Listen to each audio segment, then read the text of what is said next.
There was always whiskey, the medicine against despair. Graham Greene, The Human Factor.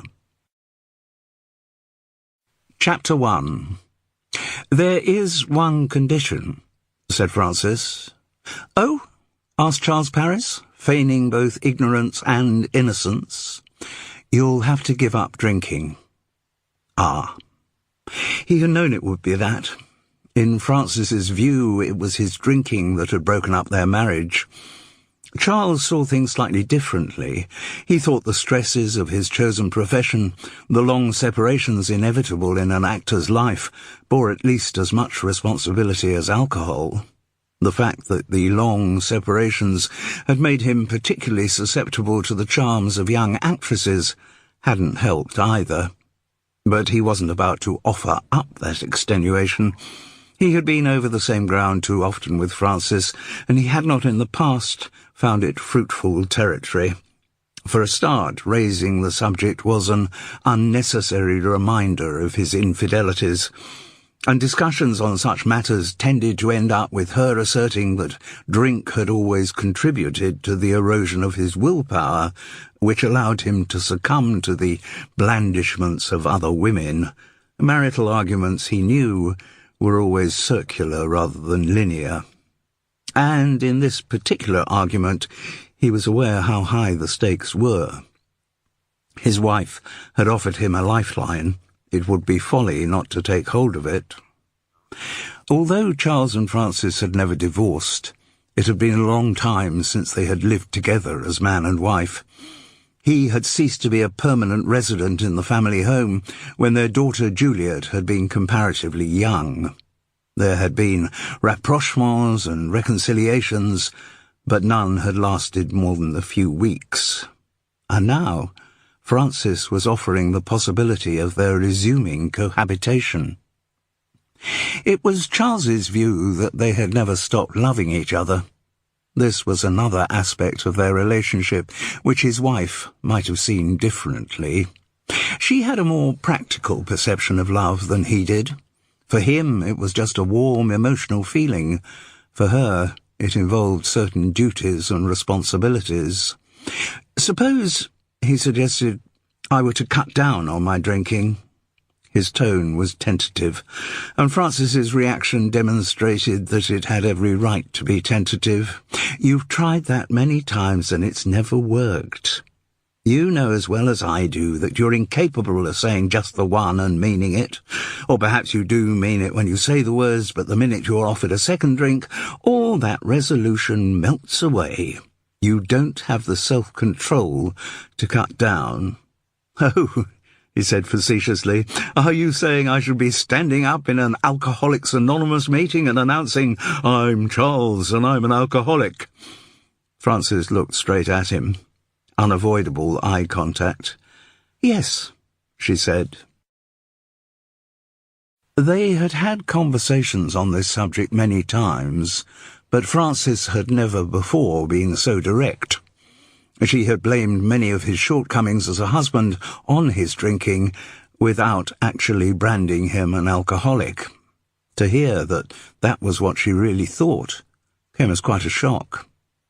Charles's own view was that yes, he did like a drink, and he often drank more than he should, certainly more than was recommended by the mealy-mouthed government advisers on such matters, but he was never out of control.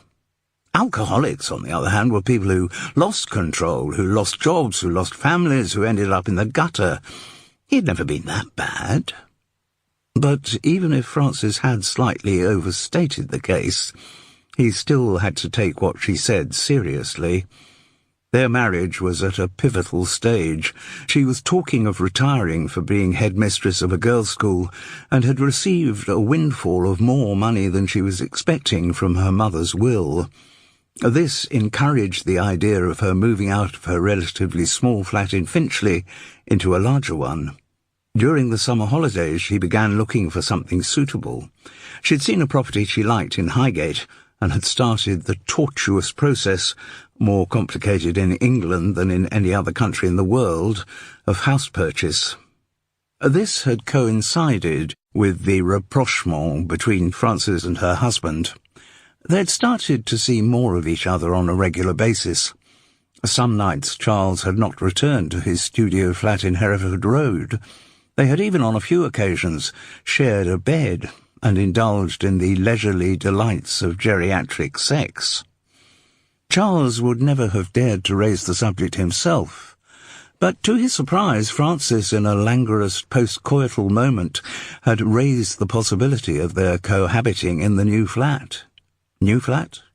New start? As she tactlessly reminded him, neither of them was getting any younger. She would soon be retired, and he... Well, it is always difficult to define the moment when an actor retires. In a profession of such uncertainty, every job one takes could be the last.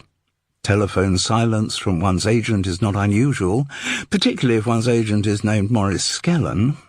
Charles had become inured over the years to months without communication from Maurice, and to hearing when his agent finally did ring about the wonderfully lucrative deal he had just negotiated for one of his more eminent clients.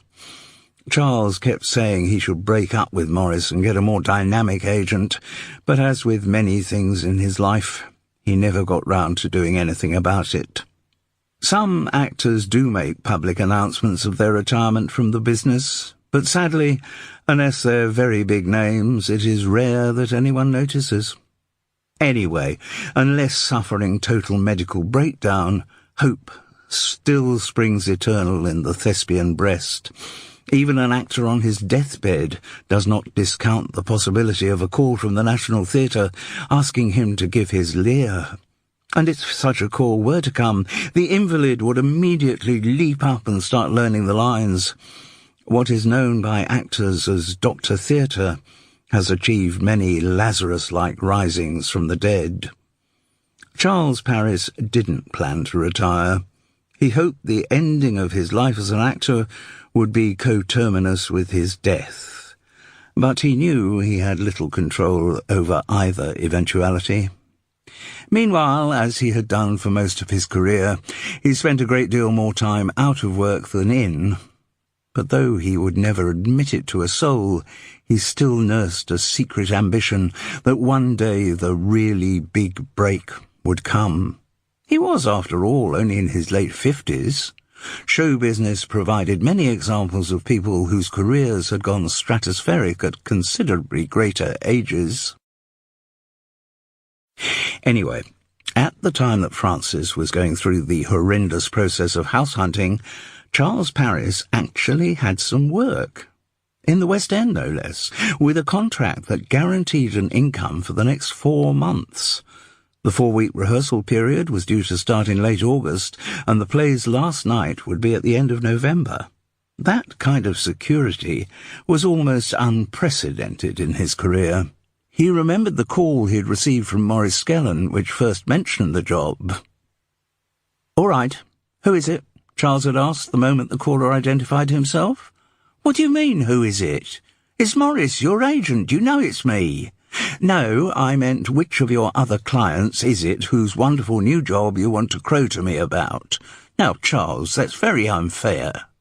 The voice was aggrieved and reproachful. "Here I am, working away tirelessly on your behalf, and what thanks do I get?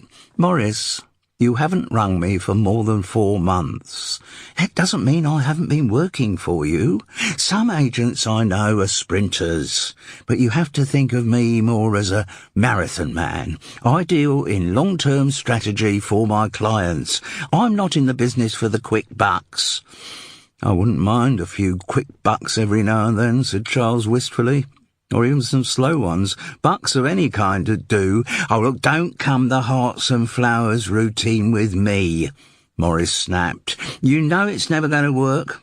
I think you're very ungrateful, given the way I'm continually putting myself on the line for you." "And which particular line is it you put yourself on for me? Charles, you're being cynical and unhelpful. I've half a mind to ring off and not tell you about the wonderful job I've engineered for you." "For me? Sorry, could you repeat that?" I thought I heard you say you had engineered a job for me. That's exactly what I said, Charles. And I think it shows that my softly approach is paying off. Oh, I know there are agents who keep on putting their clients up for every job that comes along. Being put up for the occasional one wouldn't hurt. I'm not listening to you, Charles, Morris continued imperturbably. I will continue saying what I was saying. I believe in ignoring all casting opportunities which are not suitable for my clients. But when the right part comes up, I strike like a cobra. Charles didn't let himself get sidetracked by the incongruous image of the Savile Row-suited Morris Skellon striking like a cobra. Are you saying the right part for me has come up? I most certainly am. It could have been written for you. Charles Parris's mind instantly filled with thoughts of Hamlet, Henry V, and the complex central character in a new play by one of our brightest new theatrical talents, as he asked, "What is the part?" "It's a monk." A monk? This was not initially promising. Charles recognised that there were many parts which might reflect aspects of his own character, but monks weren't on the list. On the other hand, there were monks who'd done more with their lives than go to endless repetitive services and illuminate manuscripts. Rasputin, for example. He was a monk who did quite a lot more with his life. He had a lot of sex, for a start. Yes, Charles Parris could see himself taking the leading role in a groundbreaking new work about the life of Rasputin. "What's the play?" he asked. "New one. Promising. Called The Habit of Faith. Written by someone called Seamus Milligan? Name doesn't mean anything to me. Nor to me. Apparently he's been around for a long time, though. But the exciting thing about the whole project..." While Morris theatrically held the pause, Charles conjectured what was about to come. Obviously, confirmation that he was being asked to interview for the leading role. "Is," Morris continued, "that the leading role is being played by Justin Grover." Ah, Charles knew the name. Almost everyone in the country, if not the entire world, knew the name. The two had long ago played Rosencrantz and Guildenstern in a production of Hamlet at the Imperial Theatre, Bridport. In many productions of the play, it is hard to tell the two characters apart. That wasn't a problem last night. Justin Grover's acting was so subtle as to be virtually invisible, whereas Charles Parris overacted shamelessly. Bridport Herald. The two were not natural soulmates, but had rubbed along all right, as most people do in theatrical companies. The job is not forever, and backstage harmony is preferable to open conflict. Charles's recollections of the production were now a bit hazy. He remembered there had been a very pretty young girl playing Ophelia. He and most of the rest of the company fancied her rotten. What was her name? Oh, God, he really was finding it ever harder to remember names. Wasn't that an early sign of Alzheimer's? He thought gloomily. Anyway, he knew he hadn't made any moves on the young Ophelia, chiefly because he was involved in a rather steamy and short-lived affair with Gertrude. Oh, no, he couldn't remember her name either. The Gertrude was married, so any action between them tended to happen inside the Imperial Theatre. They got to know the structure of Shakespeare's play very well, and took advantage of the times when neither Gertrude nor Rosencrantz, or was it Guildenstern, were required on stage. As a result, Charles spent less time than he might have done in the dressing room he shared with Justin Grover, which was perhaps a blessing, because there were one or two little things about his fellow actor that annoyed Charles, and a shared dressing room is the kind of crucible in which little niggles can, given enough time, develop into extreme annoyances. Charles was by nature a tolerant soul. He knew that everyone found their own way of dealing with the nervous challenge of going on stage every night. But he did draw the line at Buddhist chanting. He wouldn't have minded if he thought Justin Grover was getting a positive benefit from his pre-show routine, or if he thought his fellow actors' Buddhist beliefs were more than ankle-deep. But he couldn't help feeling that the whole thing was just a fad, another means by which Justin Grover could draw attention to himself. In spite of spending his entire life working in the theatre, Charles Paris still had a very English, visceral dislike of anything that came under the heading of showing off. Also, he wasn't convinced that Justin was that good an actor. Far too technical for Charles's taste. Every move, every intonation, every hand gesture was practised in private until it met its executor's satisfaction. Justin Grover was always acting in his own play, which was slightly different from the one that the rest of the company were in. This approach was not calculated to make him popular in a theatrical ensemble. But, of course, once he became famous, once he was playing leading parts, it worked wonderfully for him. Rather than him trying to fit in with the rest of the cast, the whole production would be constructed around his studied mannerisms. So how was it that Justin Grover began to get leading parts? It was a conundrum over which Charles had frequently puzzled, together with the automatically accompanying question, and how was it that Charles Paris didn't begin to get leading parts? He knew that luck played a huge part in an actor's success, but luck alone could not explain the scale of Justin Grover's domination of the theatrical world. Success in America had been the key. Justin had the kind of agent, as unlike Maurice Skellen as it was possible to be, whose ambitions for his clients spanned the Atlantic. He had engineered some small parts in US miniseries for Justin. The small parts led to bigger parts, and the raising of his international profile had led to his being more valued in the UK. As a recognisable face from American imports, he began to get bigger parts on British television. As a recognisable face from British television, offers started to come in for bigger stage parts. Since most British theatre-goers spent most of their time sitting in front of televisions, the name on a theatre poster of someone from Coronation Street or EastEnders stood a better chance of bringing in the punters. This was something of which producers of touring theatre were well aware, and Justin Grover spent a couple of years going round the country in quite juicy and lucrative parts, raising his face recognition in venues as far apart as Weston-super-Mare and Milton Keynes. But again, it was America which raised him from that level to West End stardom.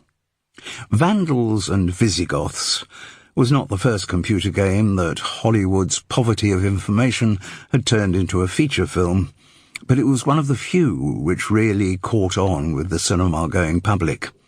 In the first movie, there was some vague fidelity to historical facts about the Germanic tribes who hastened the fall of the Roman Empire, but even in that one there were sorcerers, shapeshifters and dragons, as well as the requisite bloodshed and nudity. For the second and subsequent films in the franchise, in the fine tradition of Hollywood, historical accuracy was thrown out of the window. The influence of magic in the post-Harry Potter boom intensified. The incidence of bloodshed and nudity increased. Every episode saw more of the original characters killed off. And greater amounts of the screen time were filled with computer-generated monsters. Of these, by far the most popular was the Skelligator. As its name implied, this was a kind of skeletal alligator, coloured, for no particular reason, a luminescent green. But the creature had skills not possessed by your standard alligator. Though its main means of destruction remained its rows of razor-sharp teeth, the Skelligator had an ability to stand on its back legs and wield a variety of swords, daggers, maces and axes in its prehensile hands. Merchandising of Skelligators really caught on. Few households with children in them lacked a set of luminescent green figurines. Mugs, toothbrushes, school bags, pyjamas and duvet covers all featured the odious reptiles, and no children's fancy dress party went by without the appearance of at least 2 Skelligators. As the movie franchise developed, the number of Skelligators and their role in the proceedings increased. Soon they had a leader, double the size of his acolytes, called Spurg. He represented pure evil, and his mission in life was to destroy as many Vandals and Visigoths as he could in as bloody a way as possible. But, riding above all the carnage, impervious to the surrounding slaughter, equal to any dastardly challenge that Spurg might throw at him, rose the figure of the Visigoth leader, Sigismund the Strong. And the actor who played that part was called Justin Grover. From the moment he landed the role, his international profile just grew and grew. The success of the movies fed the sales of the original Vandals and Visigoths computer game. The sales of the computer game sent more people all over the world scurrying to the cinemas or downloading the movies onto whatever was the latest technology. Justin Grover had ceased to be an actor. He had become a brand. The image of Sigismund the Strong's head in its horned helmet, totally wrong period for either a Visigoth or a Vandal, became almost as recognizable as that of Sherlock Holmes, Mickey Mouse, or Elvis Presley. Figurines of Sigismund the Strong outsold even those of Spurg the Skelligator. The result was that there was no media outlet where Justin Grover was not visible. Charles Paris got sick of reading articles where the former Guildenstern pontificated about how seriously he took his art as an actor, what lengths he went to in order to inhabit the persona of Sigismund the Strong, and how his real love would always be for the theatre.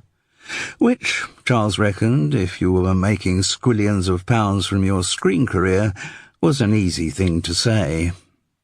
He wondered if on the sets of the Vandals and Visigoths films no action could take place until their star had finished his Buddhist chanting.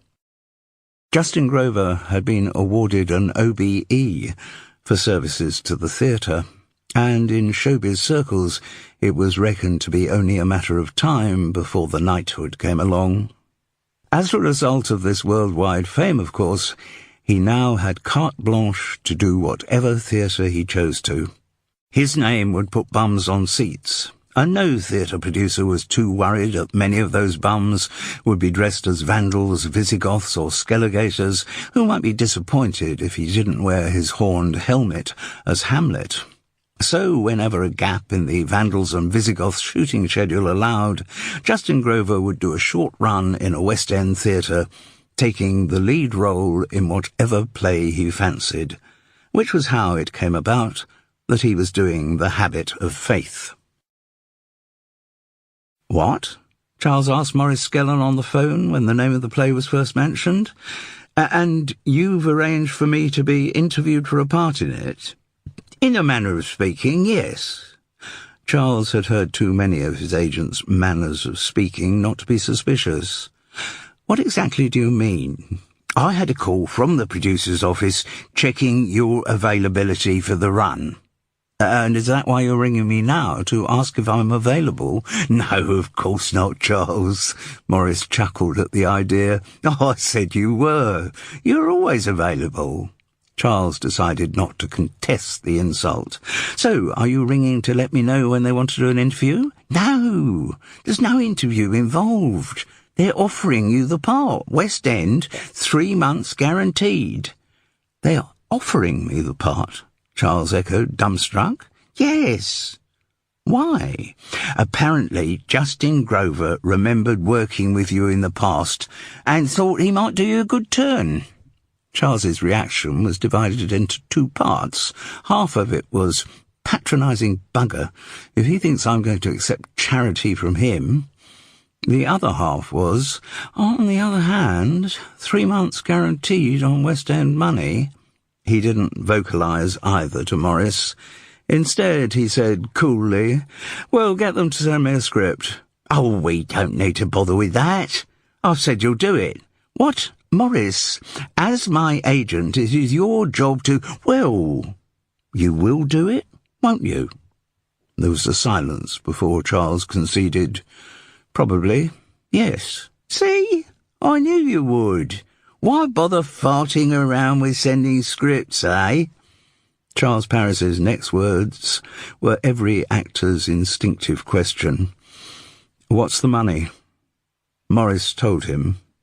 It sounded a gratifyingly large amount, but Charles still said, "Have you tried getting them up a bit?" "It's good money, Charles, and we don't want to make waves. Don't want the producers changing their minds, do we?" "Well," said Charles, "give me overnight to think about it." "No time for that. I've already said that you'll accept." "But Morris, come on. This is the best offer you've had for a long time, Charles. Maybe the only offer you've had for a long time. All right. There's no need to rub it in." There was a silence before Morris asked, "Well, aren't you going to say something?" "Like what?" "Like, thank you." "Morris, can I get this right?" "Get what right?" "Justin Grover decided he wanted me to play a part in The Habit of Faith." "Yes," the agent conceded cautiously. "He told the producers that and asked them to offer me the part." "Right." "And they then rang you and offered it." "OK. And you're asking me to say thank you?" "Well, of course, it's only polite." "But can you tell me what I'm meant to be thanking you for? What contribution did you actually make to my getting the part in The Habit of Faith?" "I was at the end of the phone when they called about it," said an aggrieved Morris Skellen. Chapter 2. A few days later, at his studio flat in Hereford Road, Charles did receive a copy of the play script.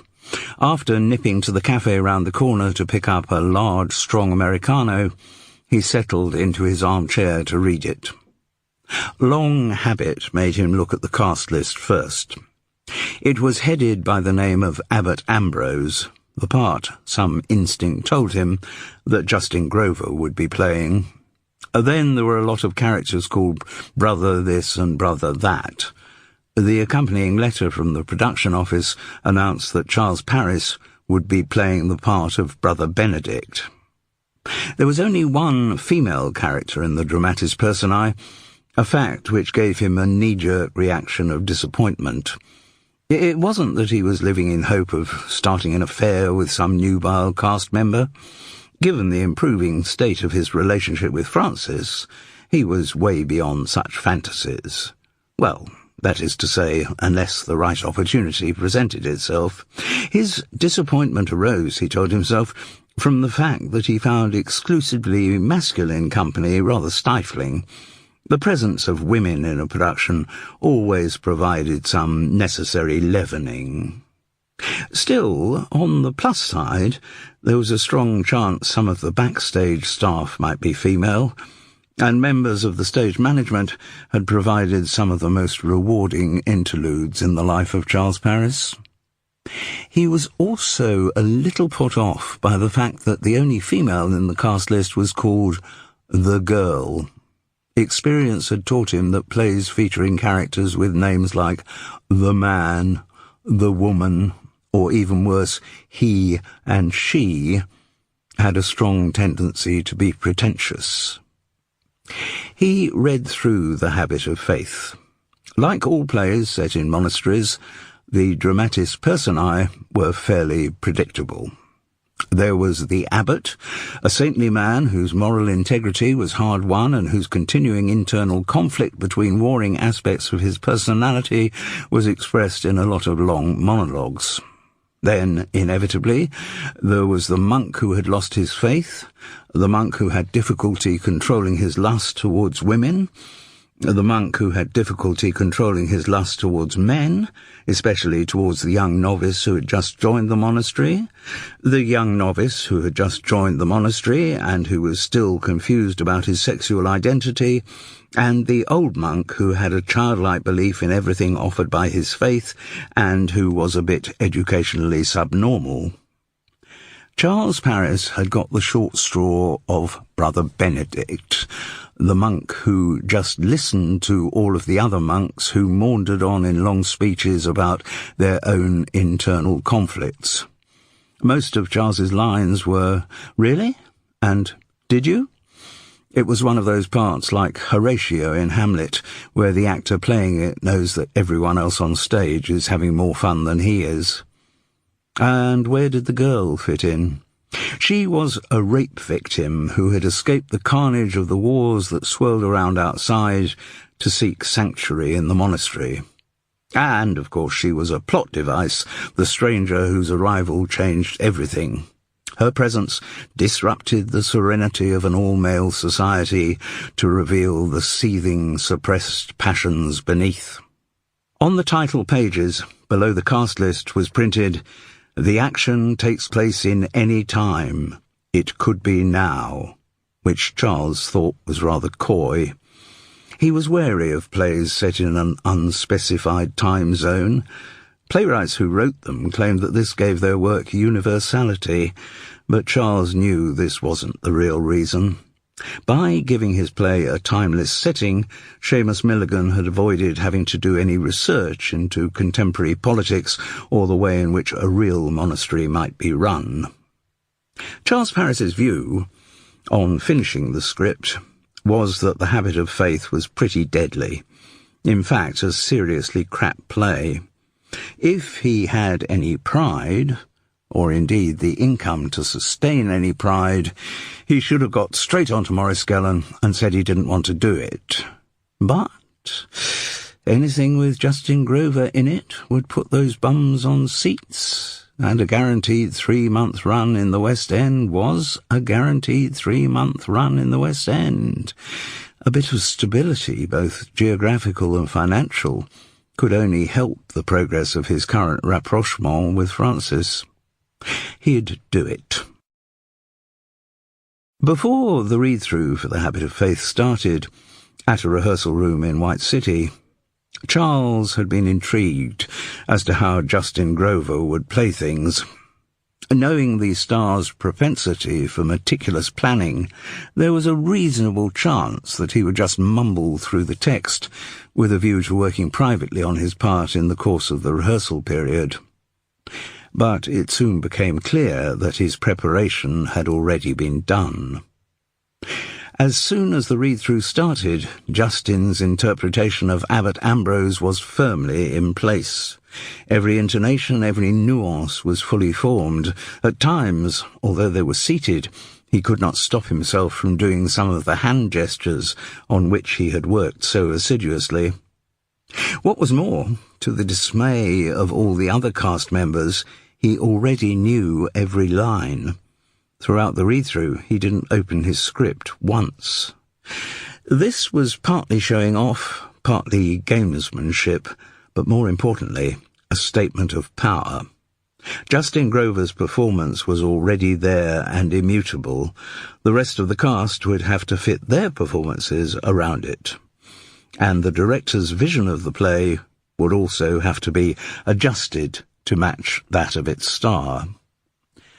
The person taking on the directing role had been very carefully chosen, and Charles felt pretty sure that it had been Justin Grover who had done the choosing. Nita Glaze was very much up and coming.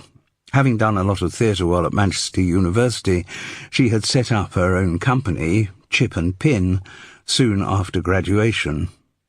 5 years of touring the country and maintaining a strongly controversial presence on social media had raised her profile to the point where she started being offered assistant director jobs at some of the major regional theatres.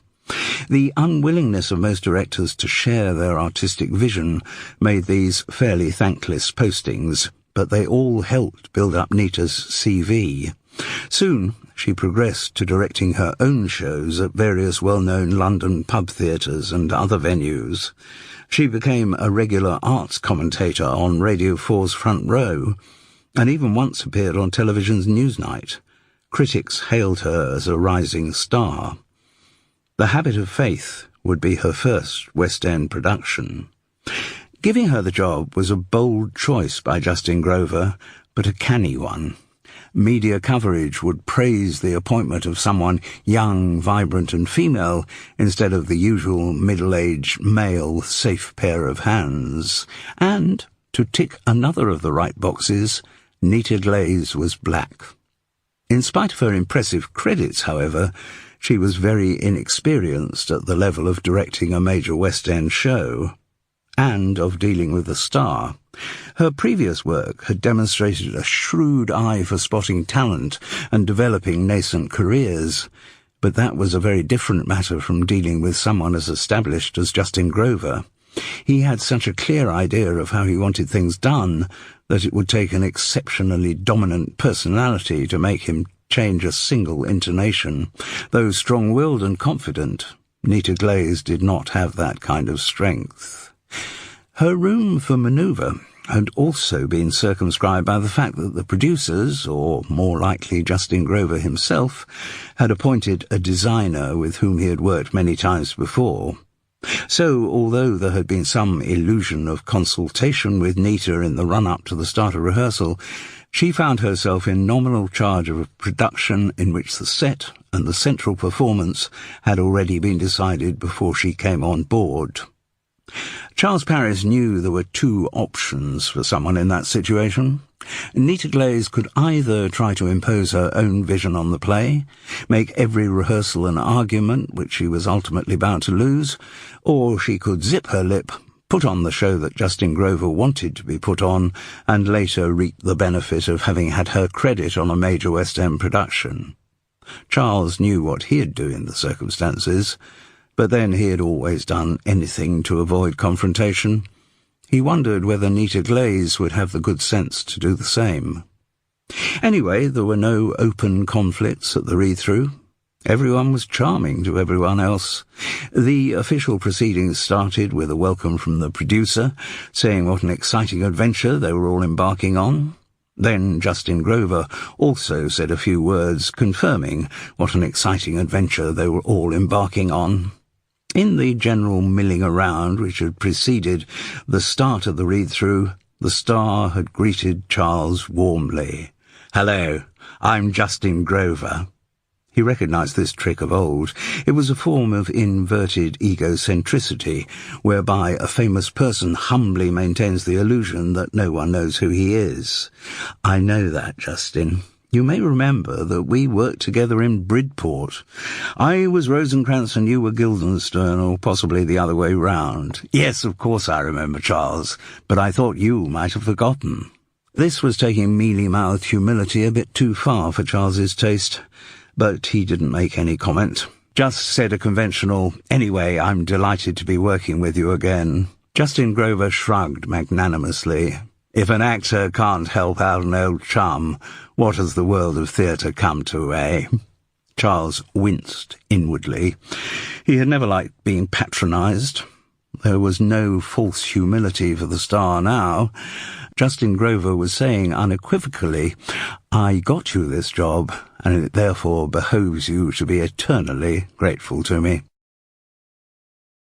Charles had known from the various emails that had been sent around to the cast in the weeks running up to the read-through that he'd be working with at least one other actor he knew. The part of Brother Philip, the monk who has difficulty controlling his lust towards men, especially towards the young novice who had just joined the monastery, was being played by Todd Singer. Charles had had an initial reaction of surprise when he saw this casting, because Todd wasn't gay. But then he had to remind himself that the encroaching political correctness, which would not allow actors to play parts of different ethnicity from their own, had not yet reached sexual orientation. And when he came to think about it, he realized it never would. Insisting that gay parts could only be played by gay actors might gain some support, but the suggestion that gay actors should not be allowed to represent heterosexuals on stage would really flutter the dovecotes. The classical canon contained far too many juicy roles of rampant womanizers. If gay actors were forbidden from playing parts like Othello and indeed Hamlet, well, there'd be rioting on Shaftesbury Avenue. Charles and Todd Singer had last worked together on The School for Scandal in Glasgow. Though it had not been the greatest production in the history of the theatre, Charles Paris's Benjamin Backbite lacked backbone, Glasgow Herald. The two actors had become close friends, or at least assiduous drinking companions. Indeed, Charles had no recollection of drawing a sober breath from the first day of rehearsal to the last night party.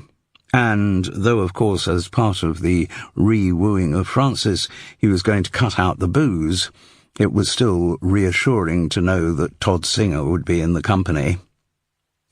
During the read-through, Charles did what everyone else was doing, looked covertly round the table to assess the people with whom he would be spending the next 4 months of his life. They had each identified themselves in the round-the-table ice-breaking exercise with which Nita had begun the morning, but he hadn't retained many of the names. The playwright, Seamus Milligan, was a dour-looking individual whose expression suggested he was suffering from some terrible mental burden. Catholic guilt, Charles reckoned.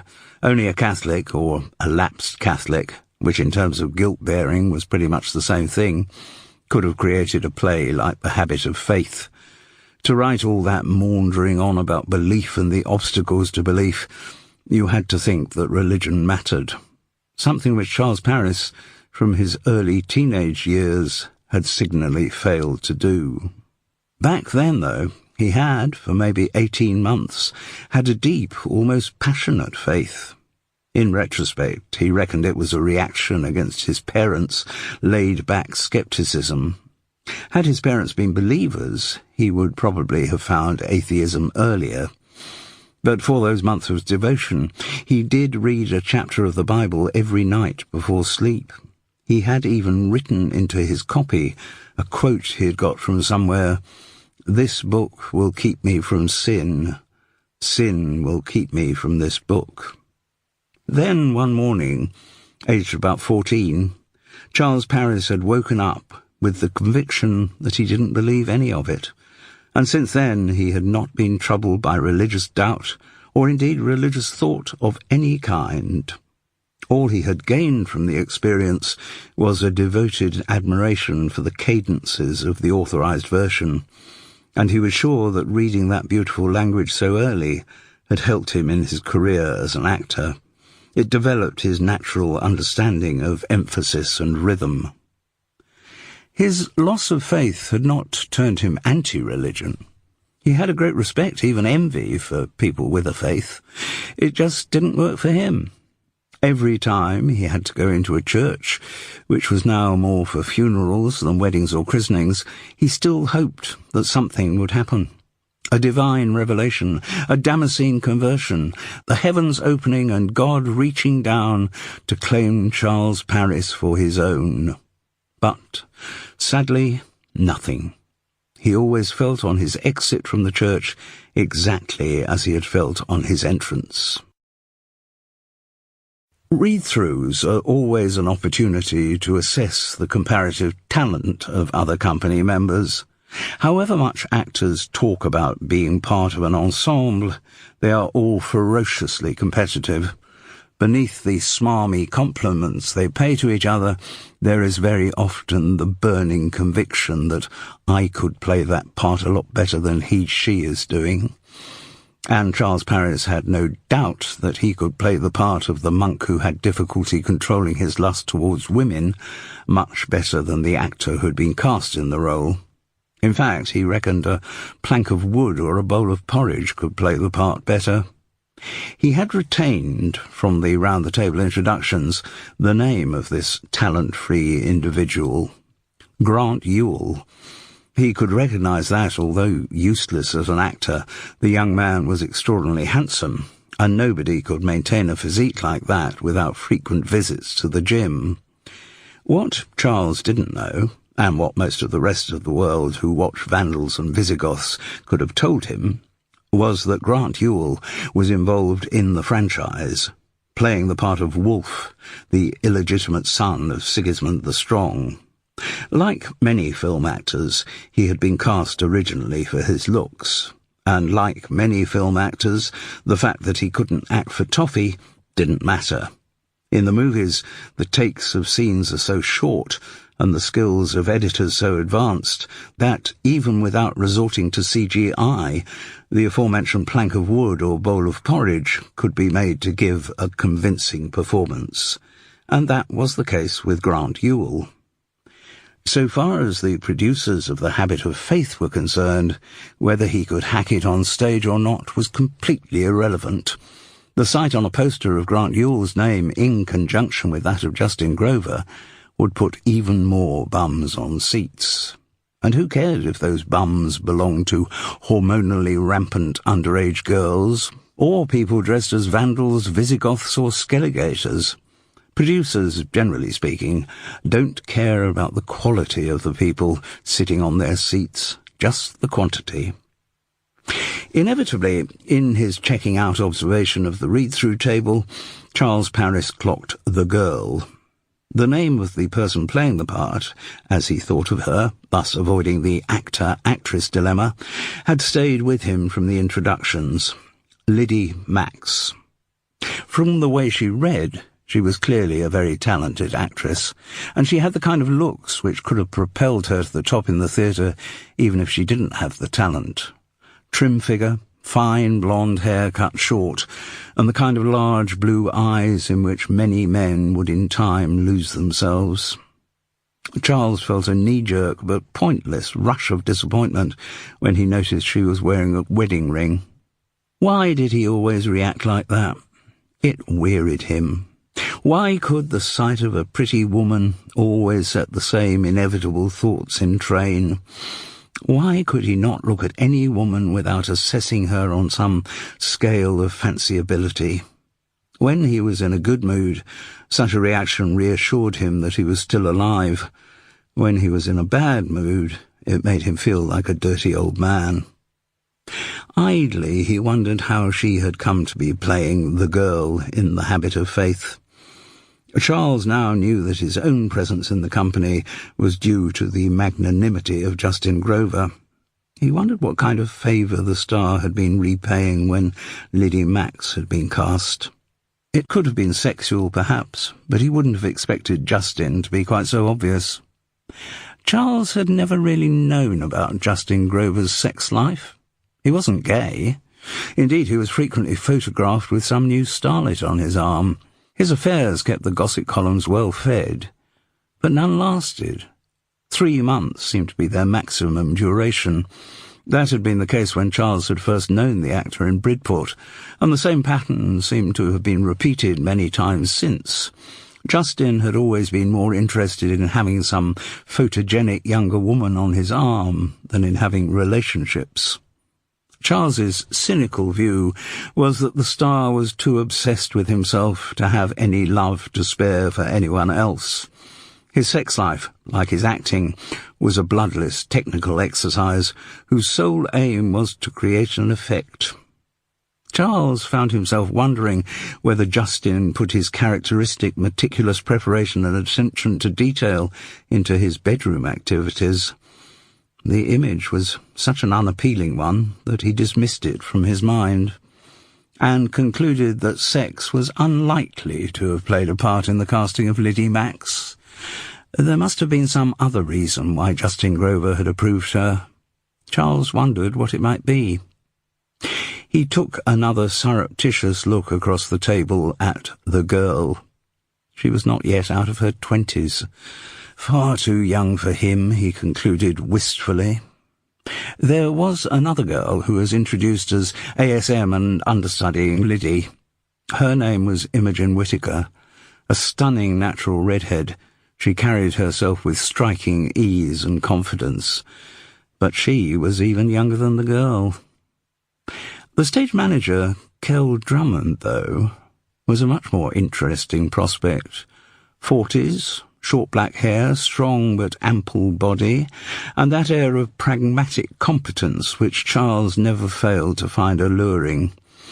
In his experience, stage managers had always been encouragingly pragmatic about sex too. Not, of course, that had any relevance for him in his current situation. No, he told himself. On the other hand, if he had still been interested in women other than his wife, he might have envisaged intriguing possibilities with Kell Drummond. Long habit had ensured that, the morning of the read-through, Charles Paris had, on his journey from the tube station to the rehearsal room, noted the location of the nearest pub, and it seemed logical to adjourn there once the Habit of Faith had been read.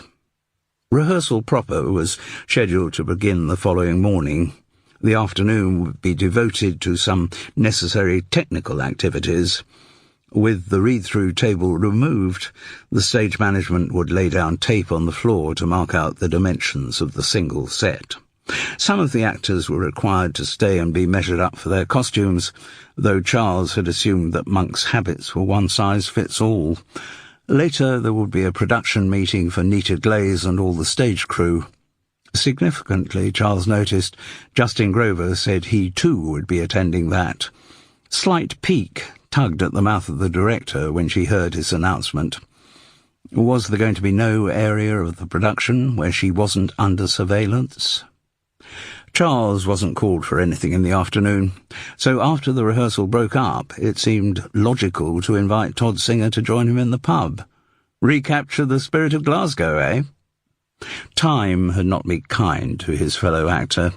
Todd would certainly no longer have fitted into the costume he wore as Snake in the School for Scandal. Mind you, Charles would no longer have fitted into his Sir Benjamin Backbite costume either. But Todd's face had aged too. It wore the corrugated complexion of a heavy smoker, and there was something haunted about his eyes, which certainly suited the part of Brother Philip, the monk who had difficulty controlling his lust towards men, especially towards the young novice who had just joined the monastery. Todd's reaction to the pub invitation was not as instant as it would once have been. He seemed to be enduring some moral conflict before he replied, "Very well, okay." Charles prided himself on his memory for the favourite tipples of his drinking companions. He remembered from the many sessions in Glasgow that he and Todd would start with pints of bitter and whisky chasers before possibly sharing a bottle of red wine and more scotch. So at the bar he pointed to the logo of one of the bitters and said, "2 pints of that, please." "No," said Todd Singer. "What?" "Just a fuzzy water for me." "Oh? I've given up the booze." "For how long?" The reply came back instantly. 3 years, 7 months and 14 days. This didn't sound promising. "So if you're not drinking, why did you agree to come to the pub with me?" "To test myself," said Todd Singer, "to see if I can be strong in the company of the people with whom I used to share my deadly habit." Oh, great, thought Charles Paris. Chapter 3. Charles was less than impressed at being used by Todd as some barometer of rectitude. Without comment, he ordered the fizzy water and a pint for himself. He also took vindictive pleasure in adding a double Bell's as a chaser. "So, what's all this about?" he asked, once they'd sat down with their drinks. And his friend told him, at length. There is an old adage that anyone who breaks a habit generally frames the pieces, and it certainly applied to Todd Singer. The drinking, which had started as recreational, and indeed Charles had thought of it as recreational back in Glasgow days, had gradually got out of hand until the next drink had become the greatest imperative in Todd's life. It had started to affect his career. From being a reliable jobbing actor, who was never going to be a big star, but who never experienced more than the odd month out of work, Todd Singer quickly gained a reputation as someone who was not so good in the afternoon.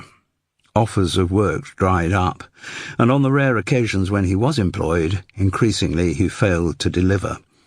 The point of no return came when he was sacked for being drunk on stage and slurring his words as feste in a production of Twelfth Night in Bristol. Around the same time, Todd's marriage had broken up. His ex-wife, for reasons he could now fully understand, turned him out of the family home. He was reduced to sleeping on the sofas and floors of friends.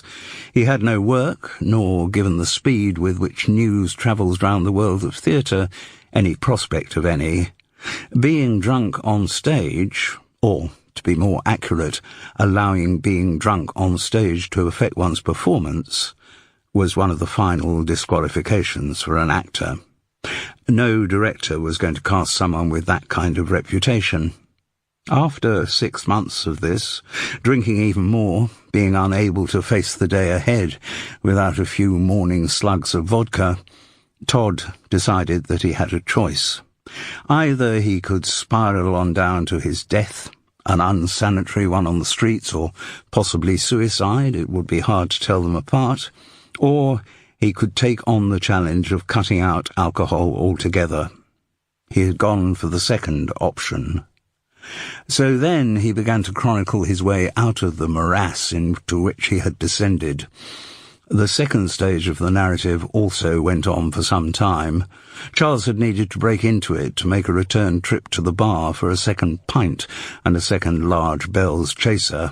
Todd was hardly halfway down his fizzy water. A sense of reassurance had settled on Charles.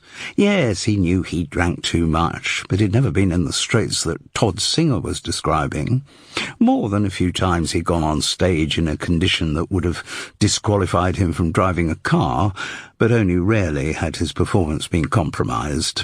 There was some power, rather like the healing powers of Dr. Theatre, which sobered an actor up the minute he got under the lights. Or so Charles Paris believed.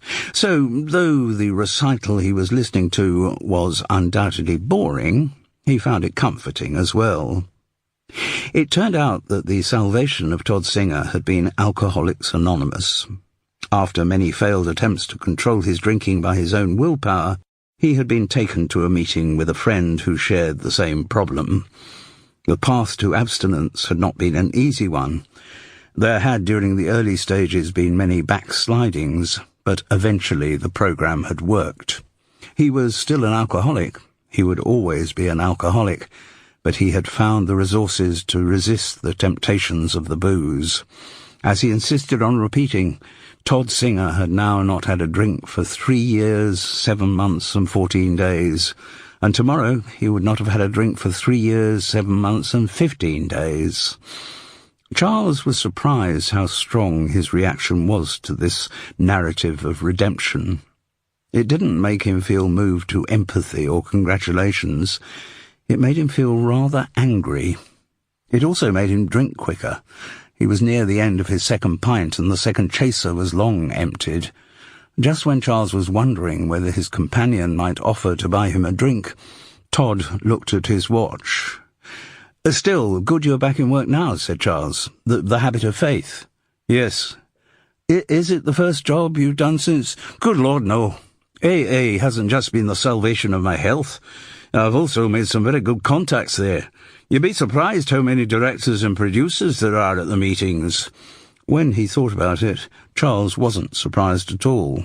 "Which also means," Todd went on, "word gets around the business that I'm now dry. Other directors start believing it's safe to cast me again. I haven't had a drink now for 3 years, 7 months and 14 days. Charles was getting a bit sick of this pious mantra.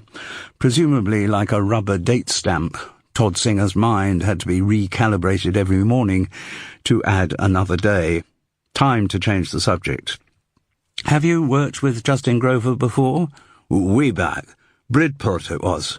"Oh, I worked with him there. Gave my Rosencrantz to his Guildenstern, or possibly the other way round. Justin got a lot of work down there. Great mates with the director. Can't remember his name." Charles couldn't either. Oh dear, was this a sign of early onset Alzheimer's kicking in? He seemed to remember reading somewhere that forgetting people's names was one of the first symptoms. Mind you, he'd forgotten where he'd read it. "So, did you audition for the part of Brother Philip?" he asked. "No. Funny thing. I just had a call from my agent out of the blue. I was offered the part. Well, needless to say, I took it. 4 months on West End money." He didn't need to finish the sentence. For some reason, Charles didn't volunteer the fact that his experience had been identical.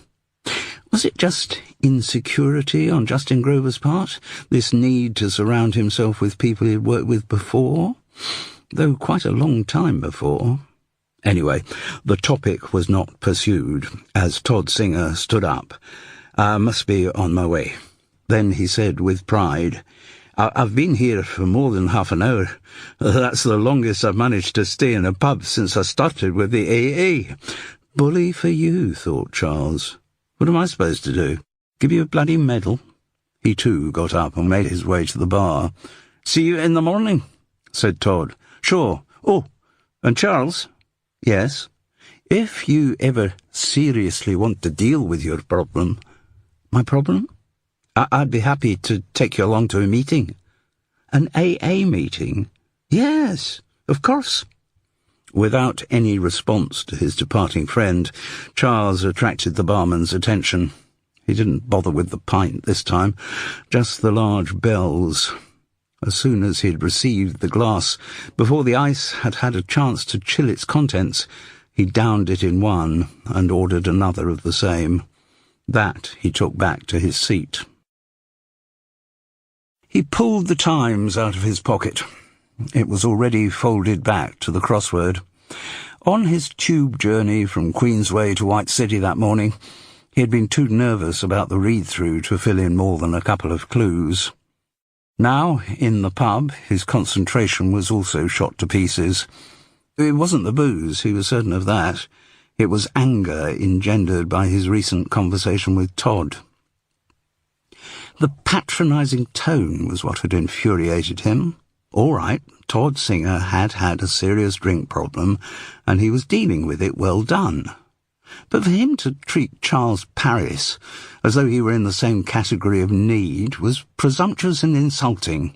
To offer to take him along to an Alcoholics Anonymous meeting, Charles seethed. His angry thoughts were interrupted by the arrival in the pub of a familiar figure. Seamus Milligan had slipped furtively through the door and looked around, hoping not to encounter anyone he knew. The sight of Charles was a disappointment to him. In quieter moods, Charles would have let the writer sit and drink on his own, but the booze had made him uncharacteristically expansive. "Seamus, hi!" he called across the room. "Let me get you a drink." Seamus came unwillingly towards him. "What will you have?" "Pint of Guinness, please." Charles went to the bar to get the order. Since a double bells went down so much quicker than a pint, he ordered another one. He sat down opposite the writer. "Great play," he lied. "Read really well, didn't you think?" "Bits of it sounded all right," Seamus Milligan conceded grudgingly. "Is it something you've been working on for a long time?" "A few years." "And you never actually had any experience of being a monk?" "No." Which explained, as Charles had suspected, why the monastic background was so imprecisely sketched in. "But you clearly know all about the Catholic stuff." "Yes." "Brought up a Catholic, were you?" "Yes." There was a silence. The writer was not about to volunteer anything. Charles persisted. "And now?" "Lost my faith." "But don't they always say, once a Catholic?" "Do they?" This was not the most fruitful conversation of Charles's lifetime. "Still, brilliant to get your play on in the West End, isn't it?" "Oh, yes." "Have you worked with Justin before?" "Way back. He was in a play I wrote that was done in Bridport." "Bridport again?" "I wrote a few for down there. Anyway, the one I did with Justin, hopes of it going to the West End, but nothing happened." Seamus spoke as if nothing happening to his plays was a common occurrence. "I worked at Bridport, the Imperial. What was the name of the guy who ran it?" "Damien Grantchester was artistic director when I was there." Yes, of course, that was his name. He directed The Damascene Moment. That was your play. From the title and from listening to The Habit of Faith that morning, Charles didn't imagine it had been a barrel of laughs. Yes. And did Justin play the lead? No, he was playing a very minor role. Oh? It was before he got starry. Ah. It was at Bridport that I first worked with him. This prompted no response, so Charles didn't have to repeat his Rosencrantz and Guildenstern routine. With an air of finality, Seamus Milligan drained his glass of Guinness and put it down on the table. He rose, suddenly very anxious to leave. Sorry, got to go. I'll return the compliment another time. Fine, Charles mused. Funny, the Bridport connection with Justin, me, and Todd Singer, you... makes me wonder if nothing happened in Bridport. The ferocity with which the words were said, and the speed with which Seamus Milligan went out of the pub, left Charles in a state of puzzlement, also with the feeling that he'd like another drink. Rehearsals for The Habit of Faith ran pretty smoothly. Nita Glaze, as Charles had suspected she would, did not try to impose herself too much on the production. She was skilled in the mechanics of directing, she blocked the play sensibly and was liked by the cast. She seemed, even more importantly, to be liked by the backstage crew. A director who irritated the stage manager or wardrobe or the lighting designer could find their life made very difficult. But Nita was tactful and engendered a good company spirit. The notes she gave to the actors were practical and encouraging, though Charles was always aware of the way she was constantly checking Justin Grover's reaction to what she said. He suspected that the two of them had private sessions at the end of the day's rehearsal, where the star would brief his director about his overall plans for the production. But Justin almost never argued with her publicly. He was a quiet, respectful presence in the rehearsal room, and meekly accepted the notes that he had instructed his director to give him. There was only one occasion when the company in the rehearsal room witnessed dissension involving their star. Nita was blocking the very beginning of The Habit of Faith, a dramatic scenario which Charles found rather unsubtle, though he had no doubt that it would work effectively with an audience. The tabs rose on the stage in total darkness. Bells rang, not the cheerful carillon of celebration, but ominously repeated single notes of different frequencies. As they did so, lights above slowly grew in intensity to reveal the full cast in a line facing front. By some accident of casting, Charles couldn't believe it had been deliberate, all the male cast members were more or less the same height. They were dressed in their habits, faces hidden under their cowls. One by one, in time to the intoning of the bells, the monks pulled off their hoods to reveal their faces.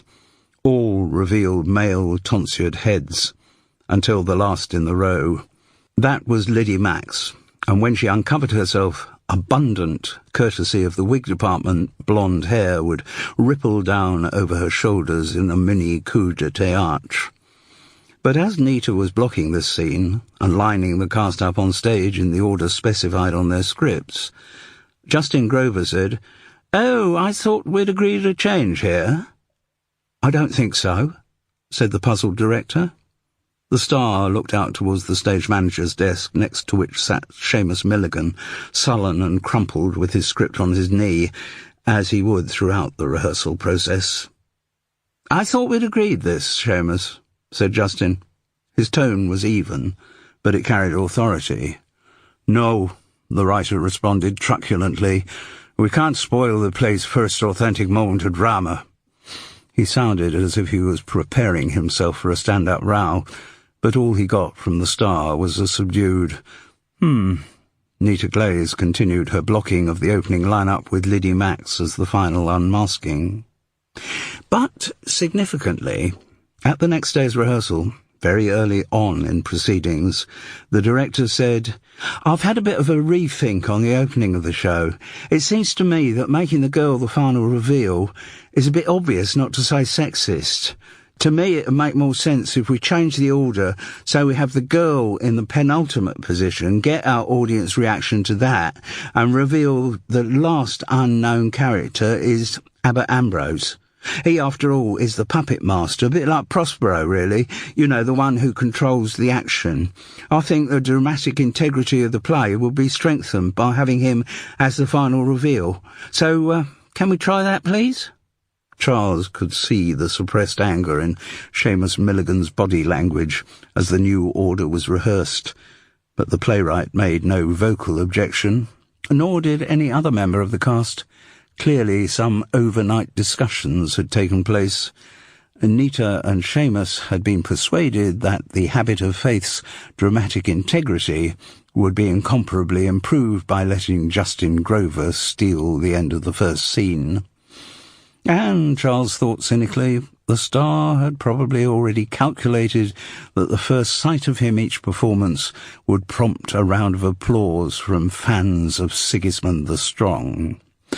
But Nita Glaze had made the idea for the change sound completely as if it was her own. Maybe the girl had a future as an actor as well as a director.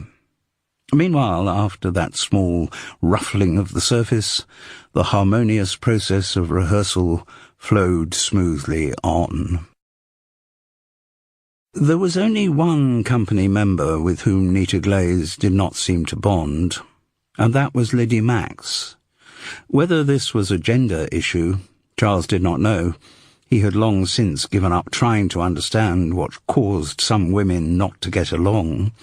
There seemed to be so many complex layers of slight and counter-slight in their relationships, it was confusing for a mere male. Maybe there was just an instinctive antagonism between the two young women, both in their 20s. Or maybe Nita felt more confident being dictatorial to someone of her own sex and age than she did to the male cast members, most of whom were considerably older and more experienced than her. Their disagreements never erupted into open conflict.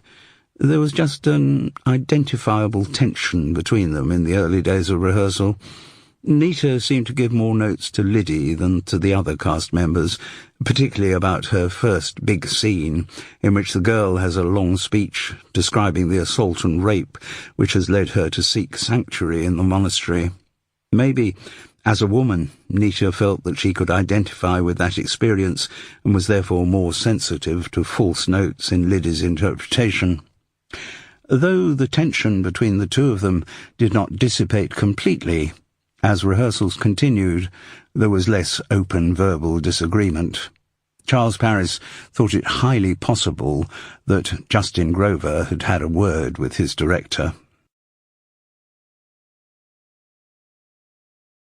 Chapter 4. "Are you going to have a glass of wine now, Daddy?"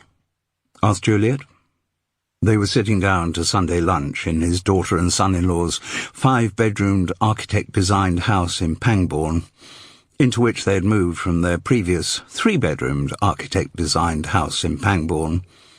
They had, needless to say, made the move at the most economically advantageous time, and, as Juliet's husband kept telling anyone who'd listen, they'd paid off the mortgage on the new property early.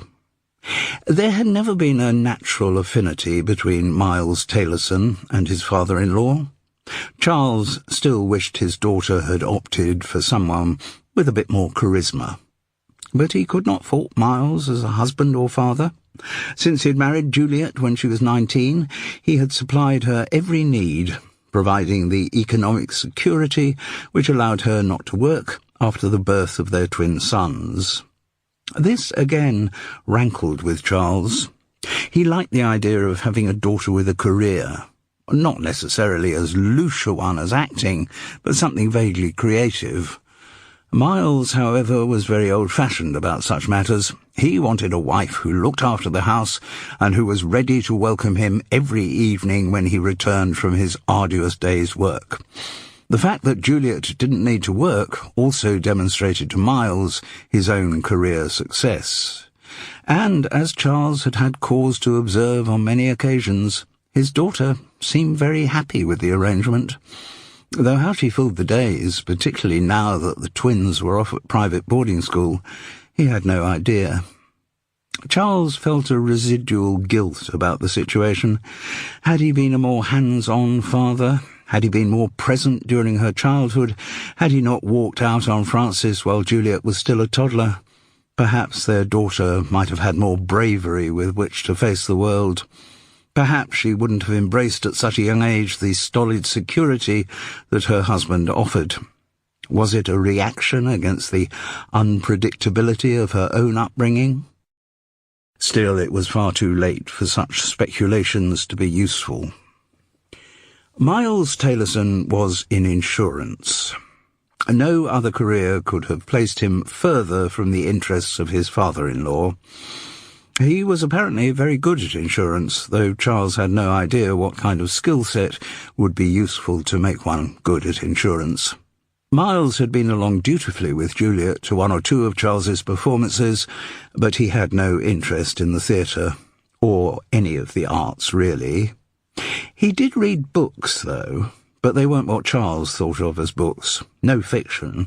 They were all how-to books. Whenever Miles was introduced to something new, he read a book or several books about it. When he took up photography, he immersed himself in floods of data about focal lengths and shutter speeds. Taking up fishing, a hobby which he still pursued, had been preceded by much reading about tickler lures and swim feeders. The passage of time had thickened Miles around the waist and receded his hairline. He looked what he was, a complacent, middle-aged, middle-class success in the world of insurance. Through intermittent encounters over the years, the chalk and cheese that were Charles and Miles had managed to achieve a kind of relationship. Subjects for conversation were restricted to fishing, the doings of the twins, and generalities about the awful mess that was contemporary politics. There were two things about his son-in-law, though, that no amount of time could prevent from aggravating Charles. First, Miles persisted in trying to sell his father-in-law insurance policies and pensions all the time. Second, and much worse, he insisted on calling Charles Pop. "So, are you going to have a glass of wine now?" Juliet repeated, drawing her father out of his reverie. "What? Oh, well, I suppose Charles caught Frances's eye. No thanks, I'm driving." Juliet looked gobsmacked. She had been surprised at the sight of her father refusing a drink before lunch. For him not to have one with the meal was completely unprecedented. "You're not ill, are you?" she asked. No, fine, just cutting down a bit." He was rewarded by an approving look from Frances. What he had said was true. Following the terrible bender he had been on after the Habit of Faith read-through, he had been cutting down a bit. Not as much as his wife would have liked, but there was a kind of progress. In the third week of rehearsal, he had gone 3 days without an alcoholic drink. A small achievement by some people's standards, perhaps, but for Charles Paris it had been mould-breaking. "Well done, Pop," he winced. "Seeing the error of your ways, eh?" The last thing he wanted was to be patronised by his bloody son-in-law, but Charles restrained himself from making any comment. "Still, good news you've got this job in the West End," Miles went on. 3 months secure income, I gather. 4, with rehearsal. Even better." There was a silence as Miles started to carve the joint of beef that Juliet had just produced from the kitchen. The meat on its tray and the accompanying dishes of vegetables looked like photographs from a television chef's recipe book. The carver continued. "This would, of course, be an excellent opportunity, Pop, while you're earning good money, to put a little wage month to make some kind of provision for your future. I'm not sure that Our company does have a range of products which suit people whose income sources are erratic. You know, freelance people, because I assume that you still haven't made any pension provisions for..." "You assume correctly," cut in the dry response. Well, it's never too late to make a start. Obviously, it would have been better if you had been more provident earlier in your career, Pop, but... Miles... Charles caught Frances's eye and saw that she was suppressing a giggle. That discouraged him from launching into the diatribe he'd been about to unleash.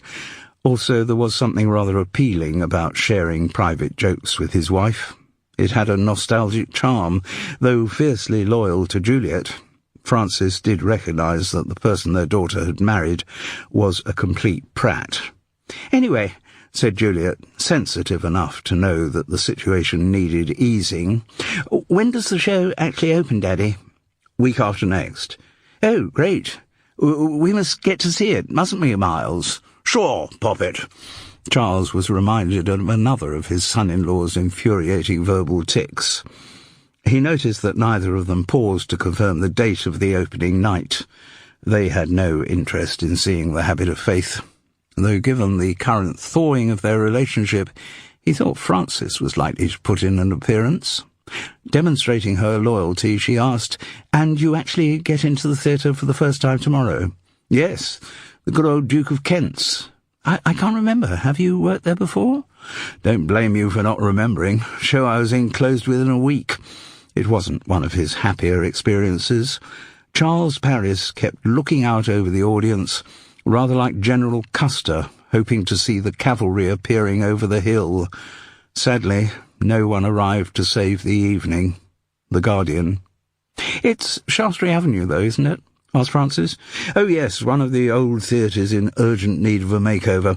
Musty old seats, miles and miles of steep stairs backstage." "So, has the set gone in over the weekend?" He shook his head. "Too expensive. Producers aren't going to pay the crew weekend rates. No, they start building it on Tuesday. Then we have a week of techs and previews." "Why are you going in tomorrow if the set's not up yet?" Charles shrugged. "Stars command, Frances. Justin wants us to work in the empty theatre so that he can acclimatise himself to the space." "Justin who?" asked Juliet. "Justin Grover." "Oh, wow. He's brilliant in the Vandals and Visigoths series." "Bloody great," Miles agreed. So, thought Charles glumly, the success of Sigismund the Strong has even penetrated the thick, unartistic skull of my son-in-law. That really was global fame. Frances dozed as he drove back to London. She had had a couple of glasses of wine at lunchtime, though, as Charles kept virtuously reminding himself he had had nothing. When they had been together in the old days, she would have driven. She had recently acquired a newer car, a blue Skoda Fabia. He found it quite easy to drive. The London-bound Sunday evening traffic was heavy, and he looked into the cars alongside. A lot of couples preparing for the start of the working week in the morning. To them, he and Frances must look just like another ordinary couple, married for years, never straying from their closeness. The image was not without its appeal. Driving back from Sunday lunch with daughter and son-in-law, what could be more domesticated than that? He reminded himself fondly that the day had started well. He had stayed over the night before in Frances's flat, and in the morning before setting off for Pangbourne, they had made love. Again, very domesticated, almost like being married. He resisted the strong urge to have a drink when they got back to Highgate. He found, as he had on the other rare occasions he had tried it, that if he could get through the 6 to 8 time of need, not drinking ceased to be a problem. It was boring rather than anything else. So that Sunday night he sat with Frances, watching some period drama on television. Television without a drink was boring too. The plan had been for him to go back to his place, but she didn't object to the idea of his staying over another night. His call at the Duke of Kent in the morning wasn't until 10. Plenty of time to go back to Hereford Road, shower and change his clothes.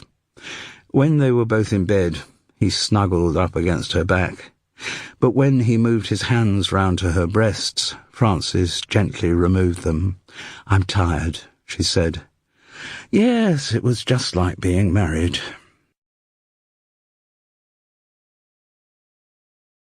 Chapter 5. OK, company, let's just all close our eyes and breathe in the atmosphere.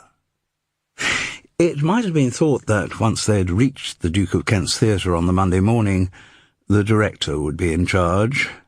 But no, it was Justin Grover who was giving the instructions.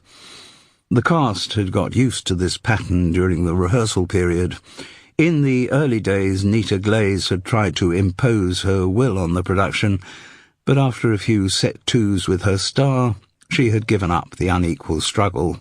She had evidently decided to grit her teeth until the show opened, and then reap the benefit of a West End credit on her CV.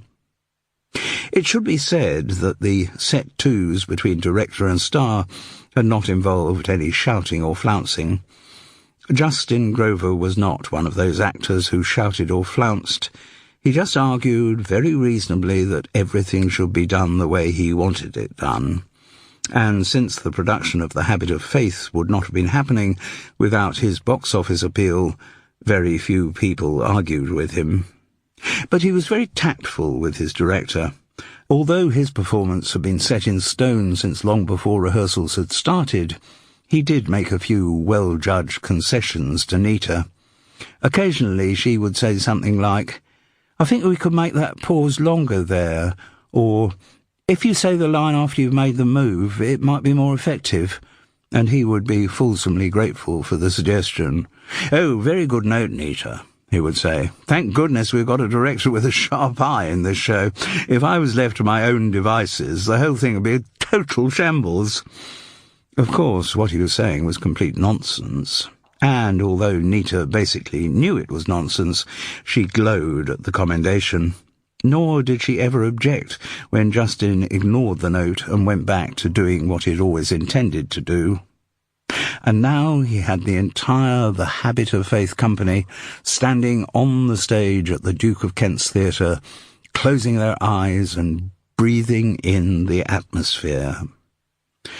Though he thought Justin had sounded rather precious, Charles was not as impervious to the effect of what they were doing as his customary cynical manner might suggest. Just being in any theatre for the first time did energize him. The older and emptier that theatre was, the stronger the sensation he felt. There was a kind of magic in the backstage smells of size and dust, the mustiness of old upholstered seats.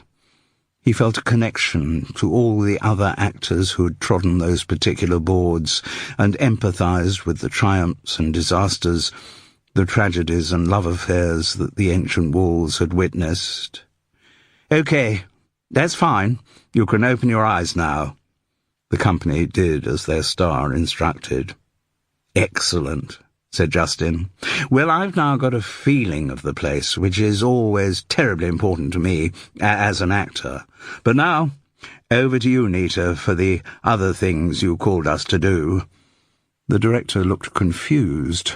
It wasn't she who had ordered the 10 o'clock call at the Duke of Kent that morning. Justin Grover had issued the instruction to stage manager Kell Drummond, and now he was making it look as though the idea had been Nita's. But she was a bright girl and recovered quickly. "Yes, there are a few scenes I'd like to walk through," she improvised, "just to check the sight lines." It was a good thought, and a logical use of the whole company's presence in the theatre. Though they couldn't really be sure what would be visible and not visible until the set was in place, checking out some of the big scenes might be a useful exercise, and it would give Nita Glaze some credibility as the person who set up the call. The actors who weren't required on stage took the opportunity to explore the space that would be their home for the next 3 months. Charles Paris wandered with interest around the backstage area, still enthralled to the magic of the building. Though he had never acted in the Duke of Kent's, he had on occasion visited friends who were in shows there, and he remembered the vertiginous steepness of the stairs up to the dressing rooms. He also recalled the recurrent awkwardness engendered by such post-performance visits. Even if he hadn't told an actor that he was going to see the show, he knew it was still de rigueur to go-round afterwards. There was always a danger that a mutual friend might have reported his presence in the audience to the actor in question, prompting the desolate wail, "You mean Charles Paris was there and he didn't come round?" Whether he had liked the show or not, he had always found backstage encounters excruciating. Though normally adequately articulate, on such occasions he became tongue-tied. There was something about seeing fellow actors on a high from having just done a show of which he had not been part that robbed him of words. What was the right thing to say? He had never resorted to Alan Bennett's recommendation of just saying "marvellous" as many times as possible, but he had occasionally been guilty of using the actor's last resort, tapping his friend on the chest and murmuring, "What about you, then?" Charles had been given the number of his dressing room and located it on the second floor, up 2 flights of the steep stairs. When he got there, he found the door locked. No problem. He hadn't the energy to go down to get his key from the stage doorman. He would have plenty of time to get to know the place, possibly to get sick of the place over the next 3 months. He drifted back downstairs. On the first landing, he stood aside to let Liddy Max pass. She had been more thoughtful than he, and her dressing-room key was in her hand. "All right?" asked Charles, in the meaningless way one does ask, "all right?" "Good," said Liddy. "Been let off the hook, haven't we?" "What do you mean?" "No rehearsal this afternoon, and then one last night of freedom, before we get locked in here for the next 3 months." "Oh, right. So what are you going to do with this precious bonus of time?" "Enjoy it." "Who's the lucky man?" As soon as he'd said it, Charles knew it was a stupid question, and probably sexist. One had to be so careful these days. But Liddy didn't appear to be offended, just chuckled and said, "Oh, wouldn't you like to know?" She was silent for a moment, then her face darkened as she volunteered, "I've been through a bad patch the last year, but I'm beginning to see the light at the end of the tunnel. Things are turning round for me, getting the part of the girl, and then, yes, the next year is going to be a whole lot better. And this evening will be part of that getting better?" "Sure will," she replied very positively. "See you." Liddy turned towards her dressing room, key at the ready. Charles set off down the stairs. And as he did so, he realised that Liddy had not been wearing a wedding ring. Whether that was important or not, he did not know, but he remembered distinctly that she had been wearing one at the read-through. Charles sometimes worried that he was obsessed by wedding rings on women's hands. He often found himself craning round to see if passengers on the tube were wearing them. Watching interviews on the television news, he got frustrated by the fact that people tended to be framed from the chest up, so that their hands were out of sight, and only when they made gestures could the giveaway ring be seen. He felt pretty sure that his interest was not pervy, nor was it a knee-jerk masculine availability check. He thought it was part of the mindset of an actor. Like writers, they had to be observant, they had to work out what made people tick, and an essential part of that process was providing backstories for them. Looking at complete strangers on public transport and trying to guess the life experiences that had brought them to that particular moment in time, everyone did it to some extent, in an idly speculative way, but when an actor or writer did it, then that was work. Or so Charles tried to persuade himself. Mind you, it was getting more difficult. He looked back to a time when wedding rings gave out a single simple message. The female wearer of this ring is married to a man, or is possibly a widow. But now, with as many grooms wearing rings as brides, and same-sex couples exchanging them with their husbands or wives, Charles Paris frequently found modern life confusing. From the foot of the stairs, he drifted towards the green room, where he found quite a few cast members had congregated. They were waiting to hear from the director that they'd been released. One advantage of Justin Grover's having called them to the theatre meant that there was no more rehearsal scheduled for the day. It would be their last free evening, Sundays excepted, for the next 3 months. Kell Drummond was there, answering general queries from the company, mostly about the allocation of dressing rooms. There was, of course, no question which one Justin Grover would get, and the relatively small cast of The Habit of Faith meant that no one would have to share. But there were a few niggles from actors who wanted more generous accommodation. Kell rose above this, not allowing any changes, and announcing that if anyone wanted to leave stuff in their dressing rooms that day, they could do so by getting the key from the stage doorman, who went by the unlikely name of Gideon. As he had been at the read-through, and a few times since, Charles was struck by what an attractive woman Kell was. Again, he was drawn to her earthy pragmatism, so unlike the winsomeness evident in many actresses, or did he now have to say female actors? Kell was stopped in mid-sentence by the ping of an arriving text. She checked her phone. "OK, we're all done here. Nita's finished on stage. Next call will be 2 o'clock tomorrow afternoon, assuming the set's in by then. 2 o'clock tomorrow, unless you hear to the contrary." It was amazing, the speed with which everyone collected up their belongings and vacated the green room. Charles found himself alone with Kell, who was checking through some notes on her script. He looked at his watch. Just after 2 o'clock. "I was thinking of grabbing a bite to eat," he said. "You've got time to leave the theatre, have you?" "Since it's probably the last time I'll escape the place till the small hours of Wednesday morning, if then. Yes, be a good idea to get some food inside me." She gave him a smile, broad enough to set him wondering whether she smiled at everyone equally broadly, or was he receiving the privilege of extra broadness. He smiled back. Of course he was devoted to Frances. He had just spent the night with her, for heaven's sake. But there was no denying Kell's attractiveness. "There's quite a nice pub round the corner that I used to go to when I was working at the Globe. That is, of course, when it was the Globe, before it was renamed the Gielgud. Before your time." The last words were said with a chuckle, but then he realised they were probably true. He couldn't remember exactly when the Globe had been renamed, but the stage manager must have been a good 15 years younger than him, if not 20. "OK," she said, "but I better warn you, with the schedule I've got over the next couple of weeks, I can't drink. Could you cope with watching me drink?" Another broad grin and a nod. "Once the show's up and running, I'm available for heavy drinking sessions every night after curtain down." That sounded like a promise. Charles grinned back. "Come on, then." Before they had made it out of the green room, Todd Singer and Liddy Max entered. A little way behind them came Imogen Whittaker. "Hey, anyone going out to eat something?" asked Todd. "We were just on our way," said Kell.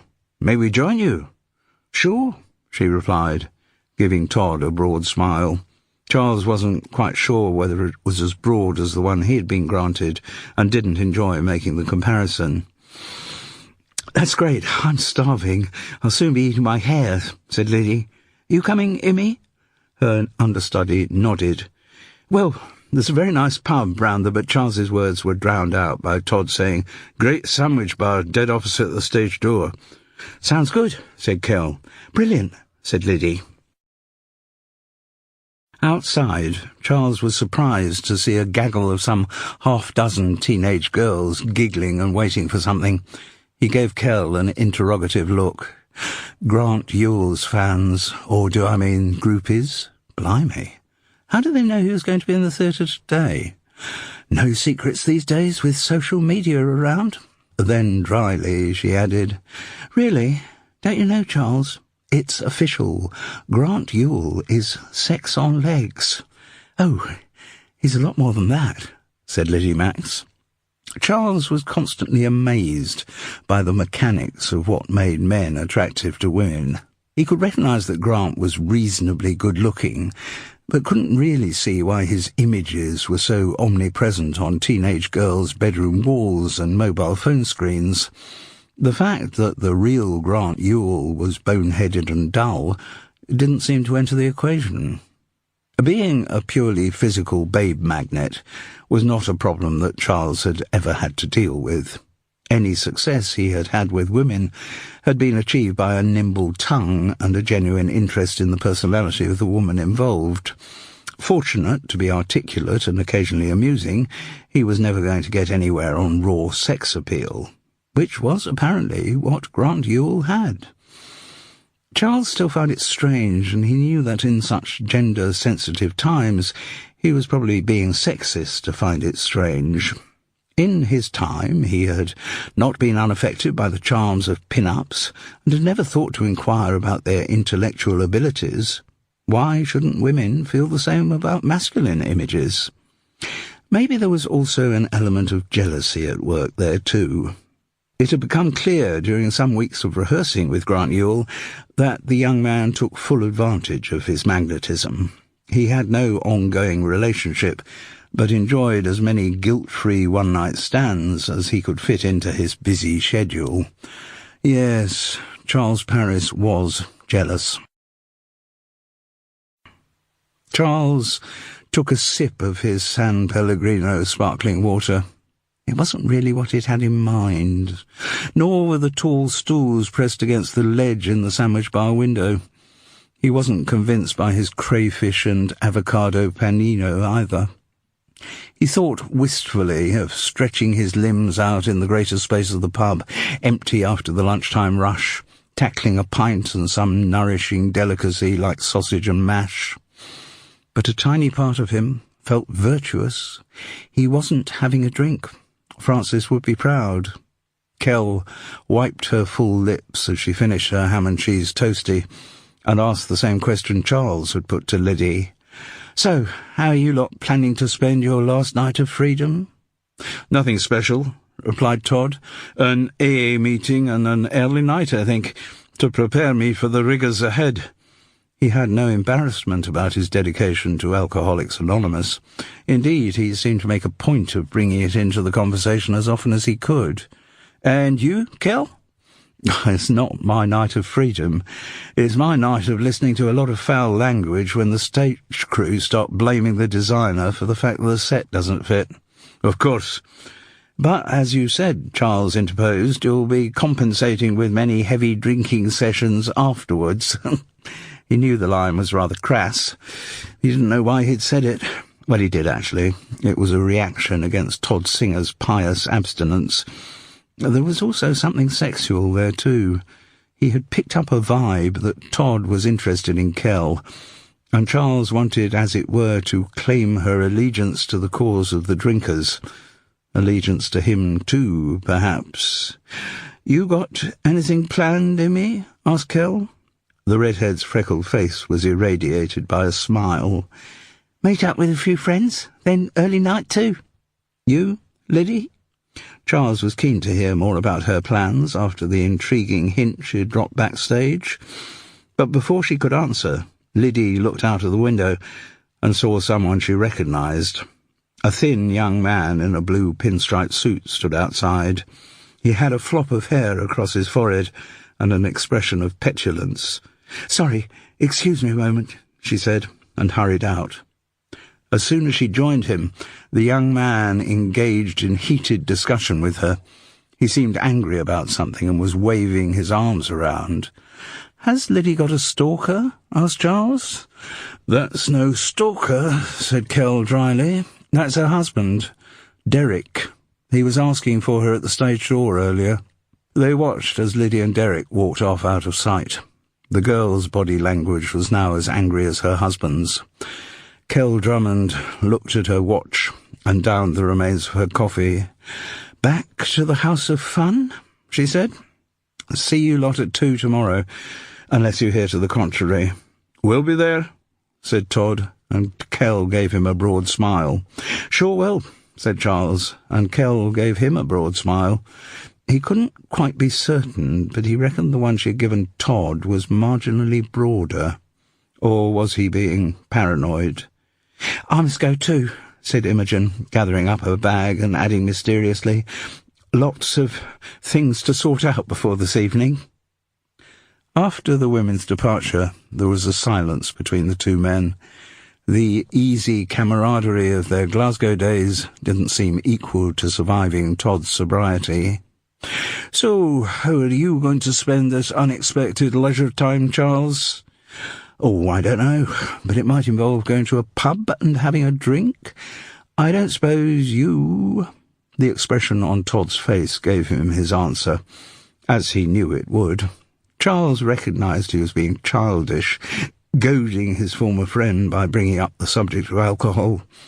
He should be showing respect for Todd's self-control rather than teasing him about it. No, I didn't really think you would. Instead, you were going to fill the idle hour with an AA meeting?" "Yes." "How often do you do that?" "Most days." "How long do they last?" "Varies. Hour and a half." "Do you have to go far?" "You're usually quite near a meeting." "What, even when you're on tour?"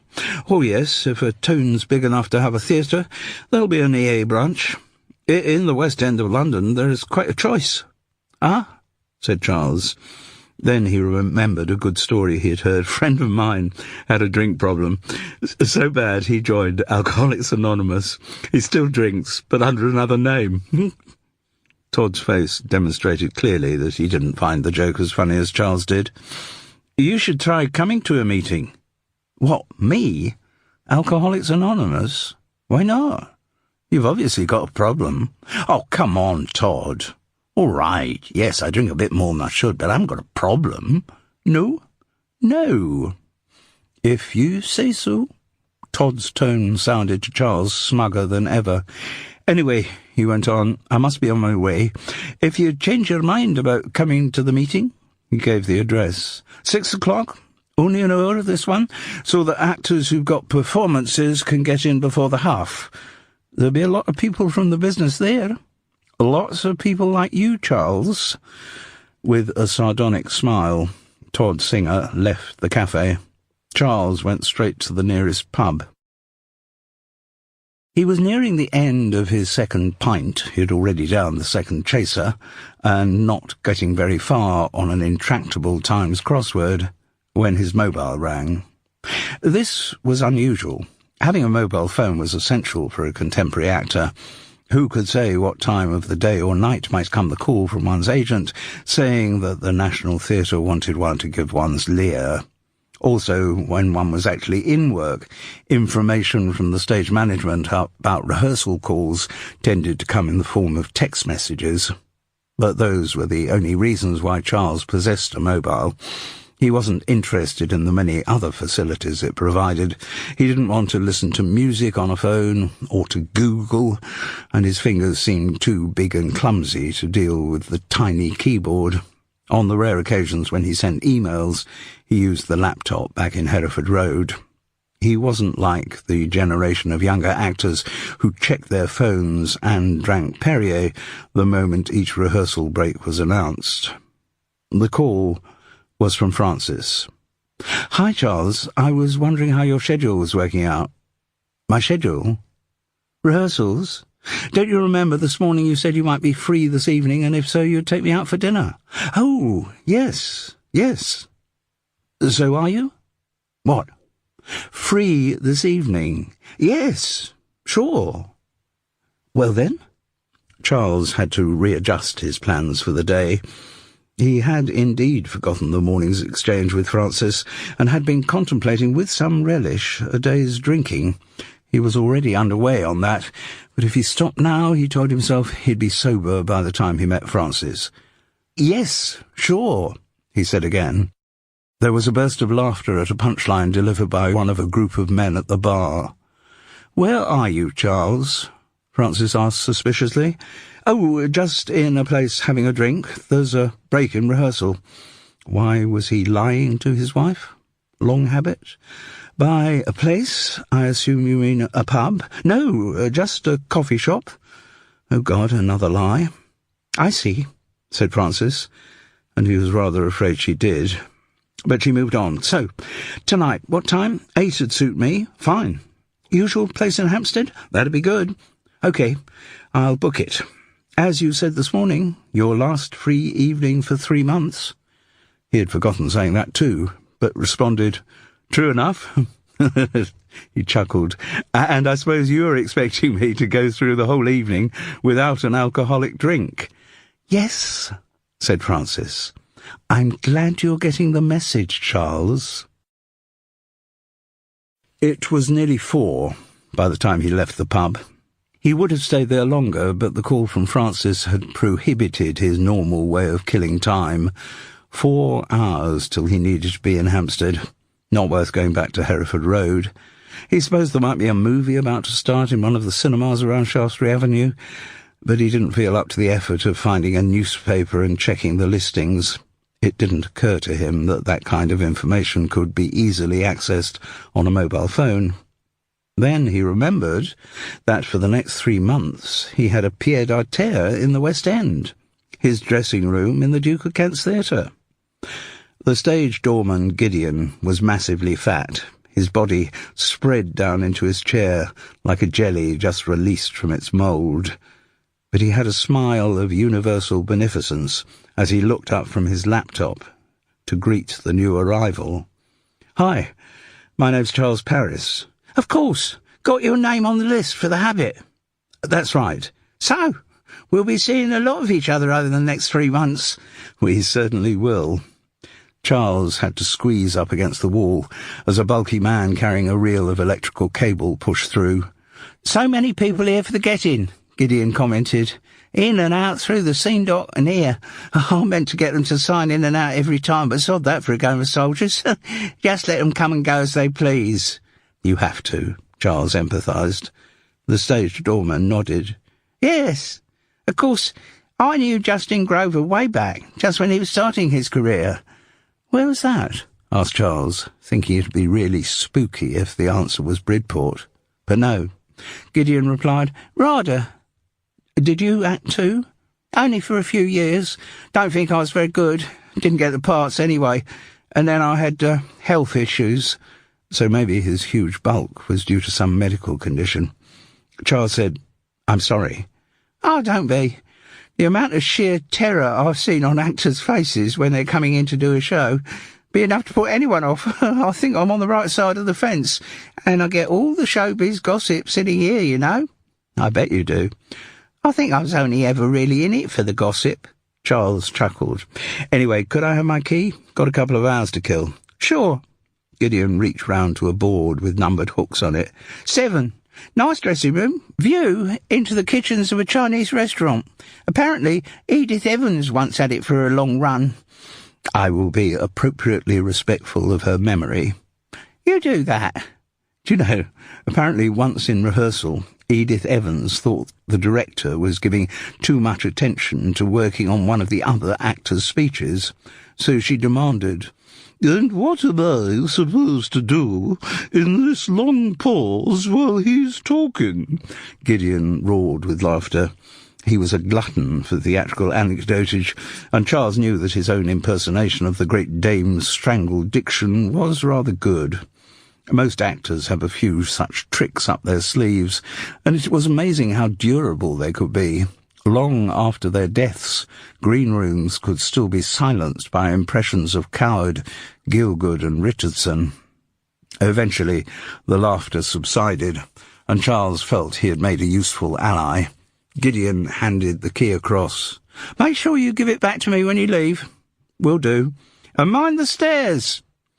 Up in dressing room number 7, Charles settled into the chair in front of the bare mirror and tried to focus his mind on the Times crossword. He woke up feeling shitty. The afternoon's drinks had given him a headache which normally he would have dispelled by having more of the same, but the prospect of his rendezvous with Francis ruled that out. He felt in his pockets for paracetamol, but hadn't got any. The fact that he hadn't completed any more of the Times crossword clues did not improve his mood. In fact, he felt really depressed. He was ruining his life.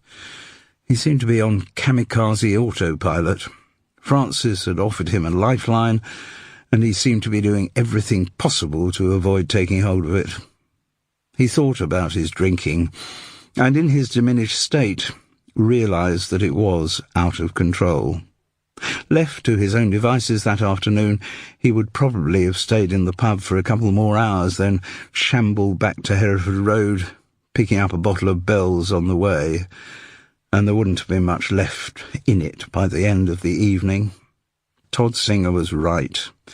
He had got a problem. He looked at his watch. 20 to 6. He remembered the address. Only 5 minutes away from the Duke of Kent's Theatre. Maybe it was time he took back control of his life. Maybe it was time he attended an Alcoholics Anonymous meeting.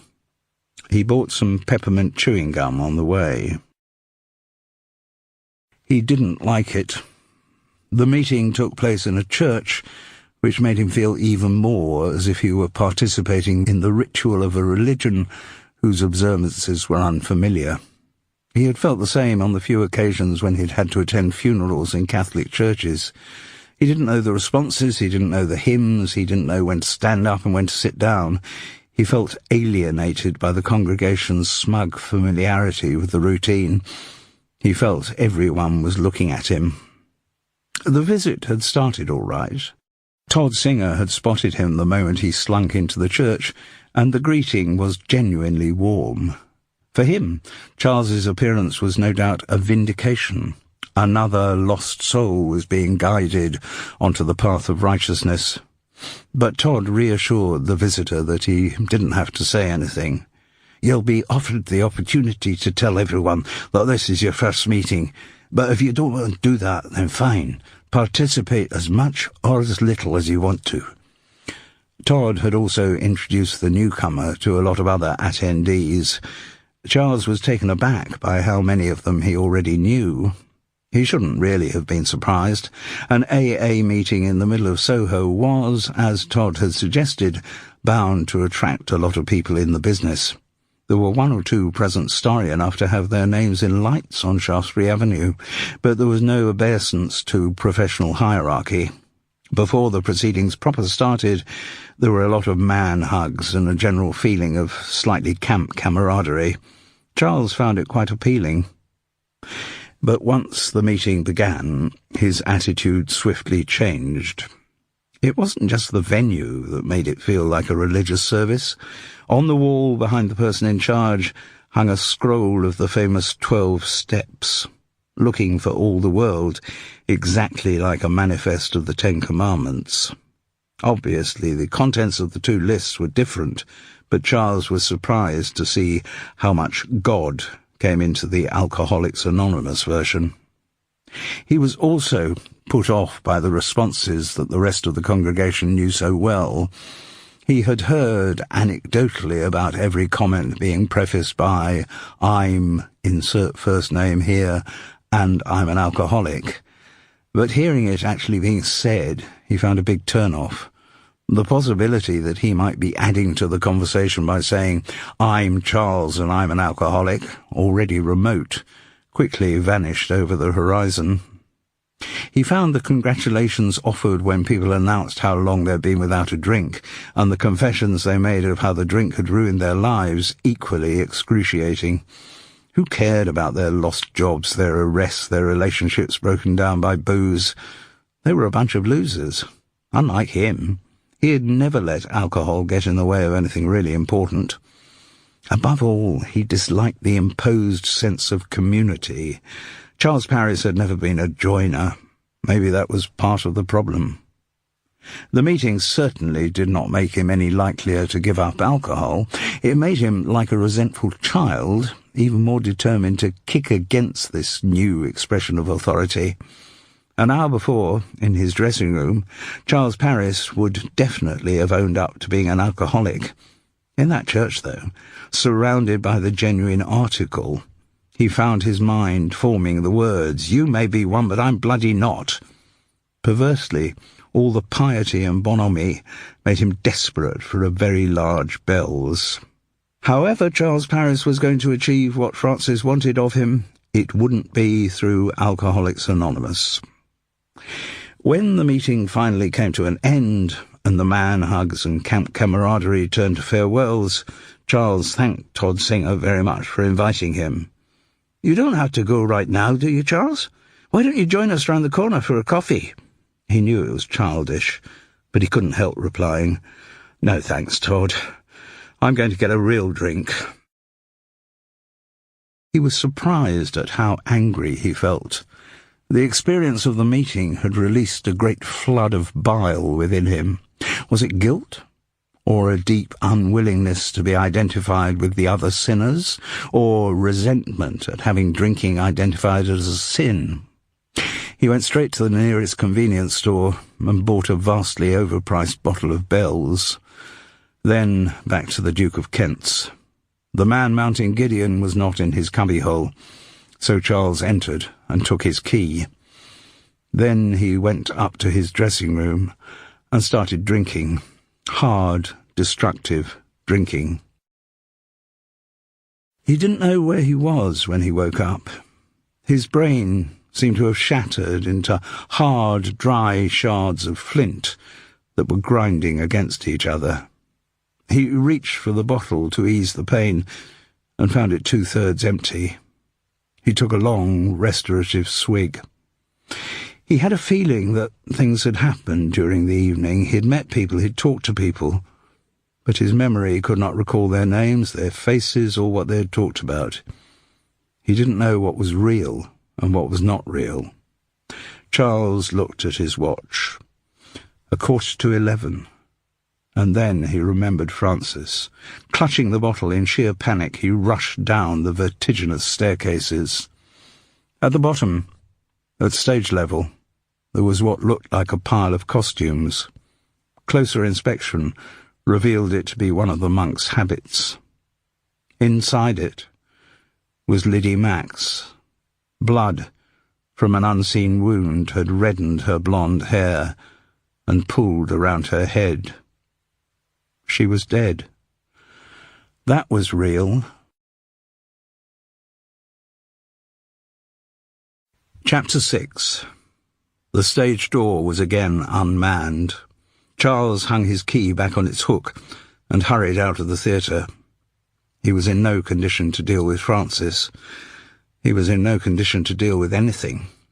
He hailed a cab and gave the driver the Hereford Road address. Once there, he had to sleep, so he finished the bottle of Bell's. The only good thing that happened on the Tuesday happened early. He received a text from Kell to say that there would be no rehearsal call that day, which was just as well, because he was in no condition to deliver any kind of performance. To deliver anything, in fact. He also found a series of increasingly anxious messages and texts from Francis. She had left them the previous evening. He must have been aware of the blips from his phone as they arrived, but known he was in no state to get back to her. He couldn't really remember. In fact, he couldn't remember much of what had happened between his visit to Alcoholics Anonymous and his discovery of Liddy Max's body. The Bells had blanked it out.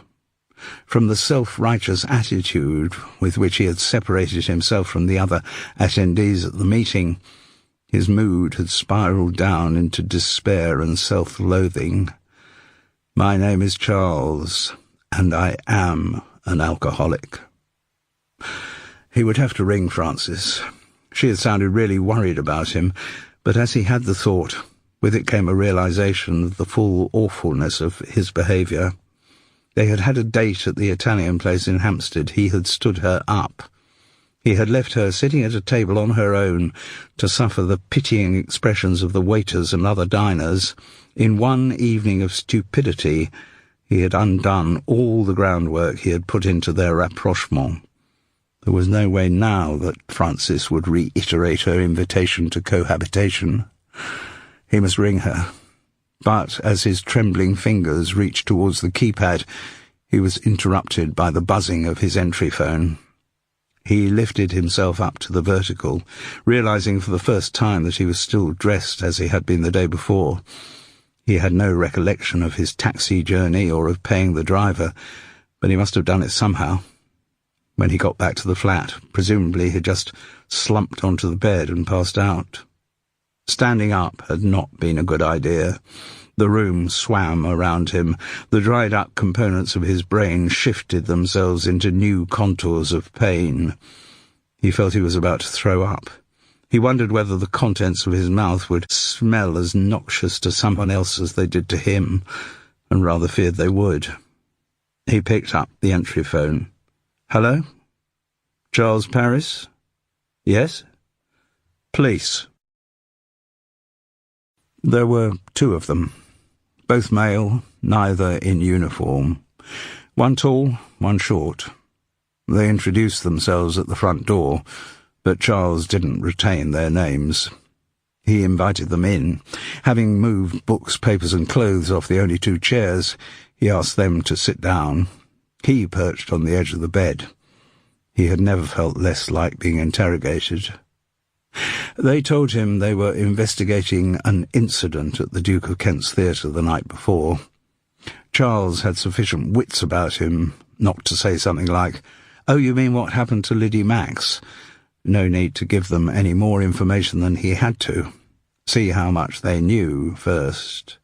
"We gather," said the short one, "that rehearsal in the theatre finished around 2 yesterday afternoon?" That'd be about right, yes. Charles had the feeling that he was on the verge of throwing up over both of them. That, he recognised, would not have helped his cause. "But you went back into the theatre later." He looked at them, trying to work out how much they knew, as the short one continued, "The guy on the back door told us. The stage door." "What?"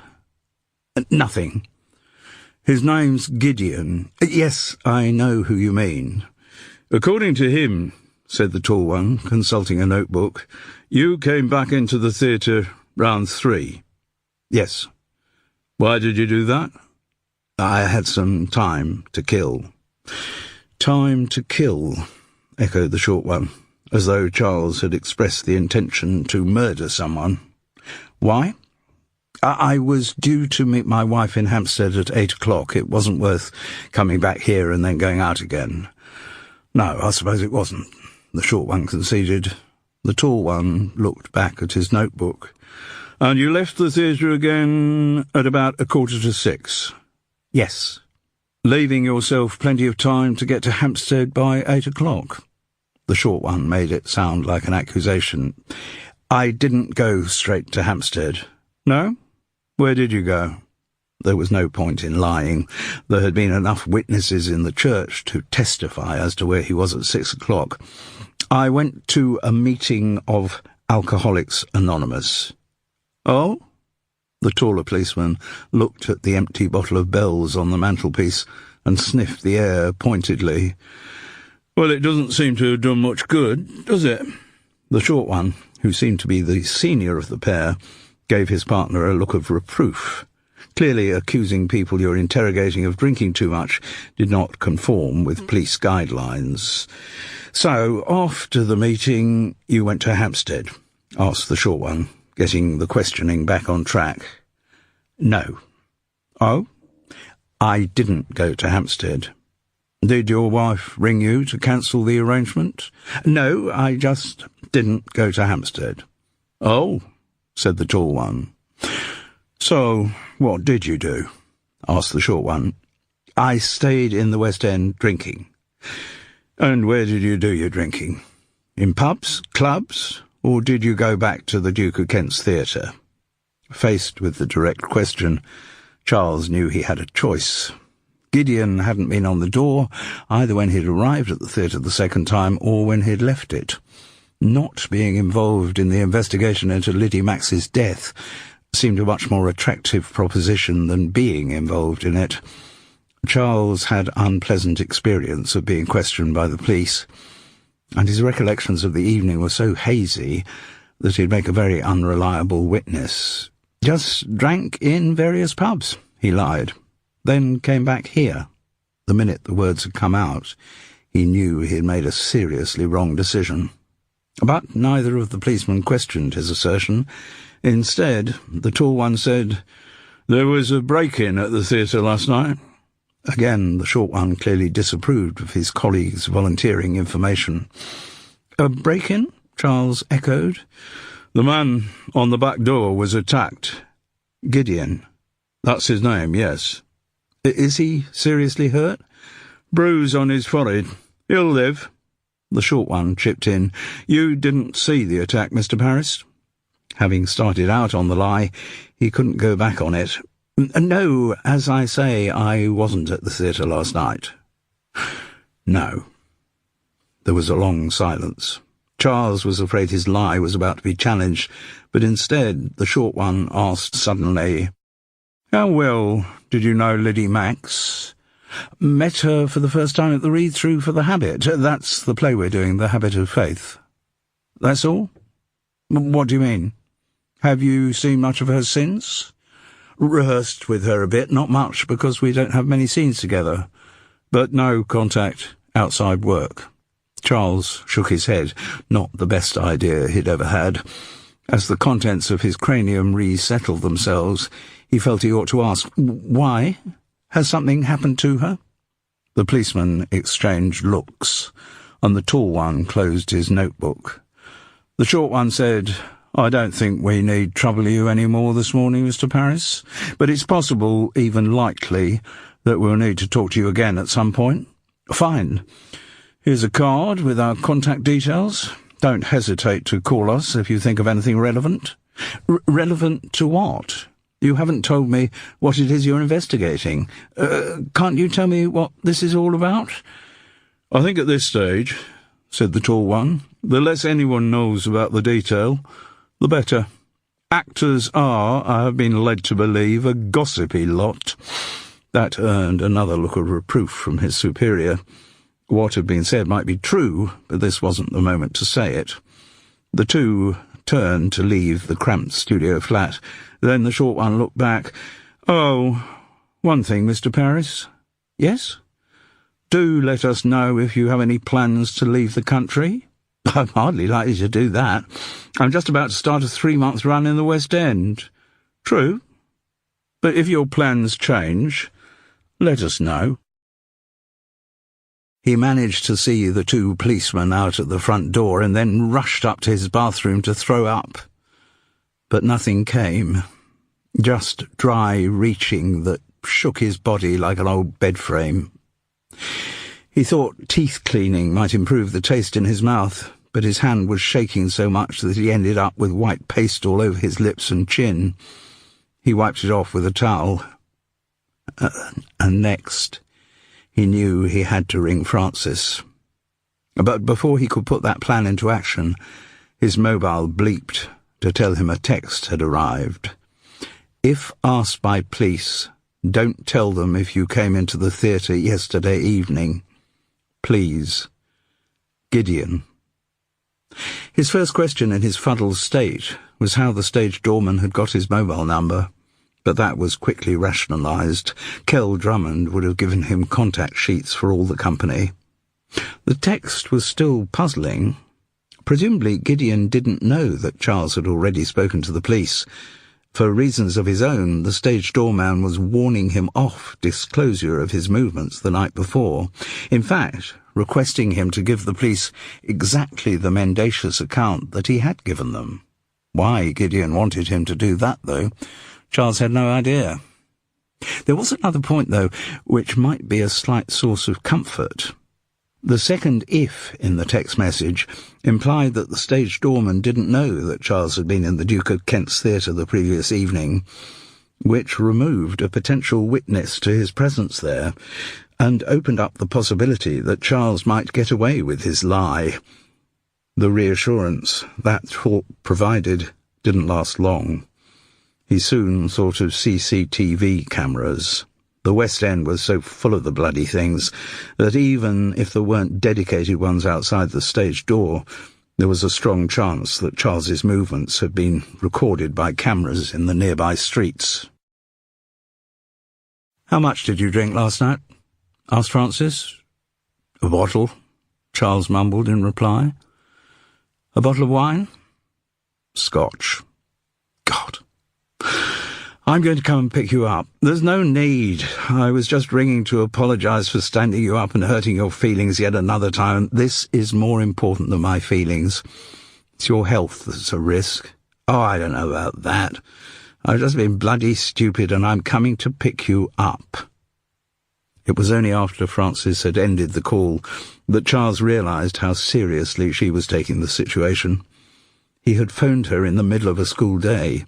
She had taken the call even though she had actually been in the classroom when he got through, and now she was giving up the rest of her working day to rescue him. He had expected recriminations as she drove him in her new Skoda back to Highgate, but her obvious concern made him feel even more guilty than a serious bawling out would have done. When they arrived, Frances decanted him into a hot bath and put his previous day's clothes in the washing machine. She brought a large mug of scalding black coffee and placed it on the rack across the bath. Then she fetched the pair of his pyjamas which had been under the pillow in his side of her bed since the Monday morning. Even through his pain and discomfort, Charles knew it would be a long time before he himself ever regained that coveted position.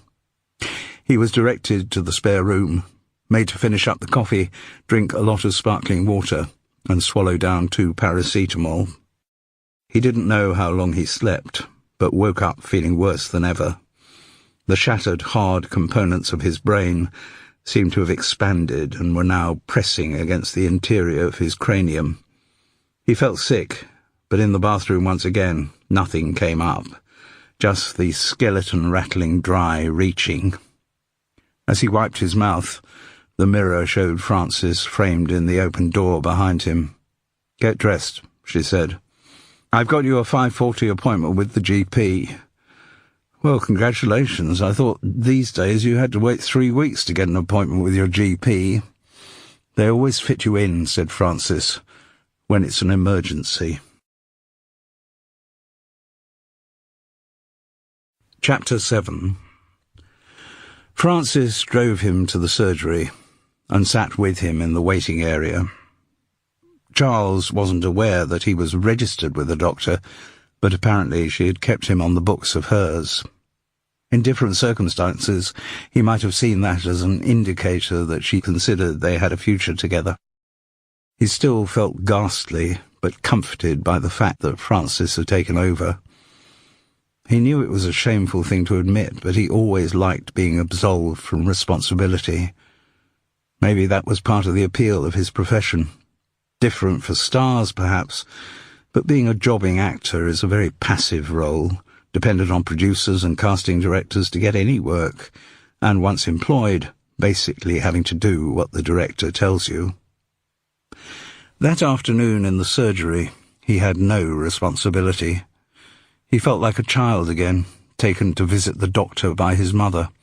So when his name flashed up in red on the screen, it seemed natural for him to ask Frances if she was going to go into the consulting room with him. "For God's sake, Charles," she responded. "In spite of appearances, you are a grown man." The doctor, male, had the resigned look of someone who had already decided to take early retirement, and it was the end of a long day. He was looking at the screen of his laptop, presumably checking Charles's details, when his patient entered. "So," the doctor said, managing to come up with a smile, "how can I help you?" "I'm drinking too much," Charles confessed. "Alcohol?" It hadn't occurred to him that there might be medical conditions that involved drinking too much of anything else. "Yes," he replied, "alcohol." "How much is too much?" "How do you mean?" The doctor's hands were busy on his keyboard. "The latest government guidelines recommend a maximum of 14 units a week for both men and women." "And what's a unit?" asked Charles blearily. Again the doctor had to resort to his screen. Charles felt some level of sympathy. Funny job, not knowing whether the next person through your office door will be talking about terminal cancer, piles, or gender reassignment. No time to prepare. Bit like improv for an actor. The online crib sheet revealed that 1 unit equals 10 ml or 8g of pure alcohol. Charles had to admit he didn't find that very helpful. So how much alcohol would there be in, say, a glass of wine? "It would depend on the size of the glass of wine," said the doctor, in the manner of someone who could think of preferable ways to spend his early evening than doing mental arithmetic. Another look at the screen. Well, a pint of strong lager contains 3 units of alcohol, and a pint of low-strength lager contains 2. I don't drink lager. Could you do wine? The doctor scrolled down wearily. 14 units is equivalent to 10 small glasses of low-strength wine. 10 a week? Yes. They are joking, aren't they? I don't think humour is the primary purpose of the NHS Choices website. No, I suppose not. The doctor moved a pad of paper to the centre of his desk and picked up a pen. So, Mr. Paris, if you could tell me what your daily intake of alcohol is. In units, tell me in the number of glasses, I'll work out the units. Very well. And so Charles started to quantify his habit. He had heard somewhere that people telling doctors about their intake of alcohol is one of the most common areas of mendacity in all human activity, so he didn't feel too guilty that his answer probably represented an underestimate. At the end, the doctor said, He pressed a key on his laptop. Yes, well, you do certainly seem to have a problem, Mr. Paris. Maybe that's just the wine. Sorry? I haven't included the amount of whiskey I drink. Ah, they went through the ritual again. Again, Charles probably underestimated. If the past 24 hours had been taken into the calculation, then he certainly would have underestimated. The doctor produced another jaded, Well, you certainly need help. That's why I came to see you, Doctor, said Charles piously. He had kind of erased from his mind that the visit had been Francis's idea. Yes, well, obviously we don't run any addiction clinics here at the surgery.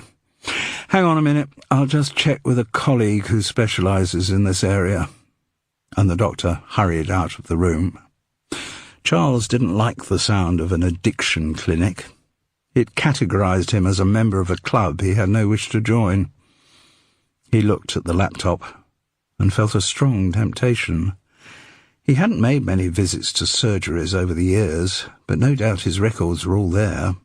He rose guiltily from his chair and moved round to look at the screen. The only word he saw clearly was depressive, before the click of the door handle made him shoot back to his seat. He winced. Fast movements were still not a good idea. His brain appeared not to be moving at the same speed as his body, and took a few moments to resettle in his cranium. The doctor had a selection of printed flyers in his hand. Obviously, the best-known organisation for your problem is Alcoholics Anonymous. Yes, I have tried that, and God, it was only yesterday. Exactly 24 hours before, he had been sitting in acute discomfort in that Soho church. And it didn't really work for me, he understated. Oh. The doctor looked at his watch. There were still more patients in the waiting room who might need his help with terminal cancer, piles, or gender reassignment. Look, these are some other organisations you can get in touch with. Some are free services, some you have to pay for. I'm afraid we don't have sufficient data to make recommendations as to which you should go with, but I suggest you contact them, and he handed the sheaf of papers across. The ball's in your court. As he made his way back to the waiting room, Charles felt mixed emotions.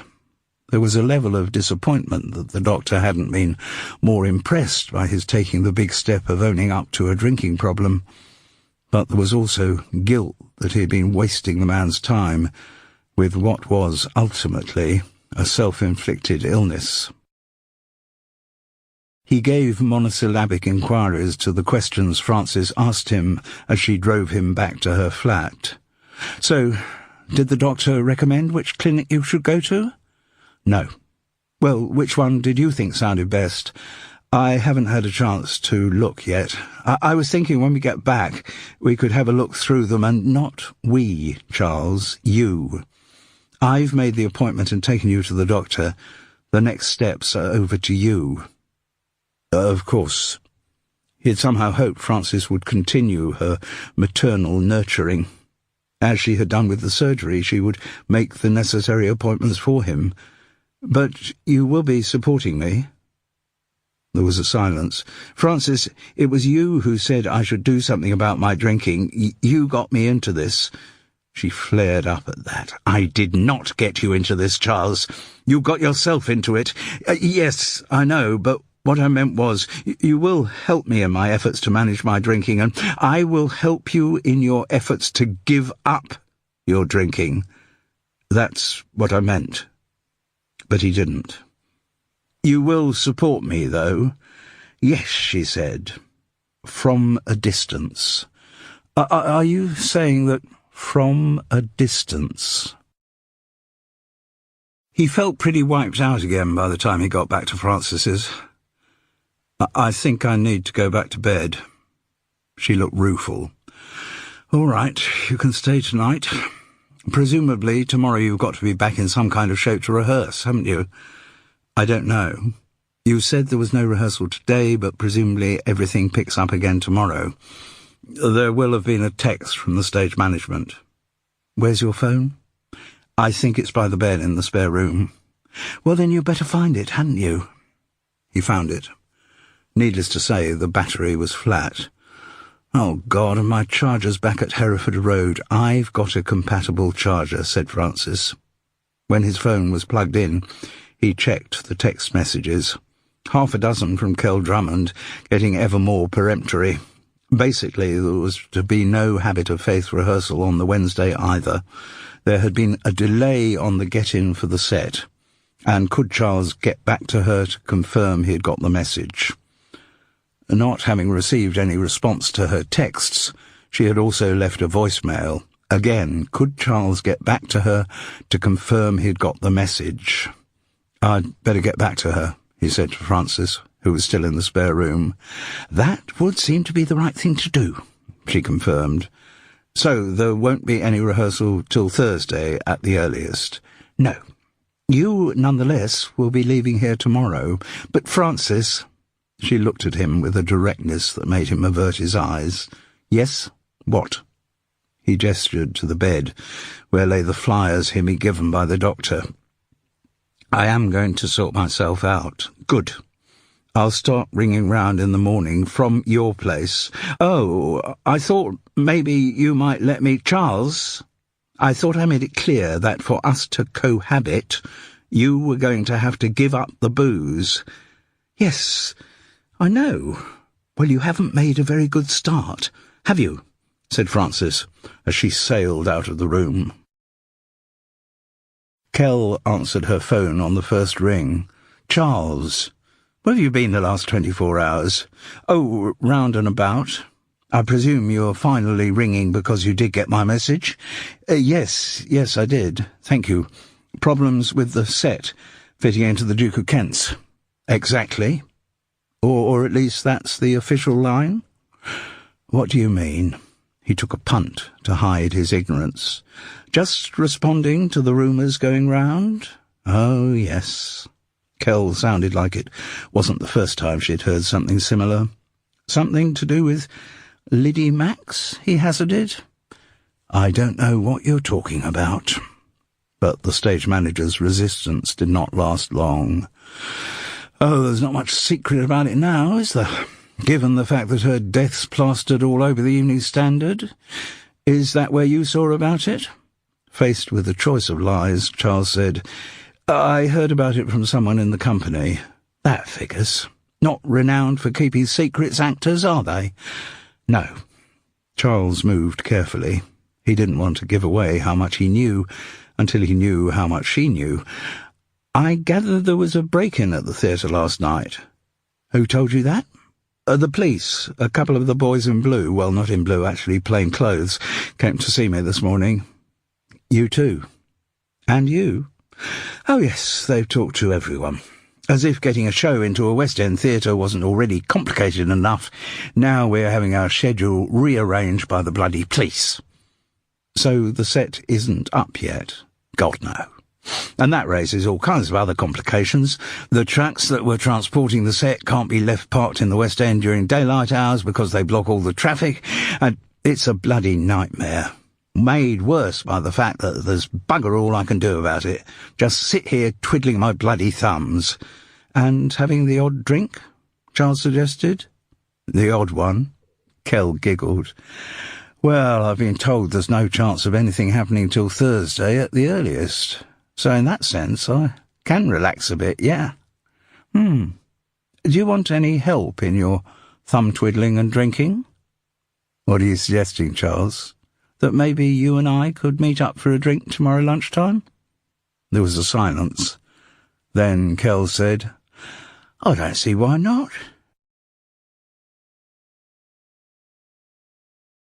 Chapter 8. Francis had left for school by the time he woke up on the Wednesday morning. The night before, she'd given him a Librium, as well as a Zopiclone to help him sleep. Where'd you get this stuff from? He'd asked. My emergency detox kit. He'd looked puzzled. Surely not for you. No. Most of the drunks I have to deal with are teenage girls who are not used to alcohol. Of course, another of the duties which went with the job of being a headmistress. Unlike grown men who should know better, he was in no position to argue. She had put a full litre of mineral water by his bedside. If you do wake up, just drink as much of this as you can. But if I drink a lot, then I'll wake up again because I need a pee. Excellent. Have the pee, then drink a lot more water. Rehydration is the first thing you need, Charles. Yes. He had looked at her apologetically. I'm grateful to you for doing all this, Francis. But the only reaction he'd got had been a huh as she left the room. He still felt pretty grisly, aching all over, trembling. As he got out of bed, the room swayed. He managed to make it to the kitchen, where he found a note. It had been placed pointedly on top of the pile of flyers he'd got from the doctor, and it read, Keep drinking water. Try to eat something, but something bland. There are eggs for scrambling and soup in the fridge. Make sure you phone up those addiction places and begin to sort yourself out. See you sometime. No love. But then he didn't deserve love. And as for the future, just some time. But then he didn't deserve anything more specific. Charles thought he might be ready to eat something, but just opening the fridge made him want to throw up. The only thing he wanted to pass his lips and stabilise his stomach was a large Bell's. And though he knew he mustn't have that, the question did cross his mind as to whether Francis might keep any whiskey in the house. He sat down at the kitchen table, with his head in his hands. How had he managed to get himself into this state? Any superiority he might have felt over the other attendees at the Alcoholics Anonymous meeting had by now shrivelled away to nothing. My name is Charles, and I am an alcoholic. He glanced at the flyers on the table. The first one was for a nurse specialist alcohol and drug dependence. He was qualified as an RMN and an NMC, whatever those might be. For further details, to arrange a consultation or a confidential discussion, there was a phone number to call or the inevitable website to log on to. Charles seemed blurrily to recall that this was one that the doctor had said would cost money. He shuffled it to one side. The next sheet was offering clinical hypnotherapy. Somehow Charles didn't fancy that either. The one that offered him help to grow and embrace life sounded impossibly hippyish. Group therapy amongst people with similar needs sounded impossibly chummy. And the one that offered him a 10-step program was no more appealing. Although there were 2 fewer steps, it sounded distressingly like Alcoholics Anonymous.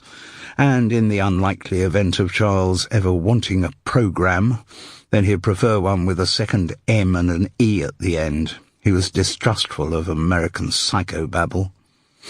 He was surprised by the vehemence of his reaction to every one of the offered solutions. The sentence that stayed with him from all of this reading was, "The first step towards recovery is recognizing that you have a problem which you cannot control without outside help." And Charles wasn't sure that he really had reached that point in his life. He made himself a large pot of strong coffee, drank most of it, and departed from Frances's house without having rung any of the relevant numbers. What's more, he left all the flyers on her kitchen table.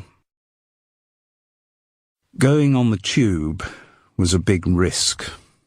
The chances of Charles actually throwing up in the enclosed space seemed strong. There were plenty of seats, but he felt safer standing up. The motion of the carriage, which normally he would not have noticed, seemed vertiginously violent. On one of the vacant seats, however, was a copy of the previous day's Evening Standard. He picked it up and flicked through the pages with one hand, while the other clung grimly to the ceiling rail. He soon found what he was looking for. Actress Death in Theatre. Actress Liddy Max, familiar to viewers of the TV drama Living by Night, was found dead yesterday in the Duke of Kent's Theatre, where she was soon to open in the play The Habit of Faith. She is believed to have had a fall. A police spokesman said that investigations into the cause of her death were continuing. There was a uniformed policeman standing outside the stage door of the Duke of Kent's Theatre. As Charles approached, a bright shaft of sunlight suddenly found its way through the roofs around Shaftesbury Avenue and focused a laser of pain on the area behind his eyes. He winced, then identified himself to the policeman as a member of the cast. "Didn't you get a message, sir, to the effect that there's no rehearsal today? The building is still under police investigation." "Do you mean it's a crime scene?" "I didn't say that, sir," the policeman replied stiffly. "I said that investigations are continuing." Charles knew he'd been pushing his luck to ask anything else. "In fact," he said, "I came here because I had a message from the stage doorman, Gideon." "Oh, yes, I know Gideon, sir. He is actually here on duty, in case any of the actors needed access to their dressing rooms. Is that what you require, sir? Because we'll have to get permission from—" No, I just wanted a word with Gideon, if he's around." "I don't see that's a problem. If it's just something you want to check with him." The policeman moved to open the stage door. "Gideon, Charles Parris here for you." The stage doorman emerged into the opening, blinking like a nocturnal animal in the cold shaft of sunlight. His huge bulk filled the doorway, and there was a scarred bruise in the centre of his forehead. "I got your text," said Charles. "Yes." Gideon looked indecisive and uneasy.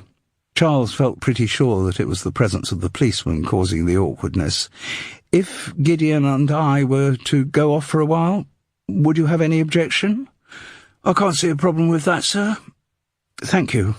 All right, Gideon, a quick coffee or—" The stage doorman accepted the offer with alacrity, and as Charles started towards the coffee shop where he'd lunched on the Monday, he was delighted to hear him say, "No, let's go to the pub." Fortunately, the stage doorman's choice of venue was not the one where Charles had fixed to meet Kell an hour later. Somehow he didn't want to have a gooseberry for that encounter. Gideon headed for the bar with the sure step of a regular, and though the Eastern European barmaid was early morning bleary, she recognised him. "Large vodka and tea, is it, Gideon?" "Please, Charles?" "Oh, I'll just have a fizzy. Thought you were a Scotch drinker." "Well, bells, didn't I hear?" "Has been known." "No secrets in the theatre?" said Gideon slyly. "Well, maybe some of us preserve a few, but they're only very secrets." He grinned at Charles, then at the barmaid. "Make it a large one, Rosa." "Fine, Gideon." She looked at Charles. "Water?" "Just ice." At that hour, they were the only customers. Gideon steered the way to a settle as far from the bar as possible. Not that Rosa showed any interest in their conversation or anything else, come to that. They sat in front of a surprisingly convincing fake fire.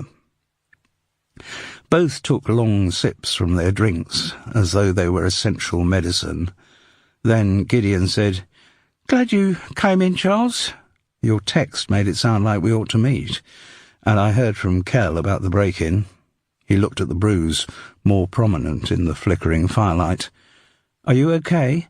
"Oh, yes, just a bump." "I should mention, Gideon, that I have had a visit from the police." The lardy face grew paler. You didn't tell them you'd been at the theatre on Monday night?" "What makes you think I was in the theatre on Monday night?" "Oh, you weren't there?" Gideon sounded relieved. Charles trod cautiously. "I told the police I hadn't been there." "Good. What made you think I might have been?" The fact that you come in the afternoon. None of the rest of the company had. Well, none of the actors and the techie lot all came in through the scenery dock. But you had come in, and I thought you might already be using your dressing room as, a kind of base in the West End. But if you weren't there, then it's not a problem." There was a silence. Both men took long swigs from their glasses. Charles was slightly appalled at how much better he felt with the drink inside him. "So, about this break-in, Gideon?"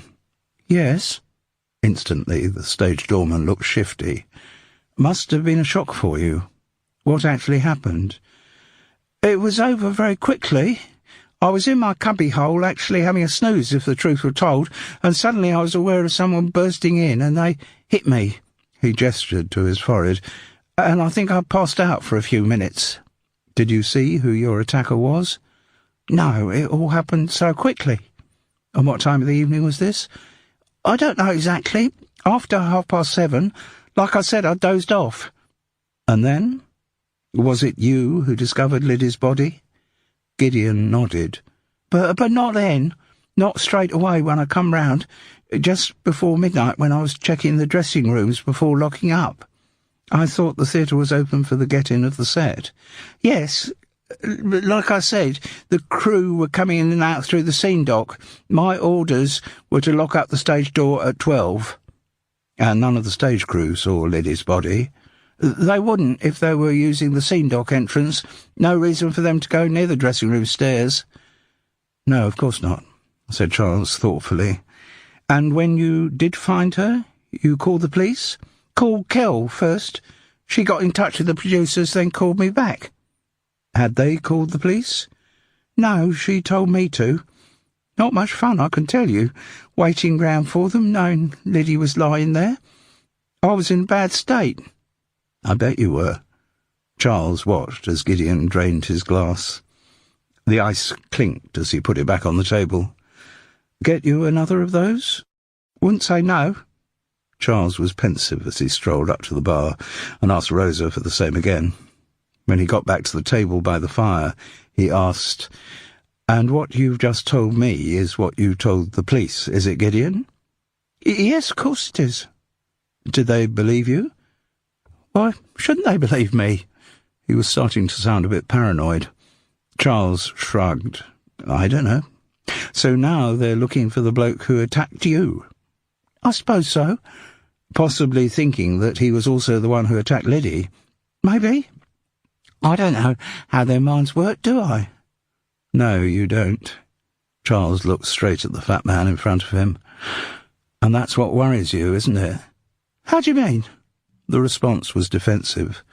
"I was thinking about that text you sent me, Gideon." "What about it?" "Why did you want me to tell the police that I hadn't been into the theatre last night?" No reply, just a shiftier look. "Was it because you were afraid I might be a witness to what you were doing last night?" "I told you I wasn't doing nothing. Just sitting in my cubbyhole, maybe dozing a bit." "Until you were attacked?" "Yes, that's right." "So you weren't pushing Liddy down the dressing-room stairs?" "No, I bloody wasn't." Charles spread his arms wide. "I didn't think you were, but I had to ask. I wonder what else you might have been doing, which you didn't want anyone to witness." "Charles, it's not important. Since you weren't in the theatre last night, it doesn't matter where I was, does it?" "Where you were?" "Oh, Gideon." I think I get it. What are you talking about? I think if I had come to the theatre last night, I would have found your cubbyhole empty, which, of course, Charles knew to be true. He had been there, and he had found it empty, but there was no need for him to tell the stage doorman that. Gideon's body language showed he was on the right track. "So, where were you?" Charles asked gently.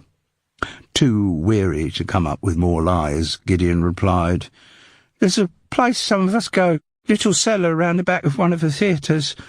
We drink there. We call it the Teggy's Drinking Club. And I thought last night there'd been nobody around, just the stage crew. Nobody noticed whether I was on duty or not. God, I'm so bloody stupid," he burst out.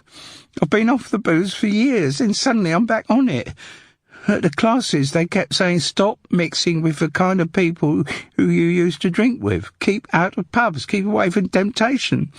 And what do I go and bloody do? God, I'm full of shit." Charles Paris, looking at the dregs of the morning's second large bells, did not feel in any position to comment.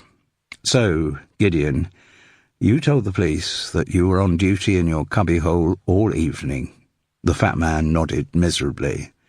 "And the person who attacked you?" "No one attacked me," Gideon confirmed. He gestured to his forehead. "I did this to myself." Kell looked different. At work she always wore black jeans or leggings, black T-shirt or jumper, black trainers. Charles did not associate her with colour. And here she was, on a day when she couldn't go to work, dressed in a shiny turquoise zip-top, scarlet jeans and silver lace-up boots. "I see you've moved away from monochrome," he said as he approached her. "Girls got to be girls sometimes," she said, with one of her broad grins. She had a half-full glass of red wine in front of her. "Am I late?" "No, I got here early." "More of that?" He gestured to her glass. "In time."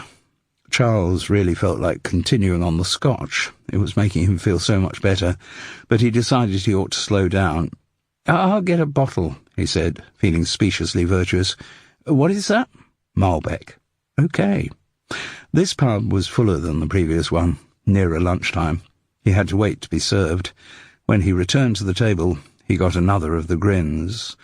"You'll get yourself a reputation, Charles." "What do you mean?" "Being seen coming from the bar with a full bottle and a single glass, people will talk. No more than they do already." He unscrewed the top, filled up her glass, then his own, and raised it. "Cheers." "Cheers." They both took long, grateful swallows. Then Kell said, "Do you want to get the subject of Liddy Max out of the way?" "I'm in no rush. Be interested to know more about you first." He put on a slight accent to mitigate the cheesiness of the line. Her smile acknowledged that she knew exactly what he was doing. "I'm stage manager for The Habit of Faith," she stated without intonation, in case you hadn't pieced that together. "And? And what?" He shrugged, with hands held open. "Where do you live?" Etc. "I live in what is described as a studio flat in Crouch End. And as for the etc., I am currently between relationships. Though the gap since the last one has been so long, between may imperceptibly have become beyond." "And you?" "Oh, technically married, but again it's been a long time since..." How readily the lies slipped out. He moved the subject on. "So, Kell, how did you get into this business?" "Stage management? Not the usual route. Wasn't a stage-struck teenager. Didn't hope to make it as an actress until I realised the sad truth that I had no talent. No, I went through university studying computer science.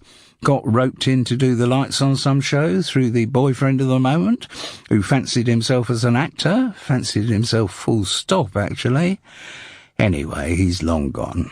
Oh, I am sorry. No, not long gone in that sense. God knows whether he's alive or dead, but he's long gone from my life. Anyway, I found I had an aptitude for the techie side of theatre, so when I got my degree, I was faced with a choice. A lifetime behind a computer keyboard surrounded by other geeks, or a lifetime dealing with the egos, freaks and loonies who inhabit the business that is show. She shrugged. As you see, I chose the significantly less lucrative route. Got in on the technical side, lighting, but found that less interesting once it all became computerised, so ended up in the hole where you now find me, being blamed for everything by everyone in the company. But she spoke with affection, clearly like Charles, though recognising all the idiocies of the world in which she worked, she was still bound to it with hoops of iron. Kell took another long pull from her glass. It would need filling up again soon. Incidentally, Charles, were you planning to eat? It's just I'm ravenous, and I work on the stage manager's principle of always eat when you can, because you never know when the next opportunity will arise. Now that the subject of food had been mentioned, he too felt suddenly starving, which, considering his reaction when he had contemplated the contents of Francis's fridge only a couple of hours earlier, was amazing. From swearing that he would never touch another drop, he now felt close to eulogising the beneficial effects of alcohol. It was with great pleasure that he ordered sausage and mash for both of them. "So," he said when he was back at the table, "Liddy." "Yes, Liddy. The police came to talk to me at my place, which, like yours, is a studio flat. Was it the Little and Large of the Met?" "They seem to be in charge of the investigation. Detective Inspector Tricker and Detective Sergeant Bowles. I didn't take in their names. I mean, they introduced themselves, but Bowles is the short one?" Kell nodded. "When did you last speak to them?" "This morning, actually. They regard me as the person to contact for any liaison they require with members of the company, which is, I suppose, a reasonable definition of the stage manager's role." "So when did Tricker and Bowles first contact you?" "Small hours of yesterday morning. They told me that Liddy's body had been found." "But you already knew that, didn't you?" She gave him a sharp, interrogative look. "Gideon told me he had rung you before contacting the police." Kell nodded. "You have been doing your research, haven't you?" "Just come from having a drink with Gideon." "Right. I thought he was meant to be on the wagon." "Well, he's fallen off it. When you talked to the cops this morning, did you get any idea of what they were thinking? About Liddy? Whether it was an accident or murder? Is that what you mean?" "I suppose it is, yes." Kell grimaced. "I'm afraid the real police aren't as accommodating as the ones in stage thrillers. They tend not to provide amateur sleuths with regular updates on their investigations." "I've heard that."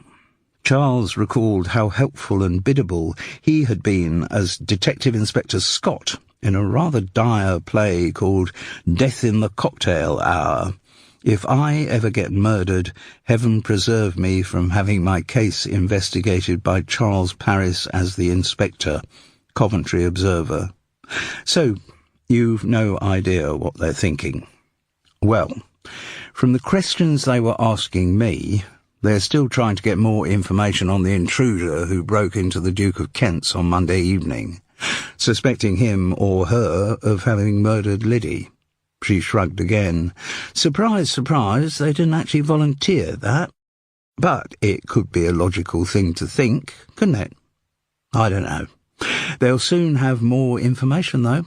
Apparently they're collecting CCTV footage from the cameras around the stage door area." Charles felt a little swoop of despair. That was not what he had wanted to hear. From Gideon's testimony, he now knew the police would find no evidence of any intruder breaking into the theatre, whereas they would almost definitely find recordings of his own arrival and departure. Realising he hadn't been telling the truth, they might logically therefore identify him with the intruder. He started to feel paranoid. No, that was the wrong word. Paranoia is the fear of non-existent threats. The threat which faced Charles Paris at that moment was very real. Why the hell had he chosen to lie to the police and hope to get away with it? Anyway, the deed was done. He couldn't retract the statement, could only wait till his duplicity caught up with him. And in the meanwhile he was sitting in a pub, nearing the end of a bottle of wine, in the company of a woman whom he was finding increasingly attractive. He kept hearing people saying one should live in the minute, and this was a nice minute to be living in, particularly since their sausage and mash had arrived. "Suppose, Kel," said Charles, "that she wasn't killed by an intruder." "What, you mean suppose it was an accident?" "No, let's stay with murder for the time being. Come on, you've sat through endless rehearsals of The Habit of Faith. You are the eyes and ears of the production. You see everything that goes on. If you were told that Liddy had been killed by one of the company, in which direction would your suspicions turn?" "Ooh, accusing company members of murder isn't covered in the stage manager's manual. Just idle speculation? Of the kind that every other person involved with The Habit of Faith is currently indulging in?" "I would say almost definitely yes, Kel. A parlour game, if you like. You must have heard Liddy having a set-to with someone." The stage manager wrinkled her lips dubiously. "Well, if this were a traditional theatrical whodunit, yes. The person we'd be looking for would be Liddy's understudy, Imogen." "Right. So, have you witnessed any conflict between the two of them?" "Not conflict, that would be overstating it, but let's say they weren't bosom buddies, even though they both came to lunch with us at the Sandwich Bar on Monday. I think that was just convenience, leaving the theatre at the same time. Anyway, I haven't actually seen any overt antagonism between the two of them, just no real bonding. But there's no doubt that Imogen's very ambitious. Thinks she's destined to become a star.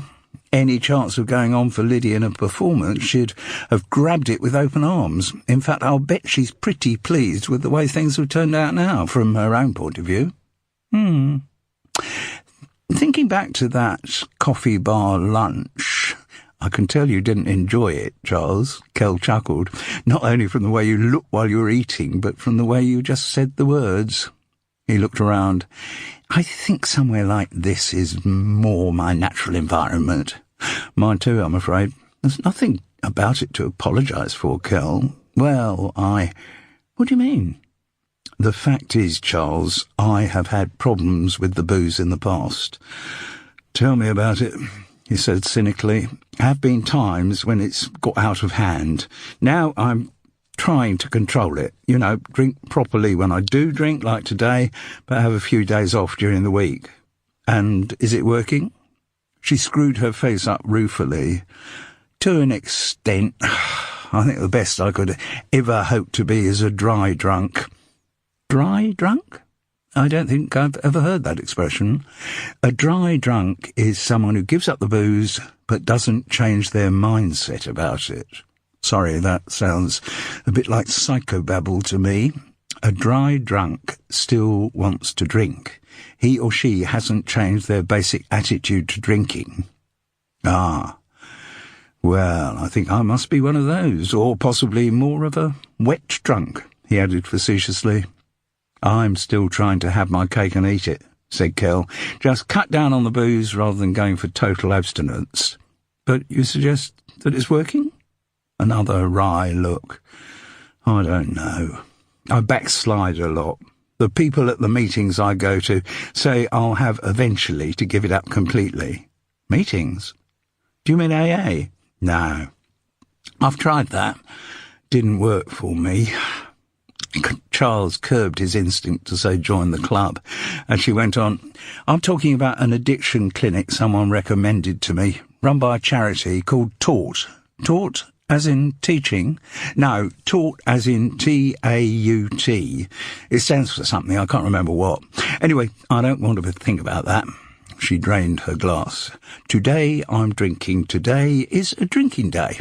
I will enjoy that while it lasts. When we finally are allowed back into the theatre, I'll be so busy I won't have time to drink." "If today's a drinking day," said Charles, "then I'd better get the second bottle." Kel made no demur as he did just that.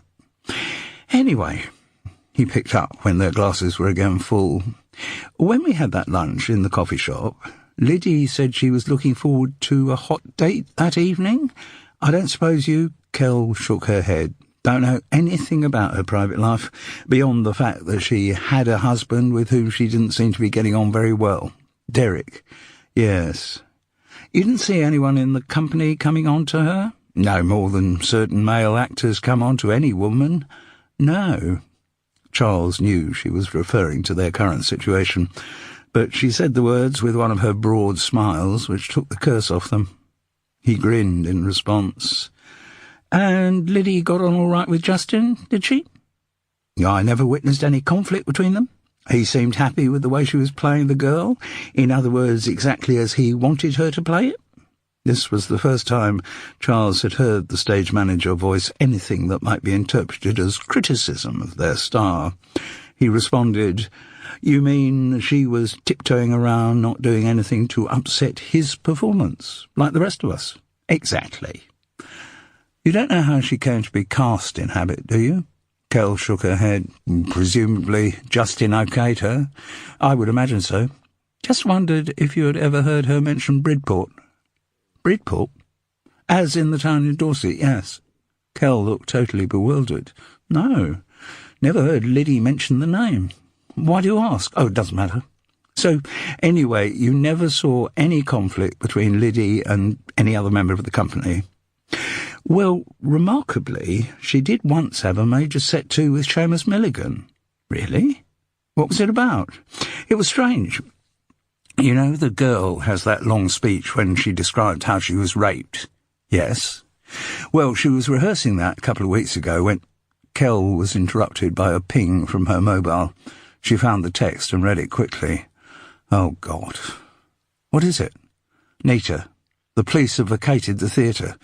We can go back in. There's a planning meeting at 3. I must go. But you haven't finished your sausage and mash. Unfinished meals are one of the features of a stage manager's life. Another one is the ability to sober up extremely quickly. And we haven't finished the second bottle of wine. Nita's text says the cast still won't be called till tomorrow morning. So I'll have to leave the second bottle in your capable hands. Won't I, Charles? Said Kel, as she rushed out of the pub. Well, he replied to no one, if you insist.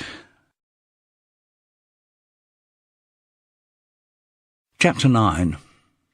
The hands into which Kel had entrusted the second bottle were less capable by the time Charles had finished it, but he felt quite cheery as he returned to Hereford Road, although, of course, the immediate target in his emotional life was rapprochement with Frances.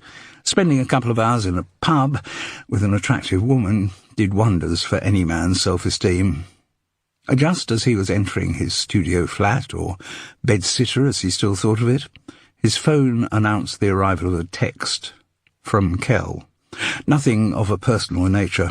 A group message announcing a company call at 10 o'clock the following morning. Charles fell onto his bed in a benign stupor and pulled the duvet over himself. When he was woken by his phone a couple of hours later, nothing felt benign. Somehow incapable of learning from experience, he had forgotten how heavy drinking to dissipate a bad hangover provided only temporary respite. The effects were cumulative, and he woke to a new level of shaky ghastliness. His mood wasn't improved by the fact that the call came from Frances. A very solicitous Frances, concerned about his well-being. Yeah, not too bad, he lied. You haven't had anything to drink today, have you? Not much, he lied again. Oh, Charles. The way she said his name expressed decades of exasperation and disappointment. Anyway, we rehearse again tomorrow. The police are allowing us back into the theatre. Does that mean they know what happened to the girl who died? If they do, it's not information they're sharing with the general public. No surprise there. So, Charles, have you made an appointment? What? You said you were going to make an appointment with one of those addiction services. The fact that you left all the flyers on the kitchen table made me assume you'd done it. Ah, well, oh, Charles. Even more exasperation and disappointment. I just wanted to get more information. He faffed around hopelessly. Talk to people who've been through the experience, get some recommendations of what's worked for them. And have you got those recommendations? Francis asked cynically. Have you talked to people who've been through the experience? Yes, I have, actually, Charles was able to reply with virtuous honesty. After all, both Gideon and Kell had drink problems, and the stage manager had talked of meetings she went to. There's one I'm going to follow up on, he added, though it was the first time he'd had the idea. It's called Taught. I'm getting in touch with them tomorrow. Well, make sure you do, said Francis, and don't think about contacting me until you've got an appointment set up. He texted Kell. Could you give me a number for that Taught organisation you mentioned at lunchtime? He hesitated for a moment before concluding the message with an XC. To his surprise, considering how busy she must be at the Duke of Kent's, she texted him straight back with the number and an address in Finchley, adding, I think I'm going to have to get back in touch with them. I feel absolutely shitty. Had I known this was going to be a working day, I wouldn't have dreamed of drinking at lunchtime. No X from Kell. Charles spent a miserable night. He knew the only thing that would make him feel better was another drink, and he knew the one thing he mustn't have was another drink. Fortunately, there wasn't a bottle of anything alcoholic in the flat, otherwise he would have necked it. And soon it was late enough for all the convenience stores on Westbourne Grove to have closed, so even if he had been tempted to succumb, he had no source of supplies. As a result, he sweated through the small hours, snatching moments of sleep and waking either too hot or too cold. Round 3 o'clock, he took his last 2 paracetamol and wished he possessed something in the way of sleeping pills. Round 6, he gave up the unequal struggle and risked moving his head into vertical. He drank a lot of strong coffee and tap water, but they made a poor job of rehydrating his arid brain. It's a hell of a tight schedule, but I think the show's in pretty good shape, and we can make it in time for the press night. Nita Glaze was speaking, but everyone in the auditorium that Thursday morning knew that she was channeling the thoughts of the show's producers and star. Nita had the title of director, but those kind of decisions were way above her pay grade. She had been given the illusion of power, though. Justin Grover and the producers sat meekly in the stalls, while she was alone on stage delivering their pronouncements. Obviously, she went on, we're all shattered by what happened to Liddy, and it's not going to be easy to bring our focus back onto the habit of faith. But we're all professionals, and there's nothing she would have wanted more than for us to do the show as well as we possibly can as a kind of tribute to her memory. As you can see, she gestured round to the incomplete set, there's a lot of work still to be done here, and though from now on we are normally rehearsing in the theatre, there may be times when major structural work means we have to go elsewhere. Because of the time pressure, we won't be going back to White City, but, Kell, I think you're on the case for finding some rehearsal space in the West End? From the auditorium, the stage manager nodded assent. Getting there, she said. Apart from a generic greeting to the company, Kell hadn't spoken directly to Charles that morning. She looked pale and drawn. It was quite possible that monitoring the stage crew's set building overnight, she hadn't had any sleep. And starting on that kind of workload with a skinful of booze can't have helped. Maybe she was avoiding Charles's eye because she blamed him for leading her astray. Or maybe he was just being paranoid. Another uncomfortable feeling to add to the collision of uncomfortable feelings occupying his mind and body. He sat in the front row, sweating and jerky, wishing he had equipped himself with a cup of coffee like most of the company, but uncertain whether he'd be able to get it to his lips without spillage. Charles was not involved in the first scenes being rehearsed that morning, so he ambled disconsolately up to his dressing room. His was up 2 flights of the steep stairs. Liddy's, now the domain of Imogen Whittaker, was on the first floor, So he passed the landing from which she had fallen, been propelled or propelled herself on the Monday evening. Being back there made him wonder again what conclusions the police had arrived at from their investigations. Despite any amount of backstage speculation, it was unlikely that any definitive information would emerge until the poor girl's inquest.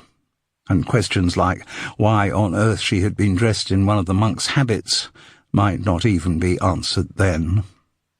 Charles's dressing room depressed him. The prospect of having his own private niche for 3 months in the West End had already palled. He knew it was his own fault. His Monday night tryst with a bottle of Bell's had sullied the place for him. He also felt guilty about Liddy. If he hadn't been insensible with drink, he might have heard something which could have given a clue as to what had happened to her. He might even, possibly, have been able to save her life. The only thing that had stopped him from doing that was the drink. Nothing else. And the reason he was feeling so shitty that morning had the same cause. It was also the reason why he was about to screw up the most promising rapprochement with his wife that he'd been offered for years. My name's Charles, and I am an alcoholic. Kell's text was still on his phone. He wondered what the acronym stood for, but that wasn't important. He rang the number. A female voice answered, calm, slightly London twang, just with the word "Taught? Good morning. A friend recommended that I should ring you." "Good. And may I ask what your problem is?" He felt flustered. "What do you mean?" "Here at Taught we deal with a variety of addictions. Drugs, alcohol, gambling." "I've never taken drugs," said Charles piously, almost perversely affronted that the suggestion should be made. His lack of experience of illegal substances was not due to some high moral decision to abstain. It was just that when in his late teens a friend had offered him a spliff and he had taken a couple of long drags, all he got from the experience was a headache so agonizing that he had forsworn drugs ever since. From that time on, he had never smoked cigarettes either. As an embryonic actor, he already knew how useful it was to have something to do with one's hands, but while his school friends looked cool going through the elaborate routines of the smoker, Charles kept picking bits of tobacco off his tongue and generally was more adolescently inept with a cigarette than without one. Thus, concern with external appearances had protected him from 2 health-threatening habits. If only the same could have been said of the booze. "So, what is the problem?" came the question from the other end of the line. Alcohol, he managed to say. "Fine." The voice was completely unjudgmental. "What I would suggest is that we should make an appointment for you to come here for an assessment, and then we'll see where we go from there." "That sounds a good idea." "I've got nothing till the week after next. Is Monday a possibility?" "Should be all right. I'm in a show which will have opened by then." "Ah, you are in the business?" "Yes." "Let's say 4 o'clock Monday week?" "Thank you. Of course, if I'm called for extra rehearsals, I'll just give us a call and we'll reschedule." "Fine." "Reckon the assessment will take an hour?" "OK. Right. Your meeting will be with Erica. Do you have our address?" "Yes. Gower House, was it?" "That's right." She gave him some directions. "If I could just have your name and mobile number." The warm feeling from having done the deed didn't last long. He still felt shitty, and with that came the sour reflection that the shittiness was completely self-imposed. He contemplated ringing Frances to tell her he'd taken the first step, that he had actually made the appointment, but he decided against it. Wait until he had some progress to report. He folded his Times to the crossword page, but the clues appeared to be written in a foreign language. Though it was their business to make connections between ideas, all the synapses in his brain had gone on strike. The only thought that his mind seemed able to accommodate was a disquieting one. Kell had told him the police were checking CCTV footage for the Monday night. It was only a matter of time before they would be wanting to ask him more questions. He regretted his total stupidity in lying to them in the first place. Charles wandered disconsolately down to the green room and made himself a mug of coffee, which he only filled up halfway to avoid tremor spilling. Then he went into the auditorium to see what was happening in rehearsal. They were working on the girl's big scene, in which she described to Abbot Ambrose the violence that had brought her to seek sanctuary in the monastery. The company referred to it as the rape scene, and it was the one over which Nita Glaze and Liddy Max had clashed, but the atmosphere was patently more relaxed with the new casting. It was also immediately clear that Imogen Whittaker was a very good actress. With her long red hair and her stunning looks, she had quite a future ahead of her. She had also done her homework. Only 3 days after she had been told she was playing the part, she knew every one of the girl's lines perfectly. This is, of course, what she should have been able to do as the cover for Liddy Max, but very few understudies are as familiar with the text at that stage of rehearsals. The standard of Imogen's performance also suggested that in the intervening couple of days she had either been working very hard on the part on her own or with Nita's guidance. Charles supposed there was no reason why the two of them shouldn't have got together in a rehearsal room while access to the Duke of Kent's was barred. He thought idly of the eternal cliché of showbiz mysteries, the star being got out of the way so that the understudy can blossom into an even bigger star, and wondered whether it had any relevance to the current situation. He couldn't really see it. There weren't many of the company in the auditorium that morning. Nita, her assistant director, a couple of ASMs. No sign of Kell. Maybe she was on the phone, sorting out alternative rehearsal space. The other person present, though, was Seamus Milligan. He was watching his lines being delivered with rapt attention, and the looks he focused on Imogen Whittaker was so intense as almost to be hungry. Chapter 10.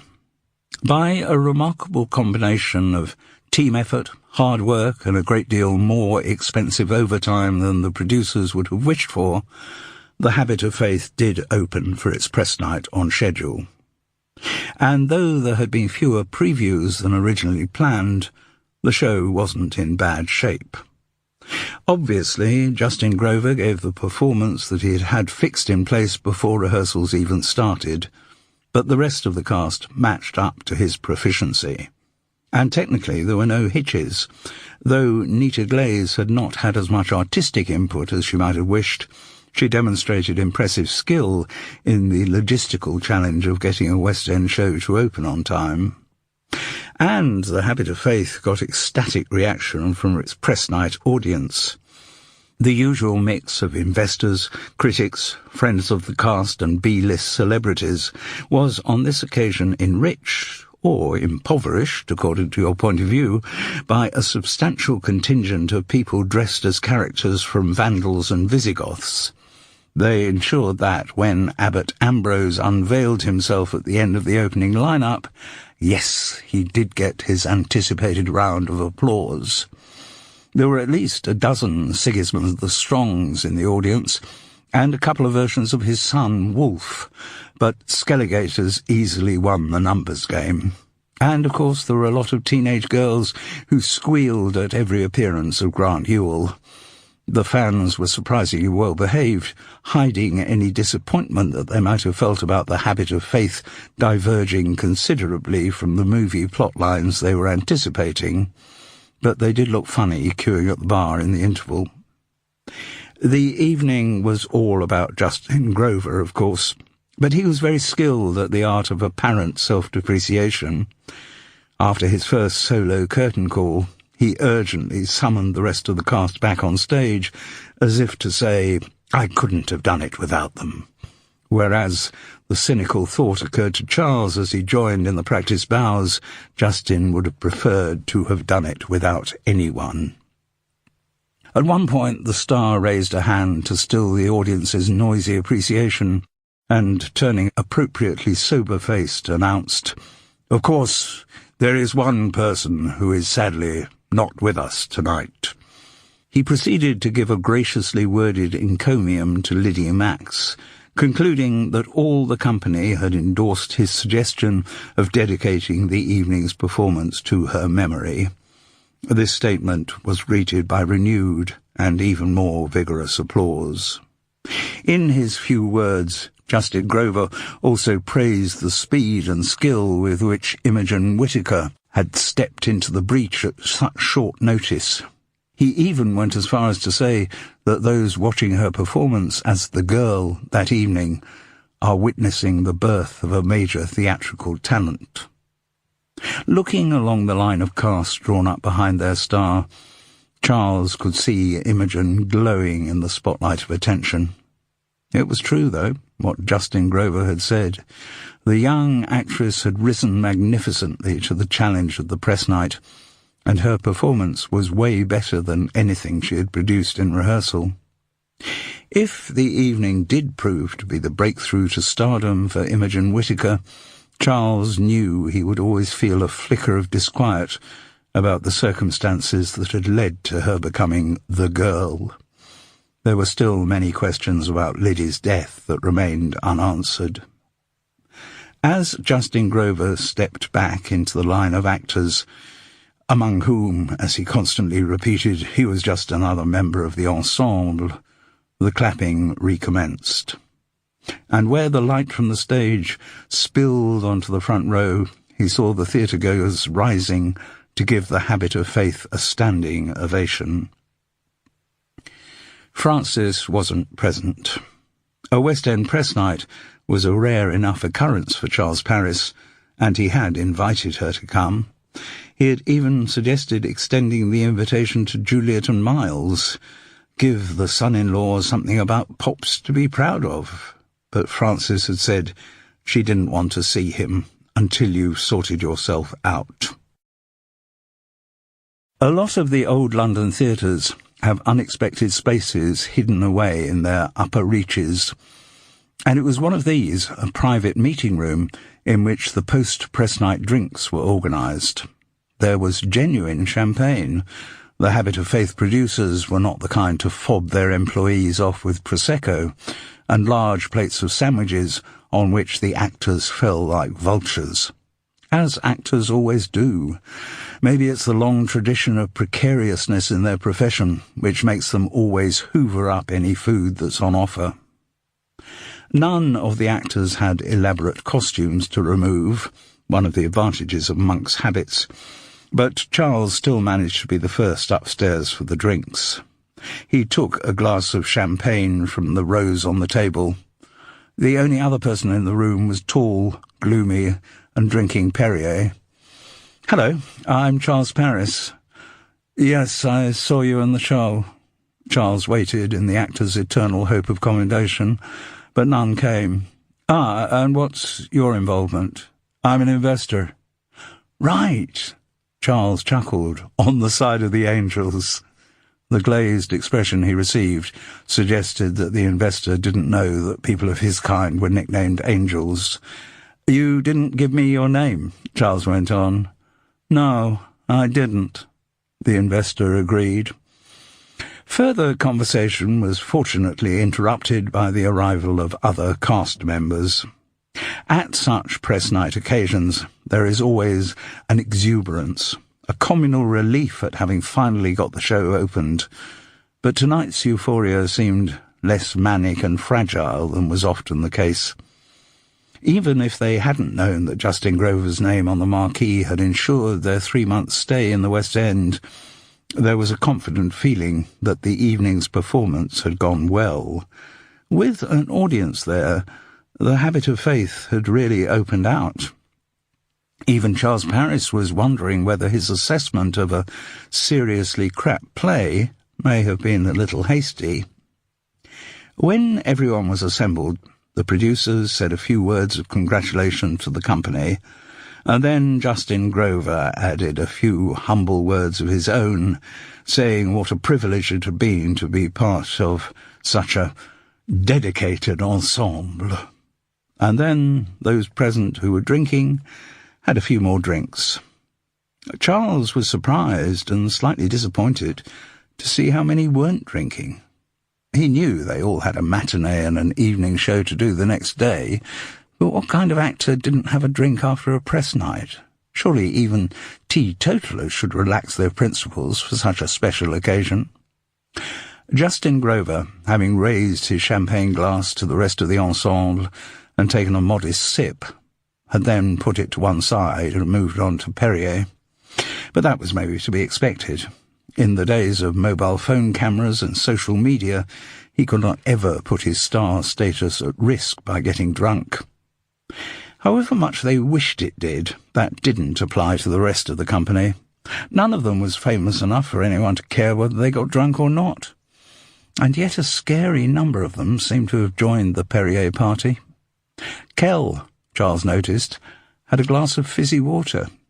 He went across, and perhaps to assert his own virtuousness, said, "I've followed up with Tort, going to have an assessment next week with someone called Erica. She's good. Well, they're all good." Kell didn't seem to be focusing on him. Her eyes were flitting around the room. Are you likely to be going there?" asked Charles, quite relishing having Kell's company for the next stage of his journey to sobriety. "I hope not." "Oh?" He was taken aback by the sharpness of her tone. "Sorry, that came out wrong. I didn't mean to knock what they do at Tort. It's brilliant. I just meant I hope I'll be able to get through this next patch from my own inner resources." "Ah, well, good luck. Thanks. Oh, there you are," she said, breaking away from Charles and taking the arm of Todd Singer, who had just arrived. Charles went to get his champagne glass filled up. He still had a headache when he arrived at the Duke of Kent's on the Wednesday afternoon. He was there a good hour before the matinee, clutching a virtuous sandwich he had bought from one of the Hereford Road convenience stores, not going to give in to the temptation of a pub lunch. Because he was early, there were not many other company members about, which provided it a welcome opportunity to talk to Gideon on his own. "All the fuss about Liddy seems to have died down a bit," he observed. "Everyone's been so busy getting the show on." Gideon nodded, starting a ripple through the rolls of flesh where his neck should have been. "You had any more hassle from the police?" Charles went on, casually. "They did talk to me this morning." "And? Have they made up their minds about what actually happened to Liddy?" "Well, if they have, they didn't tell me. Been in touch with you again, have they?" Gideon's question seemed to imply some level of complicity between the two of them, as if they both had something to hide about the night Liddy died. Gideon's secret was the fact that he had been off drinking when he should have been on duty. Charles felt confident that the stage doorman didn't know what his was. "No, haven't heard a squeak. Maybe they've decided it was an accident. Or maybe it'll be one of those cases where they can never find out the truth about what actually happened." "Maybe." But there was still important information Charles needed from Gideon. Maintaining the casual tone, he said, "I hear from someone that the cops were going to check out the CCTV footage from round this area, on the relevant night. You hear anything from them about that?" Gideon's chubby face crinkled into a smile. "Yes, I did, and thank the Lord, it was good news." "Oh? Seems that all the CCTV cameras in the area have been sabotaged. Paint sprayed all over the lenses." "When was it done?" "No idea. Cops didn't tell me that. But like I say, it's good news for me. It's evidence that the raid was planned." "What raid?" "The raid by the intruder who hit me over the head." "But you told me there never was an intruder who hit you over the head." "You know that. I know that." The stage doorman winked conspiratorially. "But the police don't know that, do they?" Their conversation was interrupted by the arrival at the stage door of one of the wardrobe girls. "Anyway, Charles," said Gideon, "if you fancy going for a drink after the show one night, I'll be up for it." "Me too," said Charles, convincing himself he was agreeing not because he fancied a drink, but because he wanted to pick Gideon's brains further about the mystery of Liddy Max's death. As he walked up the steep stairs to his dressing room, Charles Paris felt enormous relief. There was no CCTV footage to prove that he had lied to the police about his movements on the relevant night. He had got away with it. To Charles's amazement, The Habit of Faith got very good reviews, most of them concentrating on Justin Grover's performance. What versatility he had, moving from the craggy grandeur of Sigismund the Strong to the fragile sensitivity of Abbot Ambrose. How splendid it was that an international movie star had returned to work on stage in the West End. And to Charles's disappointment, none of the reviews mentioned what a piece of crap the play was. So, what did he know? None of the reviews mentioned him either, but then he had known from the start he was only in the play as a plot device, a listener to what were effectively monologues from all the other characters. Anyway, he wasn't too upset. He remembered the last review he had received when he had played a part in A Monk's Habit. In the role of the prior, Charles Paris's bellicose ranting made me wish he'd joined a Trappist order. Bolton Evening News. "Francis, it's Charles." It was the Friday, just before the show opened, end of a busy school week for her. "Oh, yes?" There was no intonation in her words, neither welcoming nor deterrent. "Press notices for your show seem to be pretty good." "They were, weren't they? You must come and see it sometime when we've—" "Yes." She didn't sound particularly enthusiastic. "Listen, Charles, I'm about to luxuriate with a glass of wine in the long, hot bath I've been promising myself all week. So if you just rang to pass the time of day, then No, I did have a reason for ringing." "And what was that?" I wanted to tell you I've been in touch with Tort." "Tort? What's that?" "It's a charity which helps people with addiction problems." "Oh, good, Charles." Her tone was instantly softer. "I thought you had conveniently forgotten our discussions about that." No, I was just waiting till we got the show opened. I'm going to talk to have an assessment on Monday." "Good. It's a start." "And may I ask, have you had a drink today?" "No," Charles replied proudly. "Yet," said Francis, with the weariness of many years' experience. He didn't respond to that. "Anyway, I was thinking, because I have taken the first step, setting up this assessment interview." "Yes," she sounded as if the imperative of her bath was growing stronger with every second. "I wondered if we could meet up on Sunday night at the Italian place. And will you turn up this time? I've had my fill of looks from other diners, pitying the woman whose date didn't turn up. No, I'll be there, I promise. Go on, please say yes." Francis let out a long sigh. "All right, Charles, I'll meet you there on one condition." "What's that?" "That you make me another promise." He said warily. "Not to have a drink between now and then." There was a silence. Then, "All right, I'll do it." "See you Sunday," said Francis. Perhaps. He was there at the Hampstead place on the Sunday, and he hadn't had a drink since they spoke on the phone. Nor, to the amazement of the waiters who knew the couple well, did he order anything alcoholic. As he watched his wife down 2 large Cabernet Sauvignons, Charles Paris sipped San Pellegrino. He felt virtuous, but knew the evening would have gone better if he'd been drinking. There were pauses and longueurs in their dialogue, which he was sure he wouldn't have been aware of with a drink inside him. Francis seemed tired, and Charles, listening to the lively banter from the tables around them, felt old. When he paid the bill, there was no thought of Francis inviting him back to her place. She asked him to report back to her on his assessment at Tort, kissed him on the cheek, and left.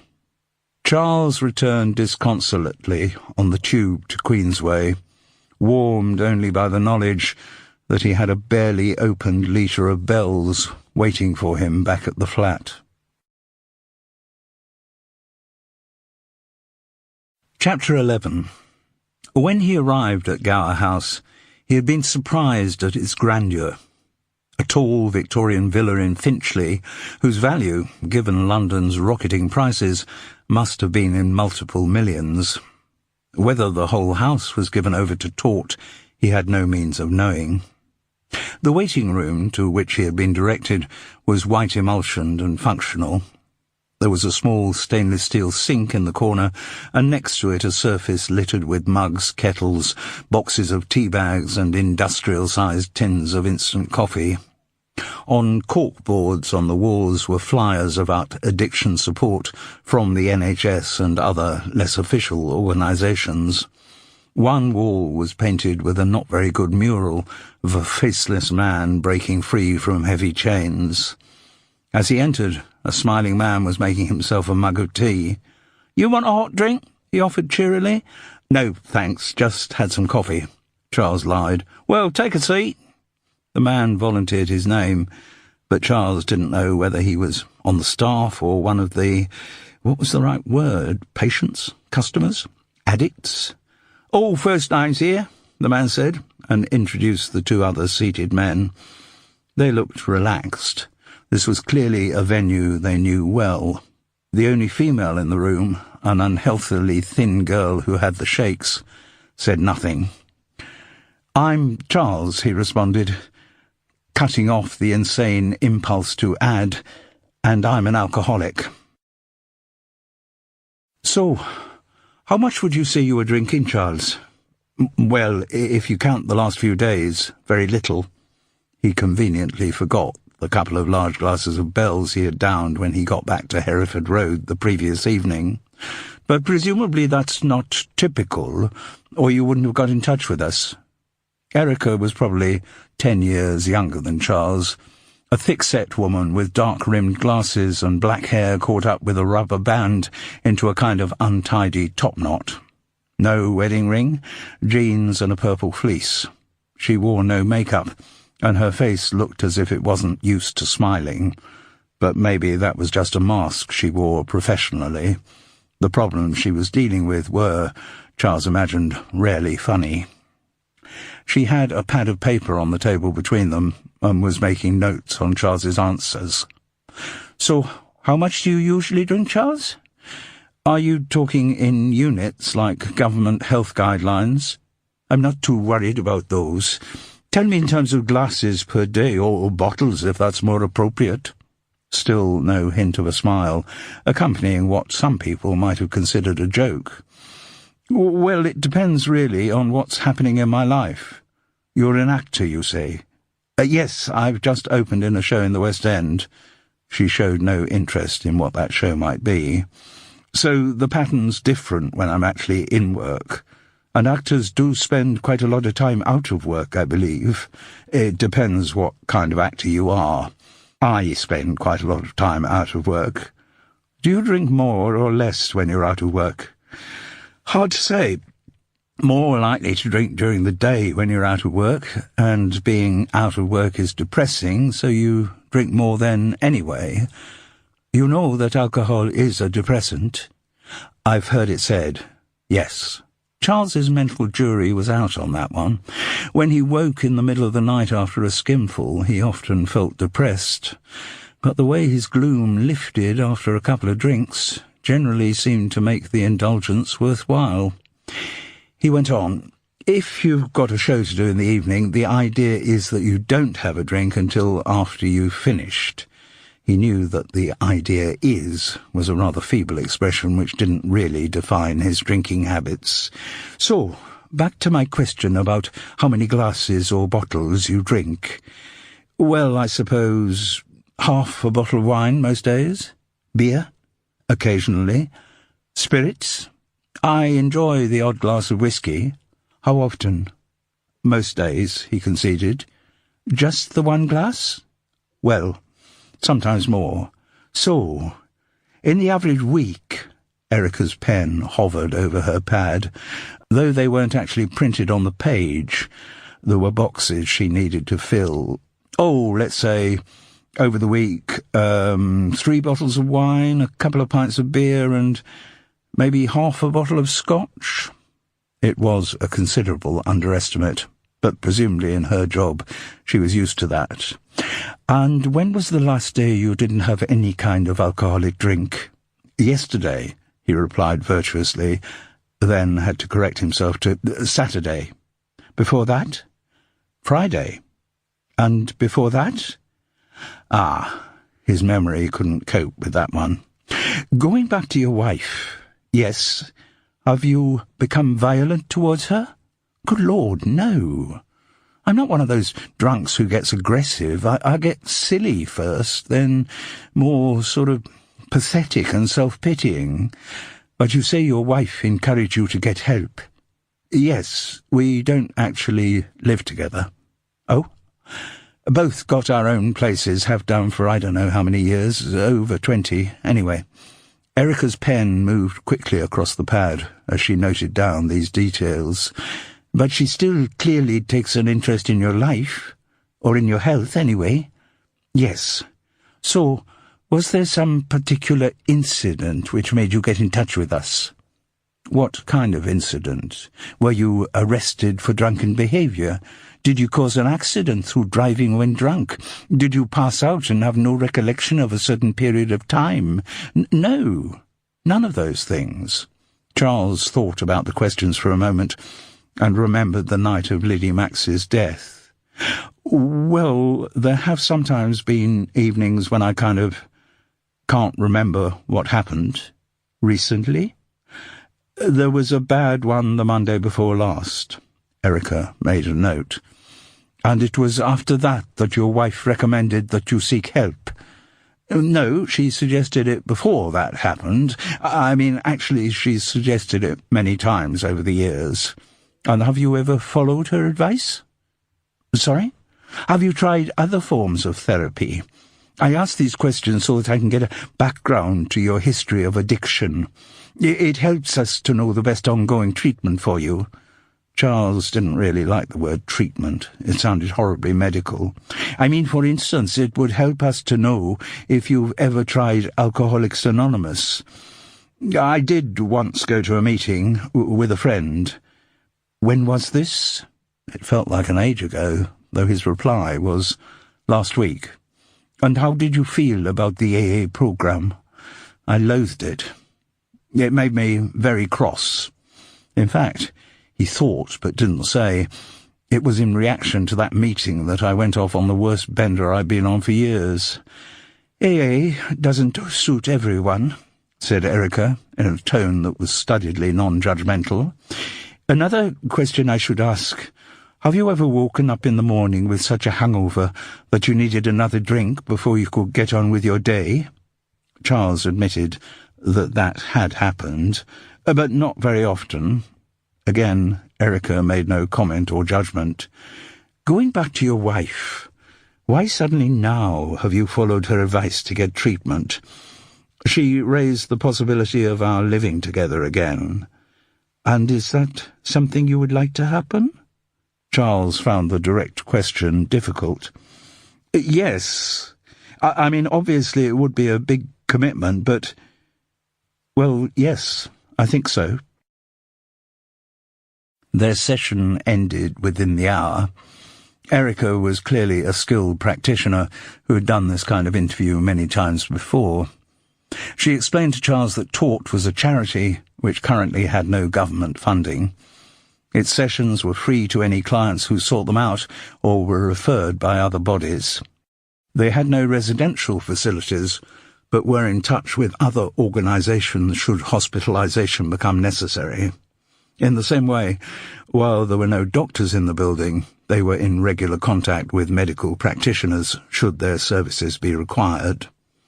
The only rules on which Taut insisted were that no drugs or alcohol were allowed on the premises, and that a rule of confidentiality was observed about anything that was said in any of their sessions. At the end of the assessment, Erica gave Charles 2 photocopy sheets. On the drink diary, he should enter his daily intake of alcohol and put answers in columns headed, "Did you drink? What did you drink? And how do you feel now?" On the reduction plan, he was meant to list his current amount, the amount he intended to reduce that by, and the amount achieved. Charles somehow couldn't see himself doing all that paperwork every time he reached for the Bell's bottle. Erica also gave him a sheet listing the weekly timetable at Gower House. There was a very full programme, with sessions of an hour or hour and a half continuing between 10 a.m. and 8 p.m. every weekday. The titles of these sessions contained a lot of off-putting words like community, grounding, and development. Her recommendation for Charles was that he should try the Growing Out meeting at noon on Thursdays and see how he got on with it. If that proved to be useful, then perhaps he should consider attending the weekend group on Fridays at 4 in the afternoon. For a lot of the participants, Erica explained, the weekend was the most dangerous time, when the temptations of social alcohol and substance abuse were at their strongest. The Friday sessions were more free-form than the others.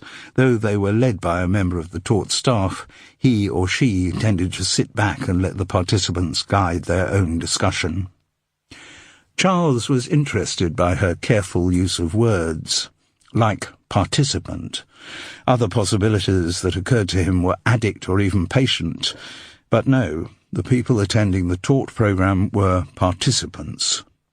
Though Charles had a natural scepticism about woolly New Age concepts like sharing, he respected the use of the word.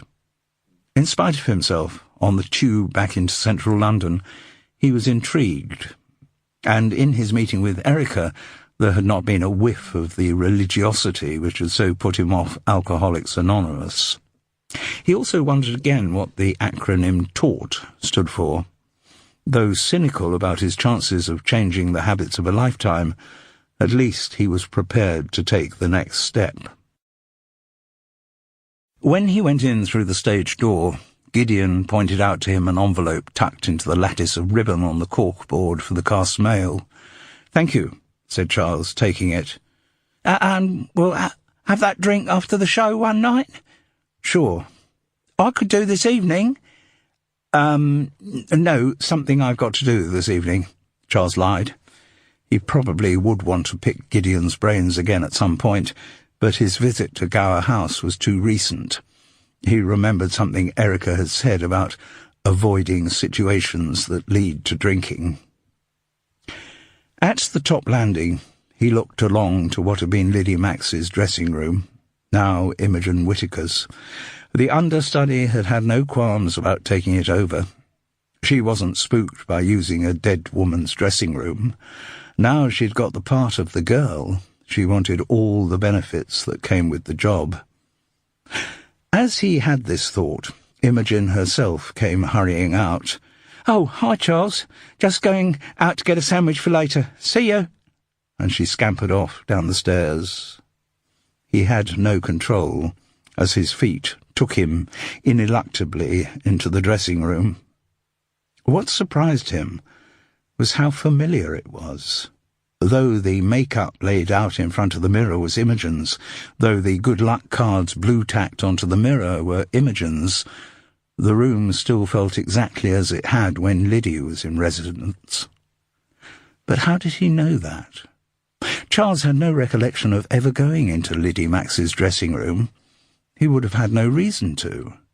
He had often dropped into the dressing rooms of other male cast members for a bit of pre-show banter, but he hadn't known Liddy that well.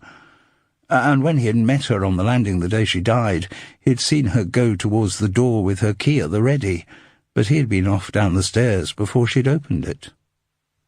He looked around the room. Yes, he had been there before. He recognised the old, moulded plasterwork, its outlines smoothed away by many coats of paint. The most recent colour was a deep apricot.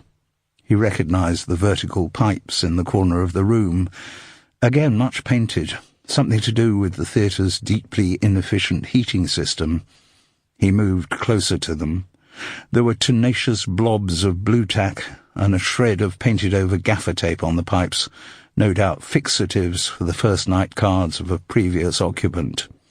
He heard footsteps coming up the stairs and moved out, on the way to his own dressing room. And as he mounted the second flight of stairs, he realised that the only time he could have gone into Liddy Max's dressing room was during the evening of her death, the night whose details had been obliterated from his memory by Bell's whiskey. He sat down in front of his mirror and tried to focus, but further details remained elusive. All he knew was that he had been into Liddy's dressing room that night. Why he went there, and what he did there, were questions that remained resolutely unanswered. It was very frustrating. But the door to those memories had opened a tiny crack. Perhaps in time more recollection would come to him. He realised that he hadn't opened the envelope he had picked up at the stage door. It was handwritten. Dear Charles, I am Liddy Max's husband, and I'm trying to establish the circumstances of her death. The police will tell me nothing, so I'm contacting other people who might be able to shed some light on the tragedy. Please contact me by phone or email. I am desperate to find out what happened. Derek Litwood. Charles rang the mobile. He fixed to meet the young widower the next day at the Patisserie Valerie near the Duke of Kent's, 5 o'clock, before Tuesday evening's performance. The note he had been left was interesting but also slightly unnerving. Charles's had been the only envelope on the stage door corkboard, which suggested that Derek Litwood had not made a blanket appeal to all the cast. So why had he picked on Charles Paris as a source of information? Did that mean he knew Charles had been in the theatre on the night in question? The possibility was troubling, as was the tiny glimmer of recollection he had had in Liddy Max's dressing room, suggesting, as it did, that he might in time recover the memory of the whole evening. And what revelations would that bring? Was it possible that Charles had been in some kind of alcohol-induced fugue state? That he could have behaved in a manner that was completely out of character? Was it possible, at the worst, that it was he who had pushed Liddy Max to her death? He cursed the inadequacy of his memory, and he cursed the alcohol that caused that inadequacy. Chapter 12. Derek Litwood was as smartly and conventionally dressed as he had been when Charles saw him out of the coffee shop window the Monday before. He established very quickly that he was a solicitor by profession and that he had been given compassionate leave from work since his wife's death. Though, in fact, he said, I'm not so much grieving as furiously angry. I want to know the truth about how Liddy died, and all I encounter is obstruction. Obstruction from the police? Asked Charles. Obstruction from everyone, but yes, mostly from the police. They're obviously deep into their own investigations, but they won't give me any information. I've still no idea whether they reckon her death was an accident or something more sinister. So, as I said in my note, I'm desperate to talk to anyone who can shed any light on what really happened. Charles knew he had to be cautious. Unless Derek Litwood had actually witnessed his presence at the Duke of Kent's that night, he would stick to the story he had told the police, that he hadn't been there, that he hadn't seen Liddy's broken body at the foot of the stairs. I'm very happy to tell you anything I know, he said carefully, but I'm afraid that doesn't amount to very much. "Well, the first thing I should make clear," said Derek, "is that my marriage to Liddy was going through a rough patch." Charles had got that impression from the scene he had witnessed outside the coffee shop, but he made no comment. "The fact is, her getting a part in a West End show made me think it was really over." "Why?" "Because that was like a statement of the direction in which her life was going, the direction in which she wanted it to go." "Sorry, you'll have to explain that to me." "Liddy and I met when we were at school. Then I did a law degree. She did English, both at Nottingham Uni. We've been together so long it seemed logical to get married soon after we graduated. Liddy had always been keen on theatre, played lead roles in school productions, did lots of stuff at Nottingham. That didn't worry me. Law students had lots more lectures than people doing English, a much heavier workload, so it suited me fine that Liddy had an interest to keep her occupied when I was studying. Same thing when I was doing my graduate diploma and legal practice course, right up until I was fully qualified. By then, Liddy was getting more involved in professional theatre, well, semi-professional fringe stuff. And I was loyal. Theatre had never really been my thing, but I've lost count of the number of smelly upstairs rooms in pubs where I've been to watch Liddy in experimental, and it has to be said, usually pretty dreadful plays. She still had a day job round that time, teaching in a primary school, but she gradually cut down the hours she was putting in there to do more theatre. Still fine by me, because we'd always had this understanding that when I qualified, we'd start a family. So, when I did qualify, I assumed it would all be straightforward. We were late 20s, a lot of our contemporaries from school and uni were starting to have babies. It seemed logical that we should do the same. It was only when I raised the subject with Liddy that I realised how far our ambitions had drawn apart. She said her acting career was beginning to take off, and the last thing she wanted to do was to interrupt that progress by having a baby. I'd also told her that I was getting to the stage of my career when I was getting invitations to formal dinners and stuff, the kind of occasions which one should attend with one's wife. Liddy said she'd rather stick needles in her eyes than go to some stuffed shirt solicitors event. I've done my best to keep the marriage going, but Derek Lipwood's narrative eventually trailed away to silence. Charles had only himself to blame. He was the one who had asked for an explanation.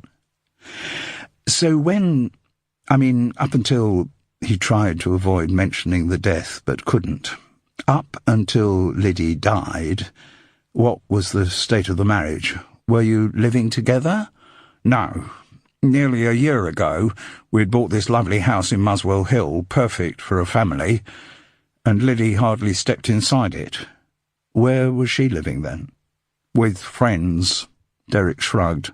That's all she'd ever say, with friends. I never knew where she was.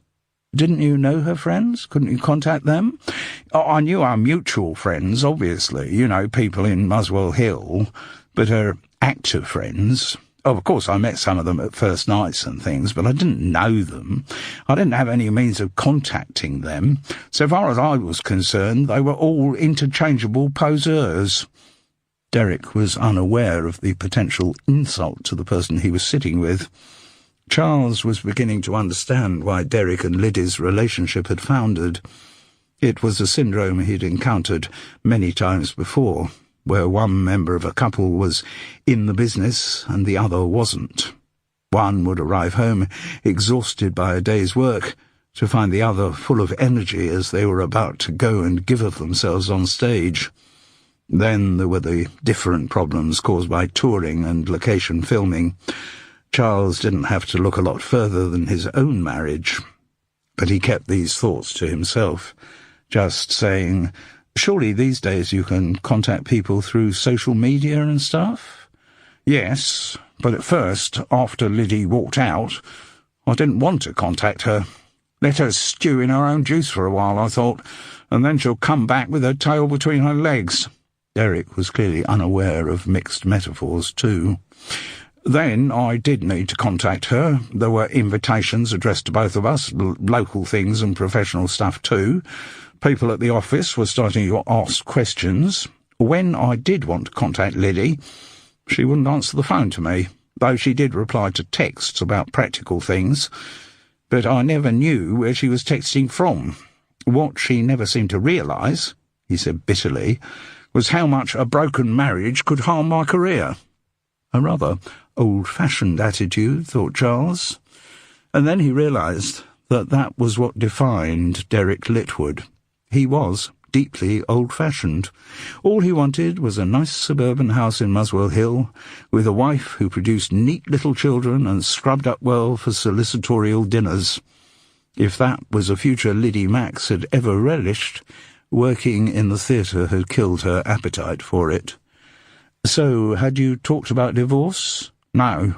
She didn't think it was important whether we actually ended the marriage officially or not. She said there was no point in getting divorced until one of us wanted to marry anyone else. I was quite pleased about that, because I genuinely thought that at some stage we would get back together. Well, Liddy still wore a wedding ring all the time we were rehearsing, said Charles, hoping his words brought encouragement. Did she? Well, that doesn't mean anything with Liddy. Last time I saw her, she said she'd wear the ring in situations where there was a danger of some old lech coming on to her. Oh, said Charles, awkwardly remembering the thoughts that had gone through his head at the Habit of Faith read-through. He moved the conversation along. How long had you and Liddy been living apart? Nearly a year now. The abandoned husband looked gloomily into the residual foam of his cappuccino. Charles made a connection. And, am I right, the reason you came to the Duke of Kent's, the afternoon of that Monday, was that you knew your wife would be there? Derek nodded. I'd seen publicity for the show in the paper, yes, and saw that Liddy was in it. I wanted to talk to her face to face, and I finally knew where I could find her. So, had you been hanging round the theatre all that morning? No. I'd only just arrived from the office. I asked the guy at the stage door if Liddy was in, and he said she'd just left for the coffee shop over the road. I was in the coffee shop at the same time. I know you were. I recognised you. Oh? Charles couldn't suppress the actor's knee-jerk, warm reaction to those words. He only just prevented himself from asking, "What did you see me in?" Which was just as well, because Derek Litwood went on, I'd got the full cast list from the production company's website. Then I Googled all the actors and I saw a photo of you.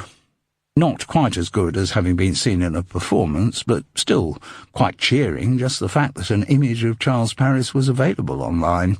He decided he must Google himself as soon as he got back to his laptop. Charles's mobile wasn't smart enough to access the internet. Or, perhaps to put it more accurately, Charles wasn't smart enough to access the internet from his mobile. Derek, can I ask you about what was actually said between you? That afternoon outside the coffee shop? Oh, we went over a lot of old ground. I was hoping that she might have changed her mind a bit, but no. She was more determined than ever that her career was the only thing that mattered.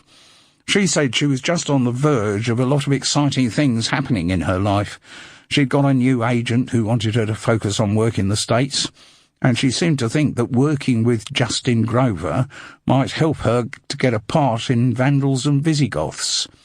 Was she specific about that? I mean, did she actually say she'd been offered a part? No, she just thought working with him might lead to something. I should have realised when I first met her just how ambitious Liddy was. Success in acting was the only thing she cared about. Relationships, family, other people, none of them even registered with her. Charles made no comment. He had met plenty of people in the theatre whom that description would fit, but he wouldn't have counted Liddy Max in their number. She had been devoted to her work, yes, but he had interpreted that as a desire to improve her skills rather than to gain fame and money. Mind you, he hadn't really known her that well, certainly not as well as her husband had, and Charles knew how distorted the views of partners in a failing marriage could be. He didn't really want to go there, because he felt sure Derek Litwood had an extensive further supply of recrimination to draw on. So, rather tentatively, all he asked was, after you had talked to Liddy, what did you do for the rest of the day? If Derek had continued his surveillance of the stage door, there was no way he could have missed seeing Charles's arrival after the Alcoholics Anonymous meeting. To his relief, the answer was that he had just gone back to work and not returned to the Duke of Kent's that day. So anyway, what was it you really wanted to ask me about, Derek? Well, it's just, you were working with Liddy for the last few weeks. You'd probably know more about what she was up to than I do. I wasn't working that closely with her. We didn't have many scenes together, and I didn't see her at all outside of work. You were with her in the coffee shop. It sounded like an accusation. That was the first time I'd ever gone out to eat with her. Right. The word was spoken grudgingly, as though Derek didn't really believe him. Listen, I said that for most of the last year Liddy was with friends. Have you any idea who those friends were? With complete honesty, Charles said he hadn't. I suppose what I really want to know is whether it was friends or a friend. You mean, had she shacked up with another man? That's exactly what I mean. I've been in touch with a lot of our mutual friends, and none of them had any idea where she was living. She seemed to have gone to ground. I thought you might have, I don't know, seen her with some man at the theatre. There was a glint of growing paranoia in Derek Litwood's eyes. No, said Charles. I didn't see her with anyone. Did she talk about anyone? He decided not to reveal what Liddy had said about having a hot date. He would keep that to himself for the time being. When he knew who the hot date was, then he might share the information with Derek. Maybe, his mind went on, encouraged by the memory leak he had had in Liddy's dressing room, he might in time remember more of what he had seen in the Duke of Kent's on the evening of her death. Charles shrugged apologetically. I'm sorry, I'm not being much help. No, Derek agreed. Then, realizing that might sound rather rude, he went on, I'm just trying to get my head around what's happened. I'm sorry. You must be in a very bad state. More confused than anything, I think. I mean, if Liddy and I had still been together when she died, it'd be totally different. But in the last year, I've kind of recognised that the marriage is over. So, in a way, her death lets me off the hook. How do you mean? Asked Charles, not sure he could believe what he was hearing. Well, I was in a marriage that wasn't working. My wife has died in tragic circumstances. That means I don't have to go through the ghastly process of a divorce. My path ahead is still a lot clearer than it was.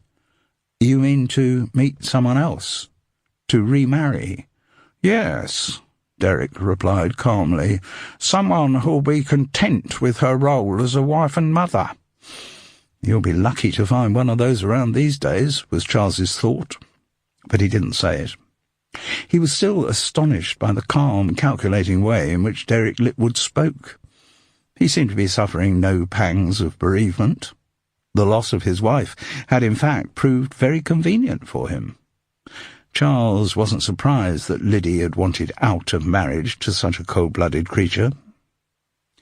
Inevitably, with the thought of how convenient her death had been for her husband, came the suspicion that Derek might have engineered that death. But it seemed unlikely.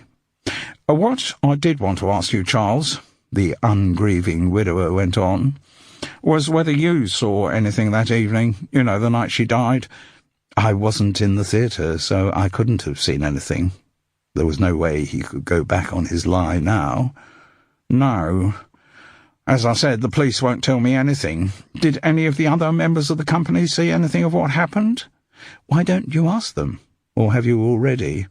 I haven't spoken to anyone else about Liddy.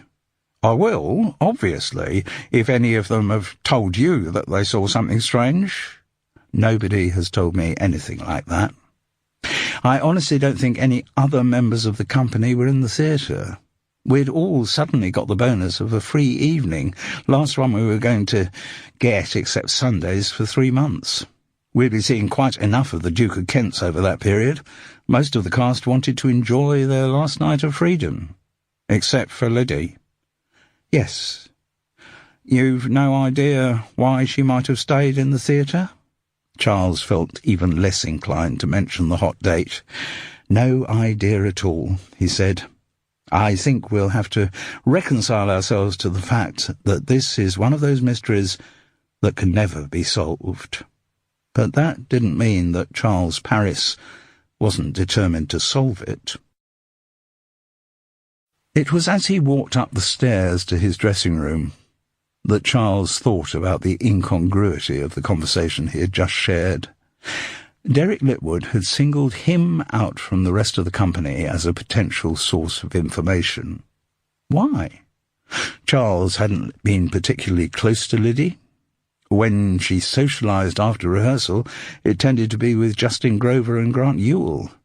Yet from what Derek had said, he hadn't questioned either of them. Just Charles Parris. It came to him suddenly.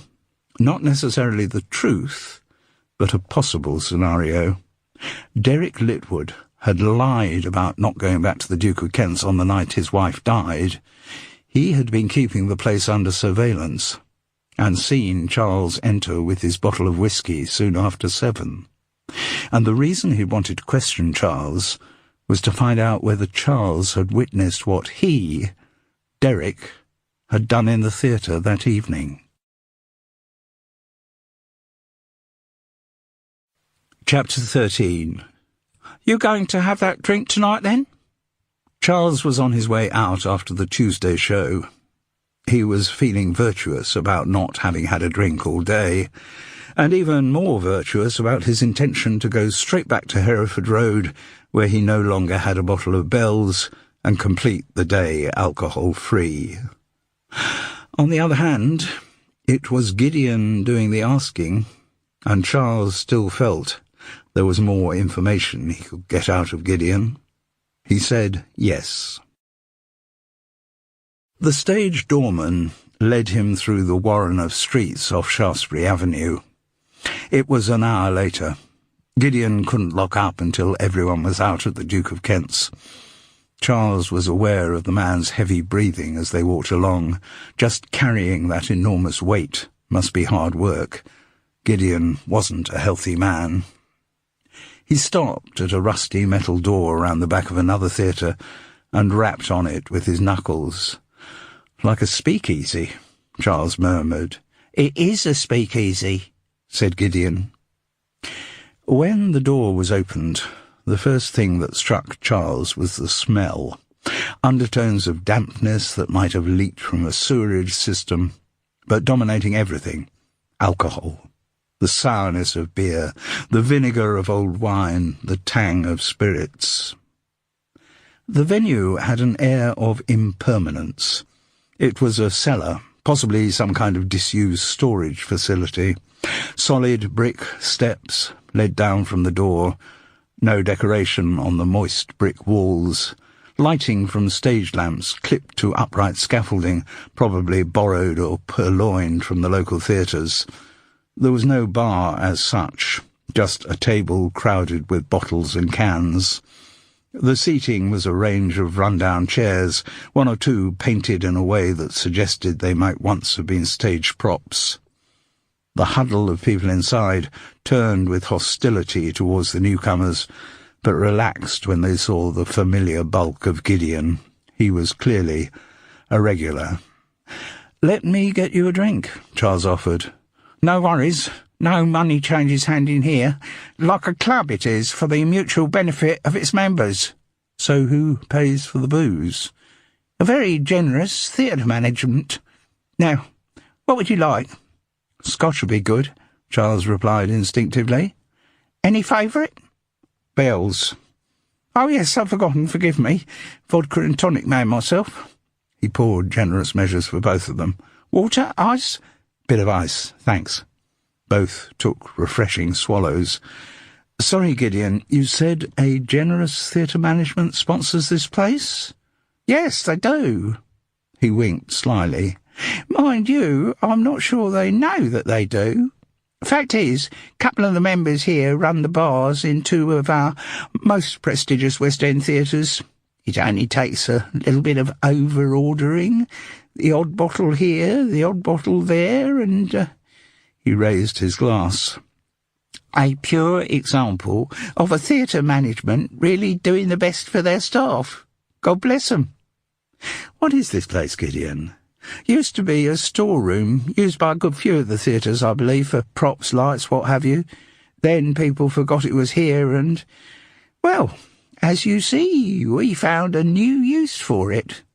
So how long has this set-up been going? Yonks. I've been coming here since I started working at the Duke of Kent's, and that's over 5 years. Supplies a need, this place. Everyone here works in the theatre, you see. Very few actors or directors. Some writers come along. That Seamus Milligan, you know, miserable sod who wrote Habit, he's in here sometimes. But it's not basically for the artistic lot. He loaded the word with a lot of pretension. We're all techies and ancillary, but we work strange hours.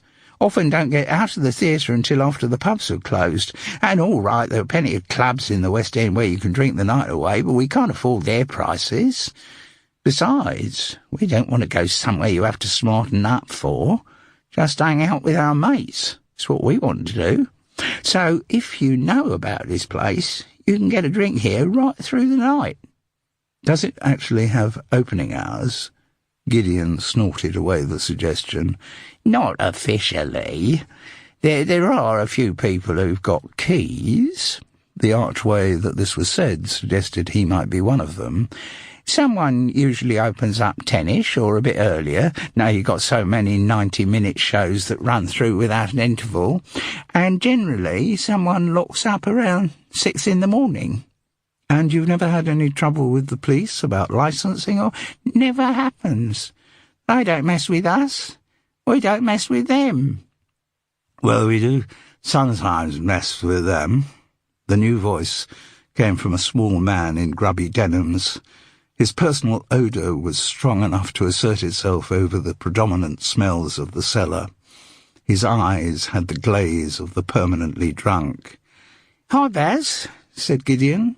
"Might have known you'd turn up like a bad penny. Baz, this is Charles Paris.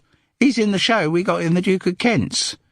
"Play with all those bloody monks maundering on and Justin Grover foncing around in a cassock?" "That's the one, right." Charles thought it was a pretty fair description. "You sound like you've seen it."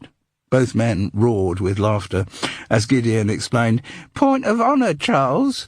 Stage doormen never go and see the shows." "So are you a stage doorman too, Baz?" "Well, I was like..." The small man looked embarrassed. "It didn't work out." "Touch of the old drunk in charge of a theatre, wasn't it?" The flesh around Gideon's neck wobbled as he roared with laughter. "Yeah, something like that." It was clear from Baz's expression that he wished his friend hadn't brought the matter up. But Charles wondered whether Baz's example was one of the reasons why Gideon had been so paranoid about the threat posed to his own job by his drinking habit. "Anyway," the small man went on, "I've been wanting to see you again, because I had a dead funny..." "Yeah, we can talk about that later," said the stage doorman rather grandly, as he swept off to greet another friend. "Hello, Maury." The look with which Baz followed Gideon's departure was so achingly forlorn that Charles realised how much the man felt for his friend. Even Gideon could inspire love, and perhaps toy with the affections of someone who loved him. Disconsolately, Baz picked up a vodka bottle from the table and took a long pull. "So, are you working now?" asked Charles. Baz shook his head. "No." Nobody would employ me. Charles didn't have to ask why. Still spent my time around the West End. Got a lot of mates in the business who can help me out. And I can always find somewhere to kip down here. Also, always find plenty of free booze down here too, thought Charles. His glass was empty. The instinct to top it up from the Scotch bottle was very strong, but he decided to resist it. And you've known Gideon for a long time? Since I first started working in the West End. Don't know how long ago that is. It's good to have mates. Certainly is. Charles watched as Baz took another swig from the vodka bottle. Yeah, Baz agreed. Mates do each other favours. Gid's always doing favours for people, like people who are working in the Duke of Kent's. Always some little job needs doing there, and Gid's always ready to oblige. Mind you, those jobs he does for money. Nice cash in hand. Mates help each other out for free. That's what mates are for. Charles couldn't argue with the sentiment, but he saw that it opened out a possible line of inquiry. So have you helped Gideon out sometimes? Yes, sure. And he's helped me and all. Oh? How's he helped you? He sometimes brings me food and stuff. Lets me keep on his floor sometimes. This was said with wistfulness. And how have you helped him? Oh. A slyness came into the glazed eyes. I've helped him in lots of ways. Recently, I helped him from getting into trouble. Trouble from his employers? From the Duke of Kent's?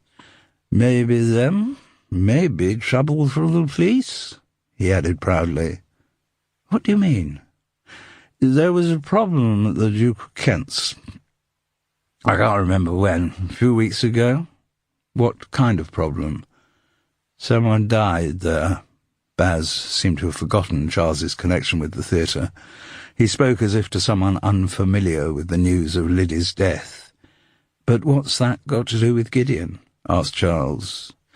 Well, this day, whenever it was, there was no rehearsal for some reason, and Gideon had nothing to do, so I suggested, he'd come out drinking with me. But he was worried about leaving the stage door unmanned, you know, if someone from the management found he wasn't there, because they've got those CCTV cameras all round the back of the theatre, so I said I'd sort it out. There was no doubting the pride with which this assertion was made. What did you do, Baz? It's a little trick I've got. Get asked to do it quite a lot, actually.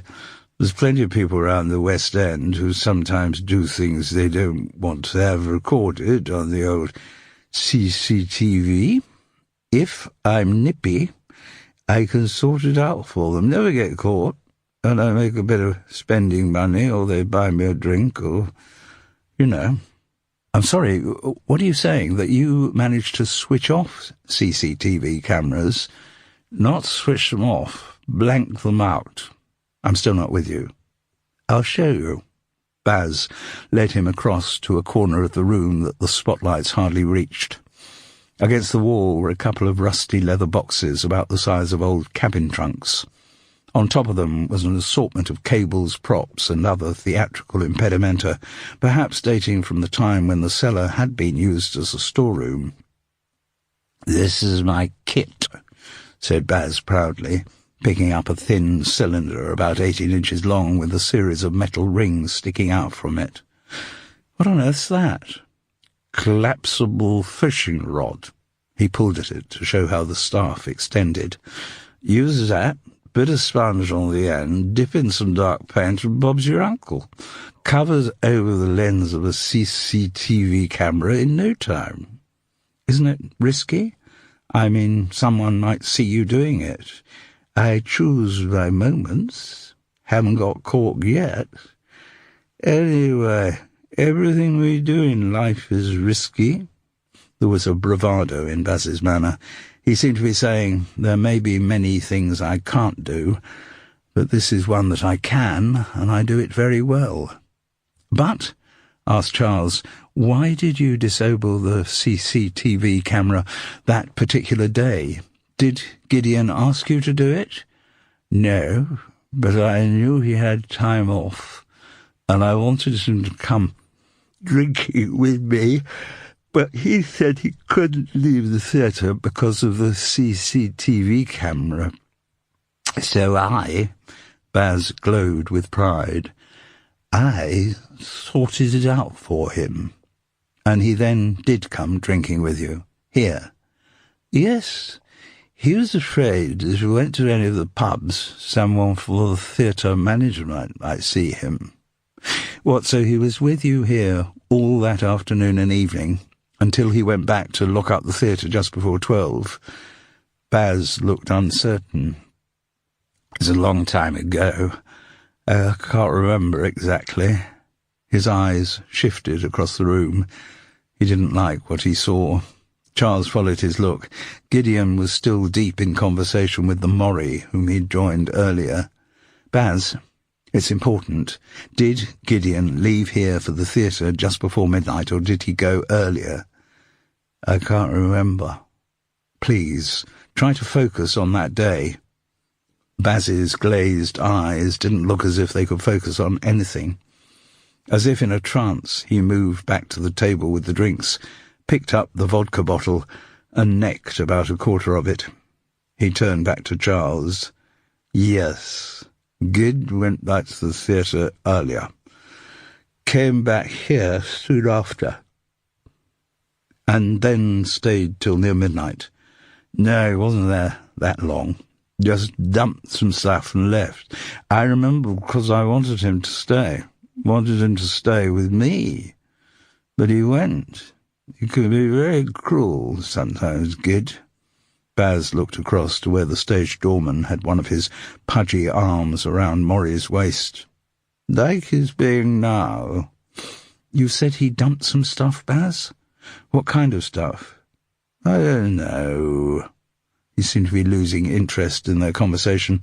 He was becoming consumed with jealousy about his friend's behaviour. "Where did he put the stuff?" "Over there." A vague gesture towards the metal boxes in the corner. Then Baz took another substantial swig from the vodka bottle, and holding it like a baseball bat, moved forward full of anger. "What the hell do you think you're playing at, Gid?" The raised voices and the imminent threat of violence roused the other drinkers in the cellar. They didn't want any scenes in their private club, nothing that might draw unwanted attention to them. They moved forward to separate and pacify the combatants. Within a few moments, all three men, Baz, Gideon and Morrie, had been persuaded to leave. Charles hoped he wouldn't be turned out as well, now that he was without his escort, but nobody seemed that interested in him. He drifted across towards the metal boxes. Apart from Baz's equipment, there was an incredible jumble of stuff piled on top of them. Much of it was covered with the dust of years, but shinier surfaces told of more recent arrivals. It was the colour that drew his attention. Deep apricot, like the interior of Liddy Max's dressing room. It had been painted over the black gaffer tape. Charles picked up the object, feeling the stickiness of the tape, which told him it hadn't been there long. He moved into the light. What was revealed, with the apricot-painted gaffer tape attached, was a black metal object, about the shape and size of an eyeball. Charles Paris had never seen one before, but he felt pretty certain he knew what it was. Chapter 14. On the Wednesday, he got in earlier than he needed to have done for the matinee, before the rest of the cast. Gideon wasn't in his cubbyhole. This was unusual. Charles wondered if the stage doorman's drinking, and who knew what else, session with Morrie the night before, had taken its toll. Anyway, Gideon's absence was good news for Charles. He nipped into the cubbyhole and removed 2 keys from the board of hooks where they were kept. On the first landing, he didn't go up the next flight to his own dressing room. Instead, he turned towards the one that was now Imogen Whittaker's, but had belonged to Liddy Max. When he opened the door, he knew exactly what he had to do. He took out of his pocket the object he had found in the Techies drinking club and moved towards the apricot-painted pipes. Yes, as he had speculated and hoped, the edges of the ripped and overpainted gaffer tape fitted exactly with the shreds which remained. The object had once been fixed to those pipes. But he hardly had time to feel a glow of satisfaction before a voice behind him said, "What the hell do you think you're doing, Charles?" It was Kell. He moved guiltily back towards the door. "Since when has this been your dressing room?" she demanded. "I just took the key. Gideon wasn't in his cubbyhole." "That's hardly the point. This is still Imogen's dressing room." "I hadn't got you down, Charles, as the kind of man who gets off on rooting through women's possessions, and I am certainly not that kind of man. Then what the hell are you doing here?" He held out the small plastic object in his hand. "I have reason to believe that, until quite recently, this was fixed up in here." He held it up against the pipes to show where it had been torn away. "And have you just ripped it off?" "No. Gideon did." "How do you know?" "That'll take a bit of explaining. I went with him." "Yes, I'm sure it will," Kell cut in. "When did he remove it?" "If what I'm thinking's right, he did it after he'd found Liddy's body." "Ah. You know what it is, don't you, Charles? I'm assuming it's some kind of spy camera." Kell nodded. "Yes, the bloody things are getting so miniaturized now. Would there be a way of finding out what it was recording?" "I think we could probably guess, but yes, I've got leads and things at home with which I could access the footage." Of course, Charles had forgotten about Kell's computer science degree. "I'll check it out when I get home tonight. That is, if you're prepared to let me take it." She held out her hand. It never occurring to him not to trust her, Charles handed the tiny camera across. "You reckon we're dealing with a peeping Tom?" "That would certainly be one explanation." "Gideon? If what you say is correct, and he did remove the camera after Liddy's death, then the finger would seem to point at him, yes." "Have you had any message from him about when he's going to be in?" "Nothing. I've been on to the theatre management. They're sending someone over as a stand-in." "Do you reckon he's done a runner?"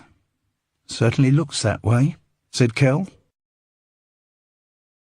"Now, for those of you who haven't been here before, Charles, I should start with a quick word about confidentiality. Whatever is said in Gower House stays in Gower House. Are you clear about that?" The disparate group in the room mumbled assent. "These meetings only work if you all feel absolutely confident that you can talk freely and that no one's going to shock you to employers, family members, or the cops. Okay?" Another mumbled agreement.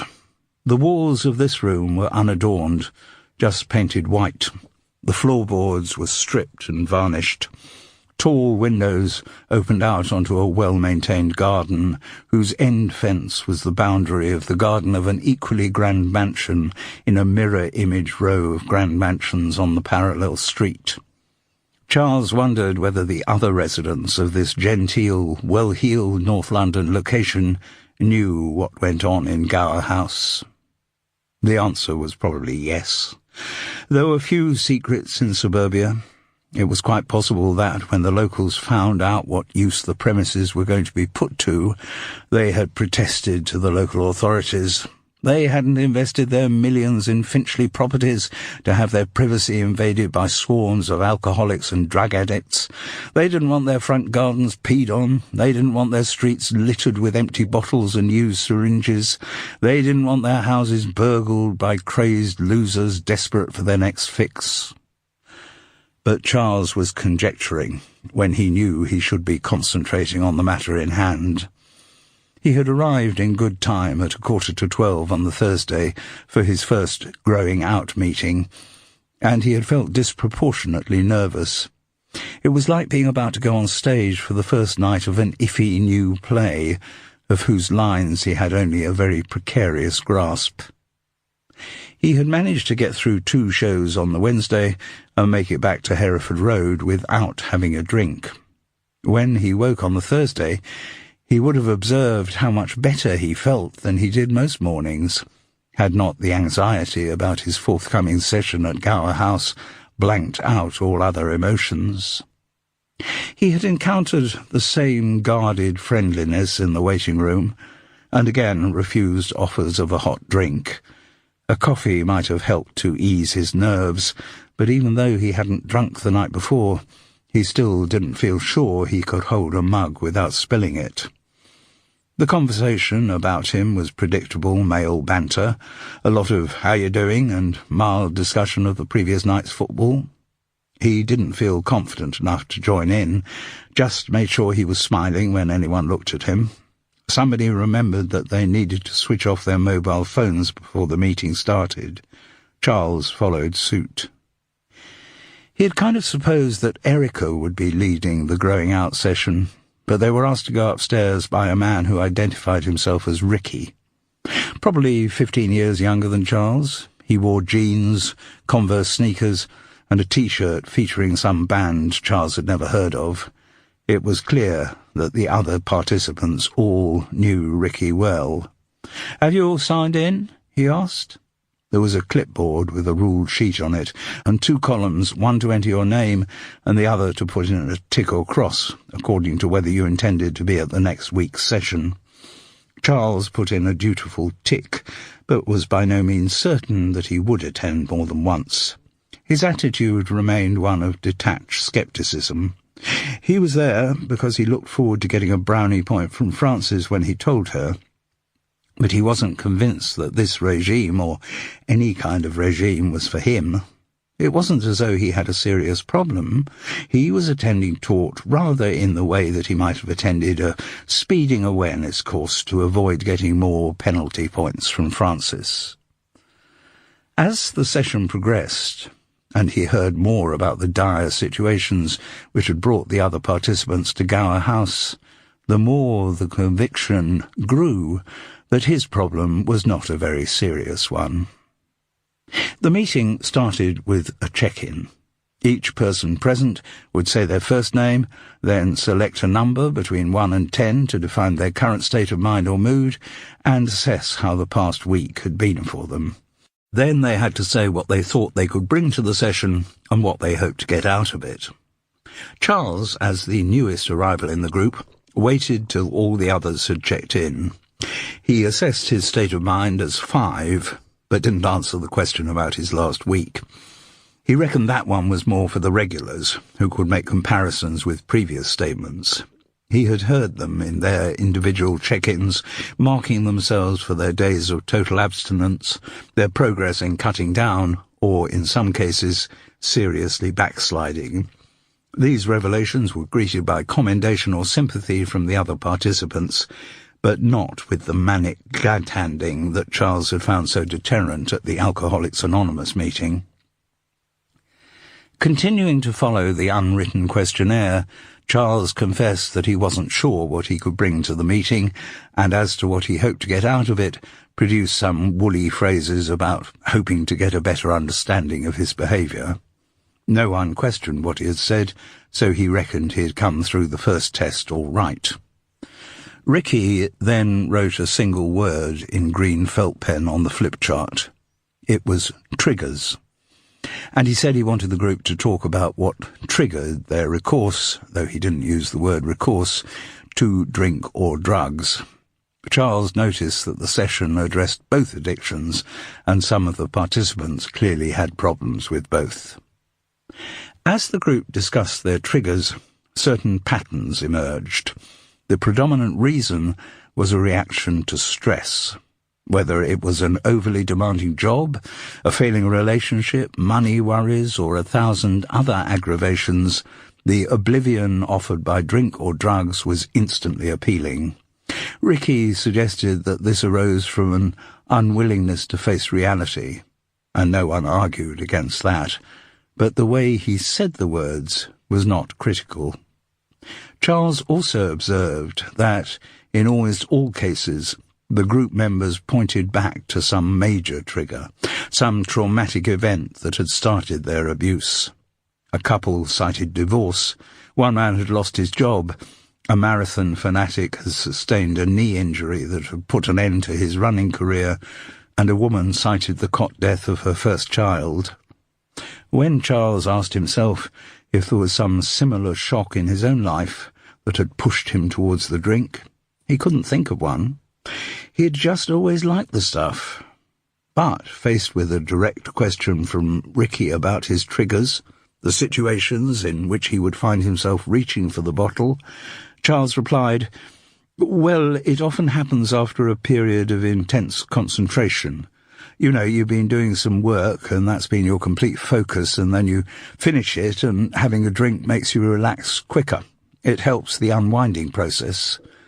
What he was referring to, of course, was the state of heightened adrenaline experienced at the end of a performance. But for some reason, he didn't want to tell the rest of the group that he was an actor. He knew that some people felt a lot of prejudice against his profession. "So, if that's the trigger," Ricky responded gently, "might there be a way of not putting yourself in that situation?"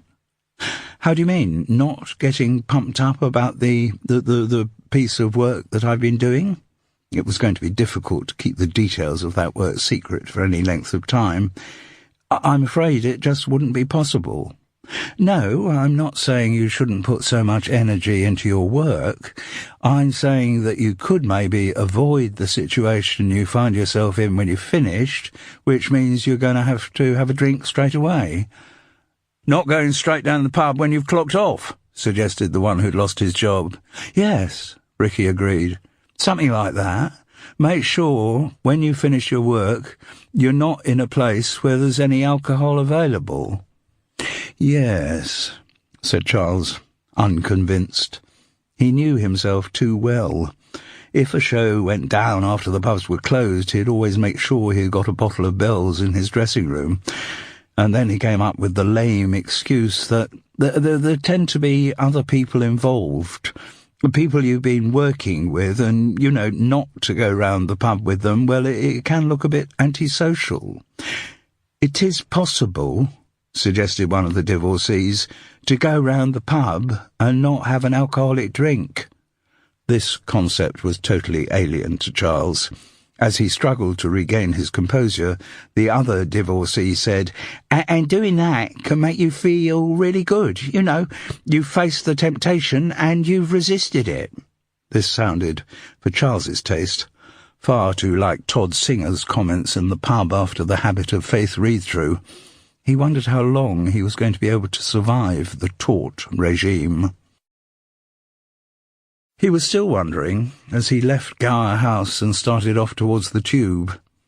Though the easy camaraderie had been maintained while they were inside the building, once outside the participants all acted as if they had never seen each other before.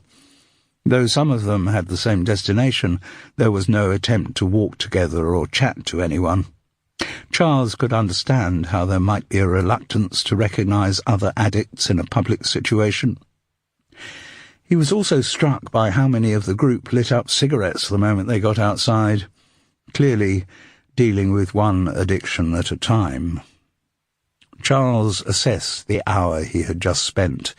Though some of the things said had been statements of the bleeding obvious, there were other comments which had made an impression on him. He had also respected the openness and honesty with which the group members had contributed to the discussion. He had said virtually nothing, except when asked direct questions, but he could see how he might be emboldened to offer more of his own opinions on another occasion. If, of course, there was another occasion. He hadn't yet made up his mind about that. Though he had found the atmosphere considerably less cloying than the religiosity of Alcoholics Anonymous, Charles was still not certain it was for him. The one thing about the setup that did appeal was the thought of the check-in, of appearing the following week to announce he had had a couple of days off the booze. There was a competitive element in that which appealed to him. He also couldn't repress a slight smugness. Yes, he drank too much, but the consequences of his drinking had not been as devastating as those described by some of the other participants. He hadn't had his house repossessed, he hadn't had his children taken into care, he hadn't been hospitalized or imprisoned as a result of his drinking. He wasn't as bad as they were. But even as he had the thought, he knew it was a dangerous one. Anyway, there was a whole week ahead in which to decide whether he ever went back to Gower House. In the meantime, he should, as soon as possible, tell Frances that he had been there that morning, hopefully a first step in rehabilitating himself in her eyes. He switched his mobile back on. It was a school day, so he didn't call her. Texting was probably the answer, just to make her aware of his considerable achievement. Then he could phone her after she'd got back from school, just before the evening's performance of The Habit of Faith started. But as his mobile came back to life, a tone informed him that there was a text waiting. "Charles, I've accessed the footage on the spy camera. Very interesting. If you come to the theatre around 5 this evening, I'll have time to show you. KX. So, he got an X that time. Chapter 15. "You were right, Charles," said Kell grimly. They were in her office, one of the basement dressing rooms that had been allocated to the stage management. Dark flowerings of damp were coming through the paint on the walls. There were no personal touches in the room beyond her zip-up waterproof coat hanging on the back of the door. There was a couch piled up with boxes of copy paper and other stationery, which didn't give the impression that she got much chance to lie on it and relax. In fact, there was nothing to suggest she spent much time there. The only other furniture was a wooden chair and a table on which sat a laptop and a printer. She pointed at the screen, then touched something on the metal eyeball Charles had found. It was now connected by a lead to her computer. She moved the eyeball around, and on the screen appeared images of the parts of the room it pointed at. "So it is a camera." "Spy camera, yes," Kell confirmed. "And does it just show live action?" he asked, though he knew what the answer would be. "No, it records too," replied Kell wearily. "But someone could still watch a live relay." "Oh, yes." "On what?" She shrugged. "Virtually anything these days. Desktop, laptop, tablet, smartphone. And is there any way of telling whose machine it's been watched on? Might be if you could check their machine, but since you don't know whose machine it is, that might be a bit tricky." Charles recognised that he had been optimistic. "So, what have you got?" he asked. "Only a couple of bits." "Oh?" "Think about it, Charles. That Monday was the first time we'd been in the theatre. The dressing room had presumably been locked up since the last show finished the week before. The dressing rooms weren't allocated till lunchtime, so, assuming the camera was set up to spy on Liddy, it wouldn't have started recording until she first entered the room that day. What, is it switched on remotely?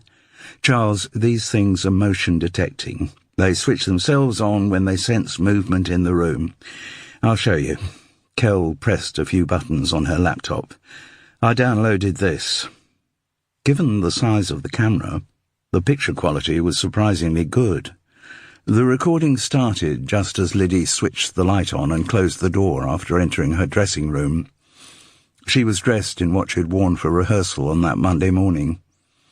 She looked around the room that she thought was going to be hers for the next 3 months.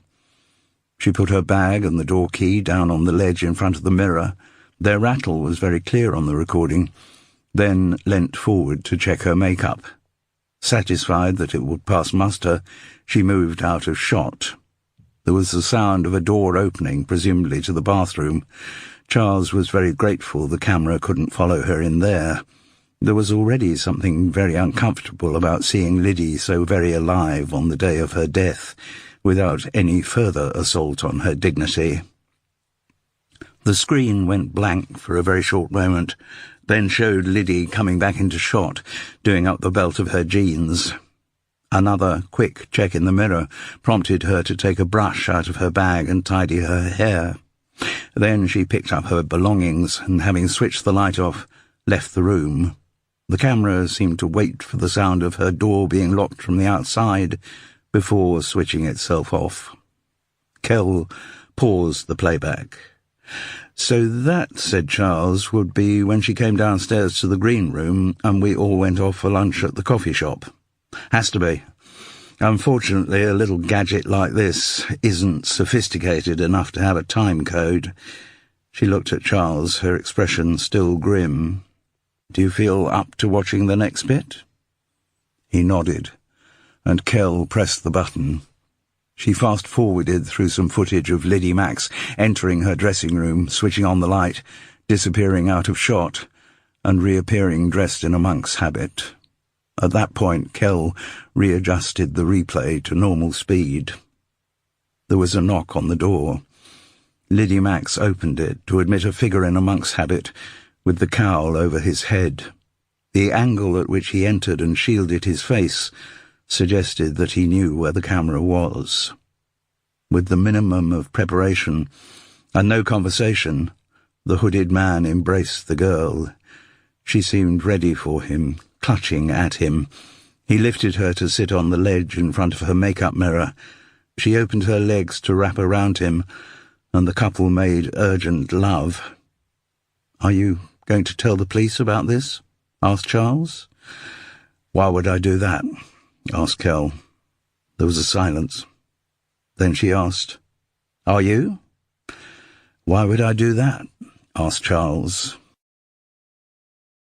Kell had things to do, and it was a very thoughtful Charles Parris who climbed up the stairs to his dressing room. He still had more than an hour before the half, that magic cut-off point 35 minutes before curtain-up, when all the company must have checked in before a performance. Arriving at the theatre after the half was a major crime in the canon of thespian law. He sat in front of his mirror, feeling shock and a variety of attendant emotions. His first reaction was to reach into his bag for the habitual half-bottle of bells that lived there, but he realised he hadn't got one. The impact of his growing-out meeting at Gower House that morning had stopped him from buying a replacement for the last empty. Oh well, he'd just have to think without alcoholic stimulus. The footage he had just seen prompted two major questions. Who was Liddy's lover, and who had set up the camera to spy on her in her dressing room? The first was the more difficult to answer. The cowl worn by the man making love to Liddy made him hard to identify with any certainty. As Charles had observed earlier, all the male actors in The Habit of Faith were more or less the same height, and the way the lover did not speak and moved around the room, keeping his back to the camera, suggested that he knew it was there. Of course, the man need not have been a member of the company. Liddy had spoken of having a hot date, but that could easily have been someone who had nothing to do with the theatre. It could even have been her husband. From what he had said, a reconciliation with Derek had sounded unlikely, but who could say what went on inside a marriage? And the ease with which the pair had coupled suggested some level of familiarity. Maybe they'd got to the point in their relationship where they could only make love when dressed as monks. But no, Charles could not produce certain identification of the man involved without further research. The question about who had planted the camera in Liddy's dressing room, and for whose gratification it had been planted there, was easier to answer. In fact, there was only one suspect. While Charles Paris, in keeping with contemporary right-on thinking, tried not to be ageist, sexist, or a proliferating number of other ists, he could not help recognizing that Gideon was not high up in the animal magnetism stakes. Though the stage doorman seemed able to inspire devotion in Baz, and possibly Maury, his success in the traditional dating stakes might well not have been high. For someone like Gideon to get his kicks in less conventional ways, like voyeurism, did not seem an unlikely scenario. Also, Gideon knew the Duke of Kent's theatre intimately. He had probably, a fact Charles could check with Kell, been informed of the allocation of dressing rooms for the Habit of Faith before any of the company, so he would have known which one would be occupied by the only female member of the cast, Liddy Max. With all the keys available on the board in his cubbyhole, Gideon would have been uniquely placed to enter that dressing room and plant his spy camera. And, if that were not enough evidence to convict the stage doorman as a peeping Tom, Charles knew for a fact that it was Gideon who had ripped out the camera and dumped it in the Techies drinking club. Now, as if to confirm his guilt to anyone who still had any doubts about it, Gideon had done a runner. No, identifying the suspect had not presented Charles with too much of a problem. Actually finding that suspect might offer more of a challenge. He checked his watch. Still nearly an hour before the half. Well, it was worth trying.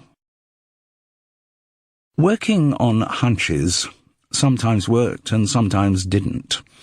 When it did, Charles felt he was on an incredible high. On the right track, his judgment had been vindicated, and nothing could stand between him and the result he was hoping for. That's how he felt when, at 6:15 that evening, he found the door to the Techies drinking club unlocked. He didn't have a torch with him, and he didn't need it. None of the spotlights was on, but a small lamp on the drinks table was. Gideon lay flat on his back, his vast stomach rising from the floor like some geographical feature. 3 empty vodka bottles stood upright by his side. As Charles drew closer, he could smell the acrid vomit on which the stage doorman had choked away his life. Chapter 16. I've had 3 days in the last week without a drink. Charles, you didn't give a figure for your current mood. Out of 10? Oh, I suppose 2? Well, you shouldn't be feeling so low if you've done 3 days without a drink. You should be feeling proud of yourself. No, it's nothing to do with the booze. It's other personal things. Ricky was far too tactful to ask for anything more. Charles was surprised to find himself at the growing out session for a second time. In the course of the week, he had been through a variety of attitudes to the taut setup. After the shock of finding Gideon's body, his emotions had been even more volatile.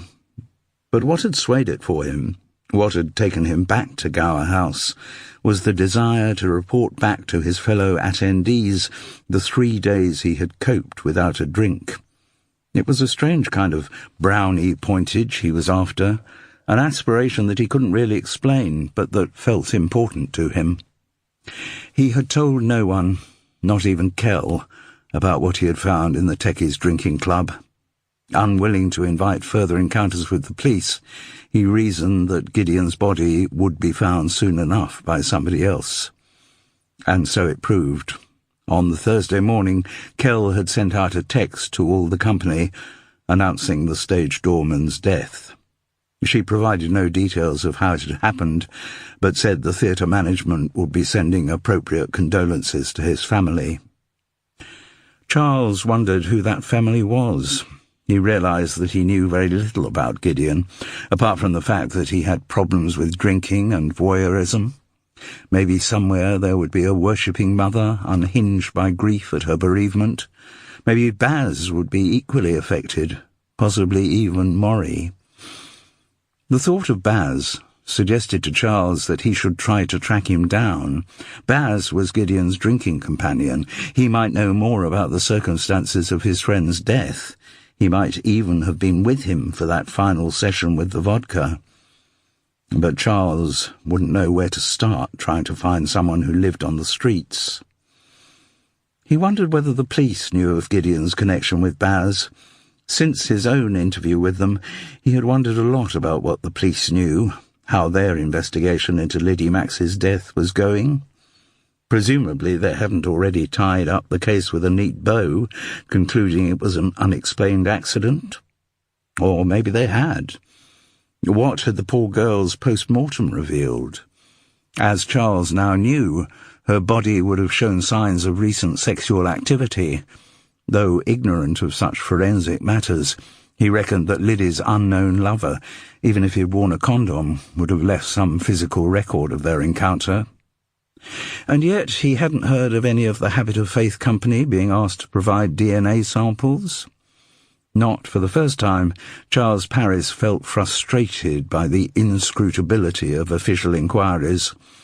Outside the realms of Golden Age detective stories, the police had never shown much enthusiasm for sharing their findings with amateurs.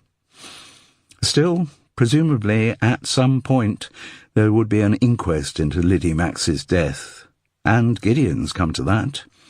Maybe more information would emerge then. The word written that day on the flip chart in Gower House was change, and the participants were discussing the difficulties of making changes that might help them control their addiction. Charles was struck by the choice of words that Ricky used. He could have said conquer addiction, but he deliberately selected control. The taught method did not offer quick fixes. It was not prescriptive in the way of Alcoholics Anonymous. Total abstinence might be the ultimate goal of its therapy, but it recognized that there were other achievable advances on the way to that state. He was once again struck by the honesty of the people sitting in the circle with him. Though addicts are notoriously mendacious about their habits, in that room there seemed to be no point in lying.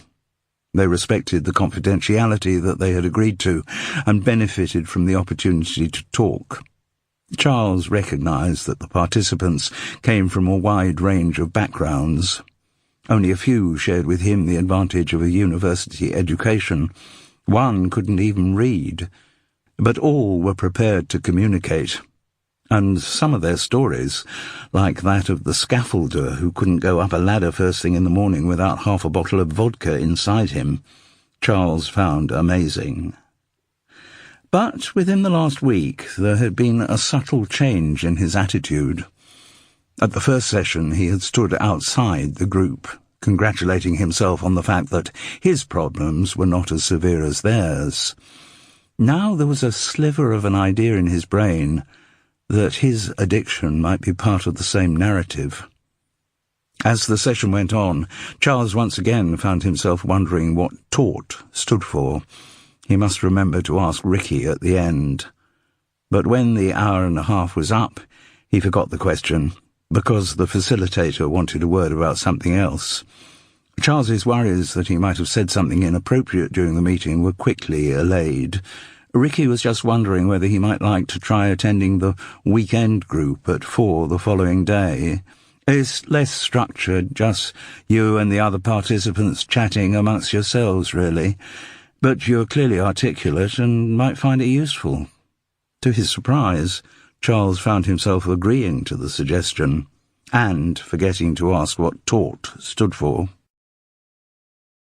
Weeks passed, without a lot of progress on the investigation front. The Habit of Faith cast seemed to forget that Liddy Max had ever been part of the company. Imogen Whittaker grew into the role of the girl and started getting a lot of attention, being lined up for fashion shoots and having her dating history chronicled in gossip columns. The A Star is Born, Understudy Takes Over scenario seemed to be working out very well. But Charles couldn't for the life of him work out any way of implicating her in the death of Liddy Max. The excitement about Imogen's potential grew when it was heard among the cast that Justin Grover had invited one of the American producers of Vandals and Visigoths to see The Habit of Faith. This could have been merely a professional courtesy, but the rumour grew that his visit was, on Justin's recommendation, to check out the potential of Imogen Whittaker as a new character in the expanding movie franchise.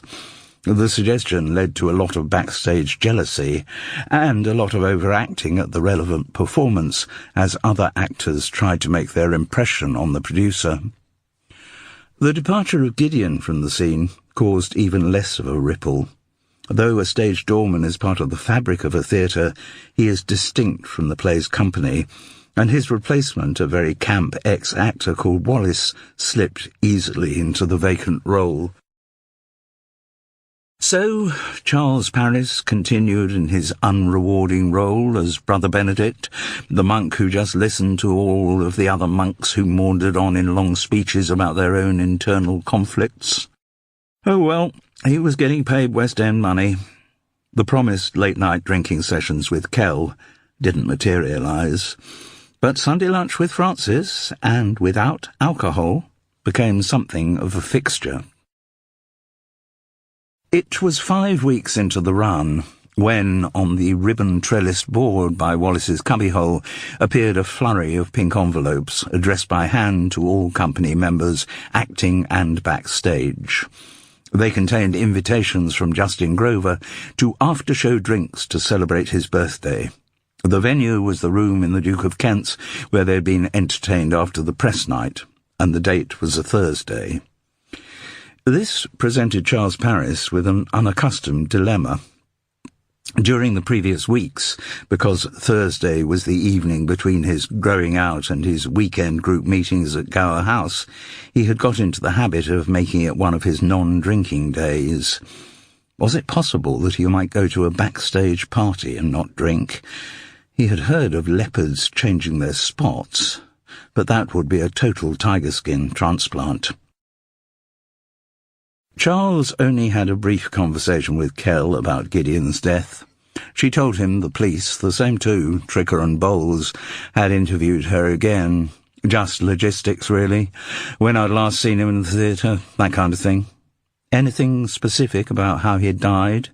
Nothing that hasn't already been round the company. So what did they ask you specifically? The only questions that weren't to do with timings were about his personality. Whether I'd ever seen him being violent towards anyone in the company, which of course I hadn't. Do you think they were suspicious that he might have attacked Liddy? Kell shrugged. That's a possible interpretation, but they certainly didn't suggest that. The impression they gave was that they were just tying up the loose ends, finishing the paperwork. Did they say any more about Liddy?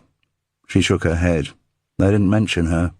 I asked them if they thought the two deaths were connected, and they went all official on me. Investigations are still proceeding, all that stuff.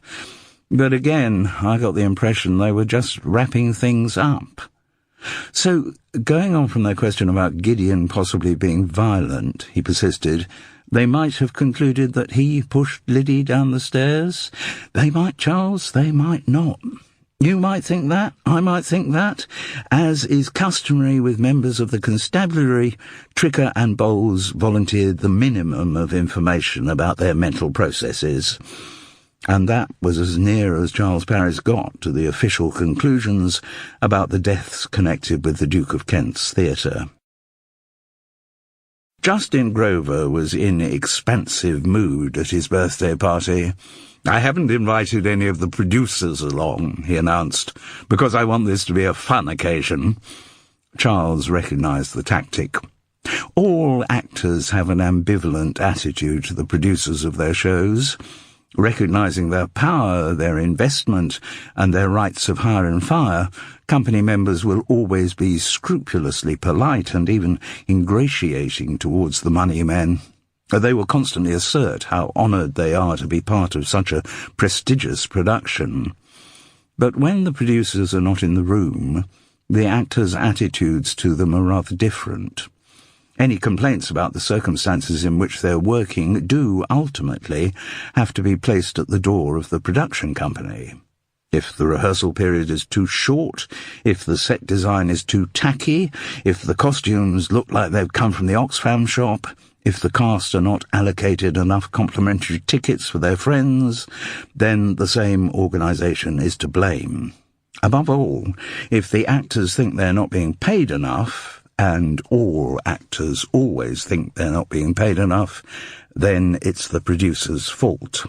So when Justin Grover said that there were no producers at his birthday party, he was using a subtle bonding technique with the rest of the company. It was the snigger of schoolboys behind the bike sheds, exchanging insults about their teachers. Charles was surprised that Justin had made the announcement so boldly. It suggested a slight relaxation in his habitual self-restraint. Charles wondered whether a celebratory bottle of birthday champagne had already been downed in the #1 dressing room before the party proper started. He found it bizarre, observing the proceedings from the high moral ground of sobriety. Having opted for sparkling water when first offered a drink, he felt he couldn't go back on the route he had chosen, though watching the rest of the company down Justin Grover's champagne was a kind of agony. On the other hand, he did find not drinking made his observation of those around him more acute. Kell, he noticed, was also on the sparkling water. Realising he had never mentioned that he had followed up on Taut, he moved across and thanked her for the introduction to the set-up. "No problem. I hope you're finding it useful. Intriguing, anyway." She looked down at his glass. "Seems to be working." He looked at hers. "Takes one to know one. We still haven't had one of those late-night drinking sessions you promised me." "No, I'm actually off the booze completely now." "Congratulations. All done by willpower?" "Willpower and a bit of help." "Oh?" "I'm giving Alcoholics Anonymous another try," said Kell, as she moved across the room to join Todd Singer, who was also on the sparkling water. Charles took a sip from his glass. It had never replaced the real thing. He also found, something seeming to add insult to injury, that evenings spent drinking sparkling water meant he had to get up to pee in the night more times than he used to on the booze. It was a very unfair world in which virtue was so shabbily rewarded. He looked round the room. A group of sycophantic actors were roaring with laughter at Justin Grover's imitations of Sir Ian McKellen. With them was Seamus Milligan, looking as ever slightly aloof from the action. Charles wandered across to join him. "Were you in tonight?" he asked, and Seamus nodded. "Pleased with it?" "The bits that are usually good were good. The bits that weren't right still aren't right." "Oh. I thought the show was settling down rather well." "Typical bloody actor's reaction, Charles. So long as the bit you're in is all right, you don't bother about what's happening in the rest of the show." "I'm not sure that's fair." "Really? When did you last see the whole show?" "Well, obviously, being backstage, it's difficult for me to—" "Of course it is. Well, I'm out front and I see everything, so I can judge where the place sags and needs picking up. And the big sag is always when the girl describes the rape. I thought Imogen was the way Imogen plays that. It's like she's complaining that some man put his hand on her knee, not like her entire personality has been violated. She's not an actress, Imogen. She's just a Barbie doll. Liddy used to bring some depth to that scene. Now it's as shallow as hell." Charles felt he ought to show a bit of company solidarity. Liddy was a very good actress, but I think Liddy was more than a very good actress. She was a bloody great actress. Charles got the impression that the writer had also been hitting the booze that evening, but he was less surprised than he had been with Justin Grover. "Liddy Max's death," Seamus continued, "was not only a tragic personal loss, but it deprived British theatre of someone who could have been its greatest star." Charles looked around, slightly embarrassed, but the rest of the company were too involved in their own conversations to take any notice of this outburst. "And now," said Seamus Milligan, The part of the girl, that wonderful part, is being performed by someone who had hardly passed muster in a primary school nativity play. Nita Glaze had just detached herself from one of the groups, and the writer grabbed hold of her as she crossed the room. "Nita, we've got to do some more work on that rape scene. Seamus, the show has been running for weeks. I'm not in the business of doing any more rehearsal at this stage. But have you seen how that girl Imogen is playing it? My assistant director is now keeping an eye on the show," Nita Glaze responded with some hauteur. "If you have any points to raise them with him or the production manager." "Oh, I see. You've moved on to something new, have you?" "As it happens, I have." "West End?" "Yes," Nita replied with some force. "I'm currently prepping a new show that's going into the Haymarket in March. And now, if you'll excuse me, I need to refresh my drink." And she moved away. "So do I," mumbled Seamus Milligan, making for a champagne bottle as far away as possible from the one Nita was approaching. Charles emptied his sparkling water glass, but felt too dispirited to top it up with more of the same. There were those night-time peas to think of, apart from anything else. The temptation to pick up a glass of champagne was as strong as ever, but he resisted it. So, he thought, things have worked out well for Nita Glaze. As he had predicted, the policy of zipping her lip and doing what she was told by Justin Grover had paid off. Her credit on one West End show had immediately led to her being offered a job on another, and in that one, Nita Glaze might be able to impose something of her own vision on the proceedings. Charles never had found out the reasons for her conflict with Liddy Max in the early days of rehearsal. Certainly Nita had seemed a lot happier with Imogen Whittaker in the role of the girl, but to think that the director might have had any responsibility for Liddy's death, well, it just didn't make sense. Charles found anyway that he was thinking much less about the departure of Liddy and of Gideon. Maybe there were some investigations which would never reveal their secrets. He found these days he was much more interested in what was going on at Gower House, and the possibility that he really might be able to exert control over his drinking. Not wanting to look conspicuously on his own, Charles moved across to where Imogen Whittaker was talking to Grant Yule. Her red hair looked dazzling. She must have had time to shower and wash it after removing the girl's blonde wig.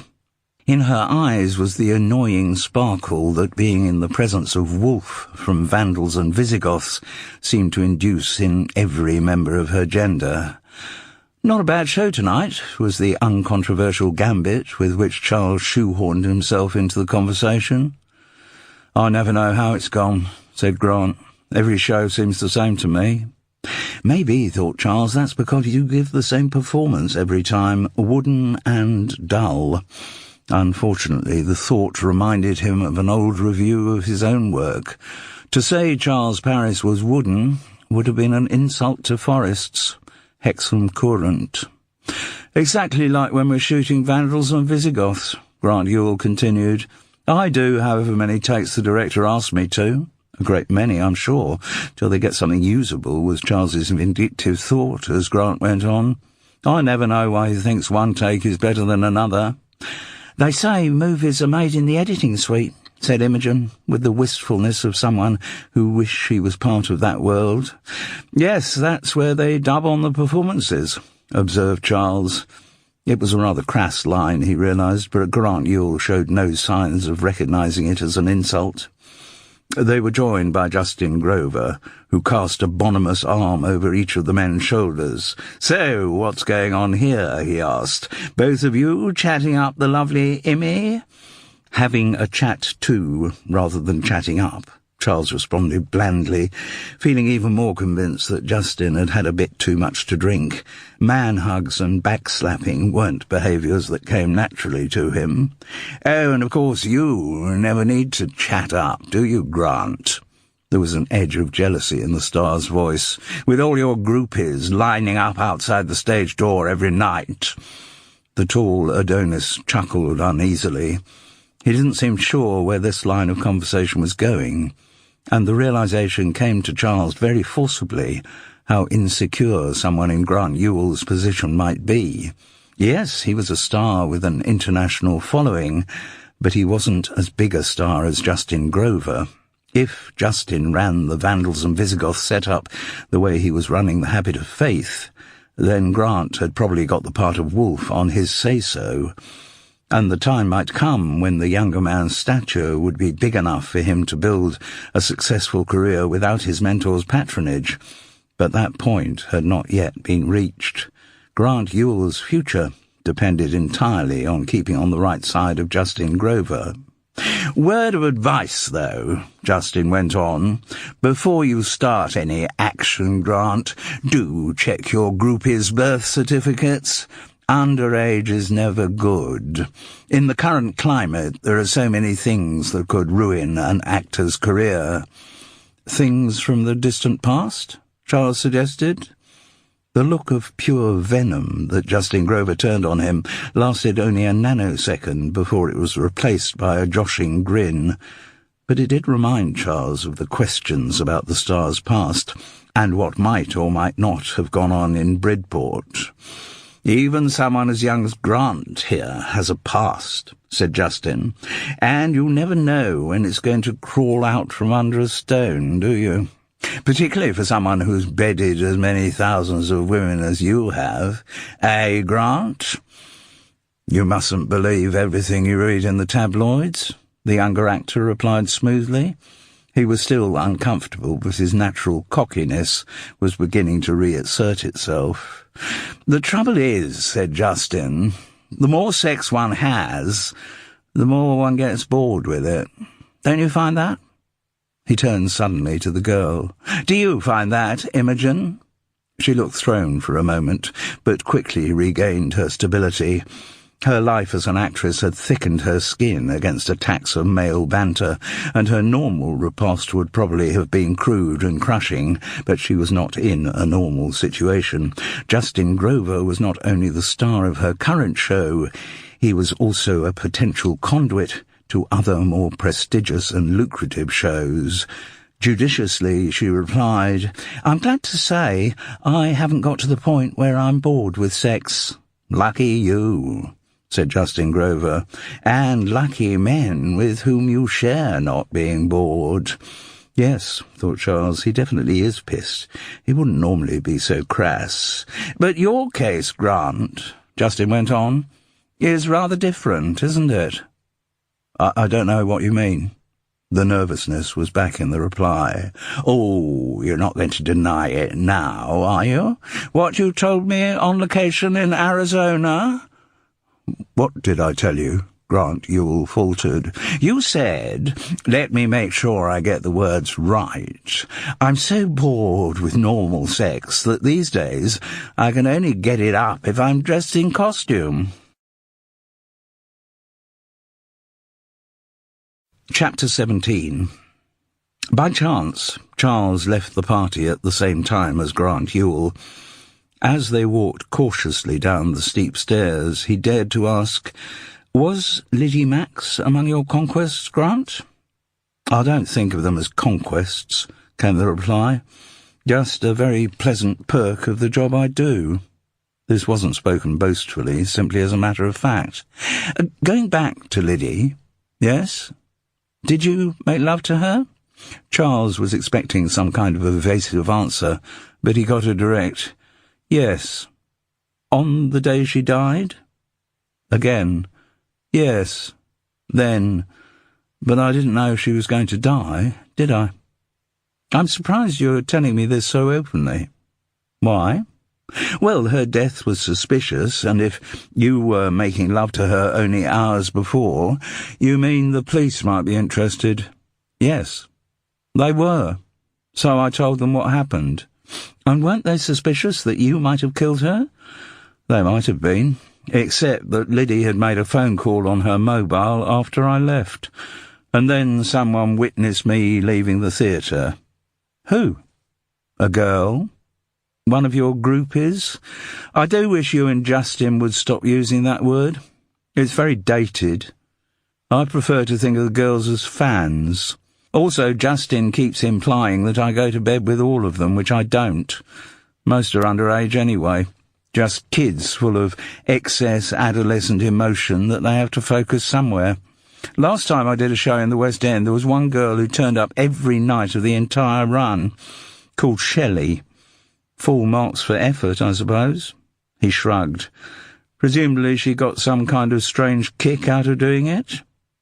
Going back to that Monday night, how did the girl at the stage door know you were in the theatre? She'd seen me go in. When did you speak to the police? The day after Liddy died. The same day they had interviewed Charles. The day when he had been almost immobilised by his hangover. Have you heard from them again? No.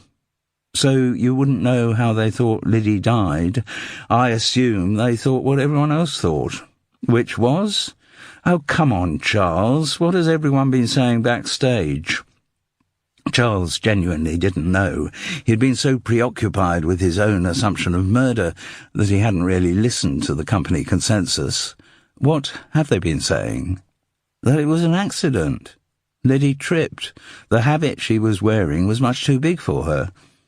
And you don't feel any guilt about her death? Why should I?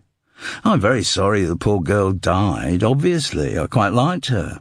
The way he said this didn't suggest there had been much love involved in their coupling.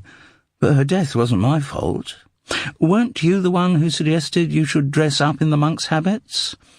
There was an infinitesimal pause before Grant replied, No, that was her idea. Liddy Max had surprisingly kinky tastes, you know. And who else has kinky tastes? Asked Charles. Sorry? Are you aware of someone in the company who's a voyeur? Grant Ewell turned his infinitely handsome, infinitely blank face towards Charles and said, No, in a puzzled manner that meant he had to be telling the truth. It seemed he had not known that he and Liddy had been performing for the cameras. The two had reached the stage door. They handed in their keys to Wallace, who wished them a cheery good night from the cubbyhole, which he now seemed to have inhabited forever. Gideon had just melted away into blankness. As Grant Ewell went out into the after-midnight darkness, a pair of squealing teenage girls rushed towards him. It is working, to some extent. Really, Charles? Long experience justified the scepticism in Francis's voice. Yes. So, how many days this week have you done without booze? 3. That's good. She sounded impressed. And are you finding it easy? No, bloody hard. Keep at it. I will, and how about us meeting up? I'm going down to Juliet and Miles's for Sunday lunch. I don't know if you fancy. I don't think so. The prospect of his son-in-law pontificating on his abstinence was not one he relished. I'd rather see you on your own. Yes, I'd like that. When? He asked eagerly. When you're off the booze, Charles. Playing the part of Brother Benedict, the monk who just listened to all of the other monks who maundered on in long speeches about their own internal conflicts, inevitably had its longueurs. While Abbot Ambrose was hardly off the stage for the duration of the habit of faith, surprise, surprise, the rest of the cast had to spend long periods in their dressing rooms. Some were very organised about this. There was a foursome who gathered in Todd Singer's dressing room during the second act to play bridge, and could almost always fit in a rubber, while on stage Abbot Ambrose and the girl endlessly discussed sex and guilt before they had to reappear for the last scene. Charles had 2 habitual ways of whiling away time in his dressing room. One, which he no longer practised, though not practising it constantly tested his resources of willpower, involved a bottle of Bell's. The other was the Times crossword. But on the Friday, the day after Justin Grover's birthday party, there had been a particularly easy puzzle, which he had finished over a sandwich at lunchtime. So, having forgotten to bring a book with him, Charles had no alternative. in his dressing room that evening, but to sit and think. He thought first about that day's weekend group session at Gower House. Erica had been there to direct the discussion when required, but as usual in those Friday meetings, the participants had done most of the work themselves. Once again, Charles had been impressed by the honesty and humour on display.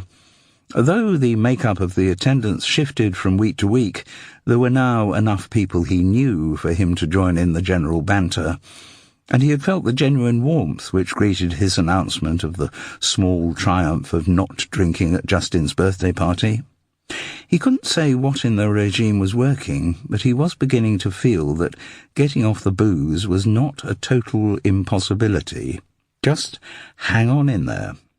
Then his mind moved on to the crimes at the Duke of Kent's theatre. Grant Ewell's openness about being Liddy Max's sexual partner had rather thrown him. Charles had expected some form of denial or cover-up, but had got neither. Grant had seemed to regard the encounter as just another notch on wherever he cut his many notches. Another significant fact was that he hadn't asked how Charles knew about him and Liddy. That suggested the information was common knowledge in the Habit of Faith company. Charles had just missed out on the news. The other question that kept recurring to him was the identity of the voyeur for whom the spy camera had been set up in Liddy's dressing room. There was no doubt that Gideon had planted the device, but had it been for his own benefit?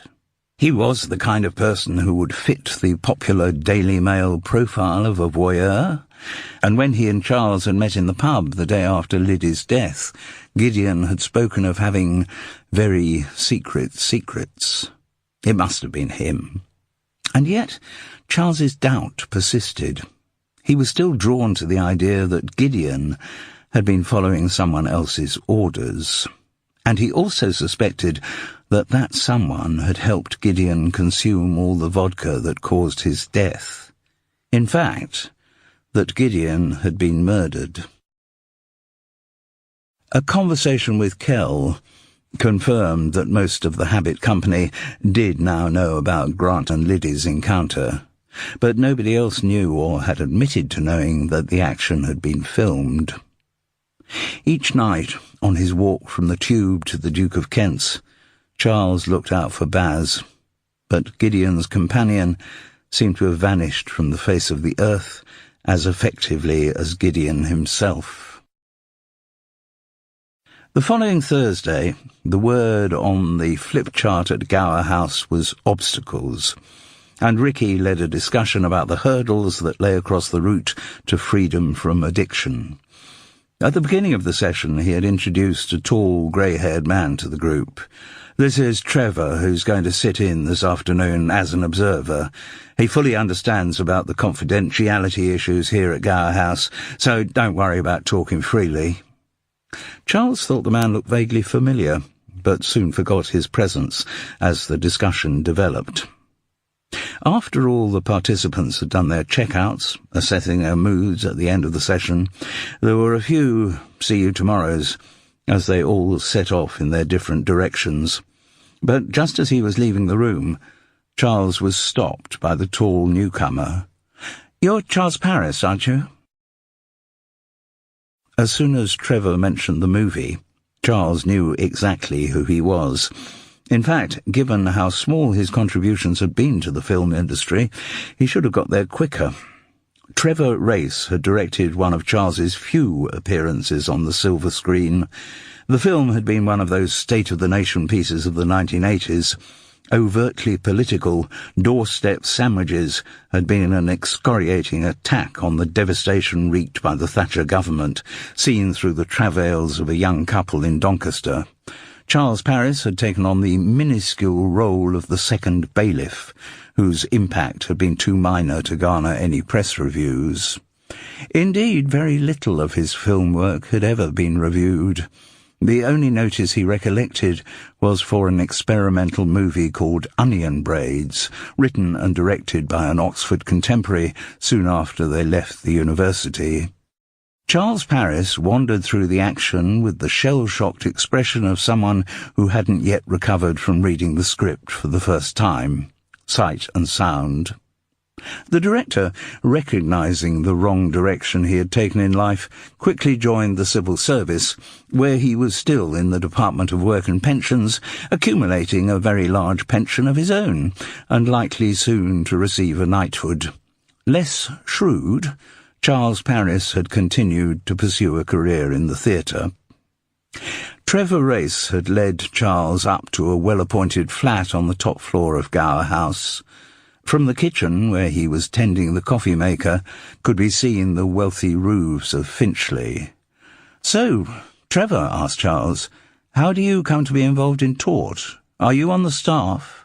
"Good Lord, no. I'm still making movies." Charles gave himself a black mark. He should have known that. "No," Trevor went on, "I started tort." "Sorry?" "I set up the charity." He gestured round the room. "This is my house." "Gower House is yours?" "Yes, I used to live here. Still use this flat sometimes when I'm in London, which isn't very often." "Where are you the rest of the time?" "Wherever the current movie is being shot. I do have a villa on Mykonos where I go between projects, but I never spend long there." "So why did you set up tort?" "Ah, you don't know what it stands for, do you?"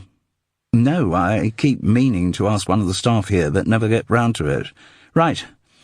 Did you know an actor called Alan Unsworth?" "I may have heard the name." "Alan was in Doorstep Sandwiches." There was a note of reproof in the voice. "Well, perhaps I wasn't in any scenes with him." "You were." The tartness was now unmistakable. "Alan played the neighbour who tried to stop you and the other bailiff from breaking down the door." "Oh, yes, of course, I remember," Charles lied. "He was a very good actor, Alan.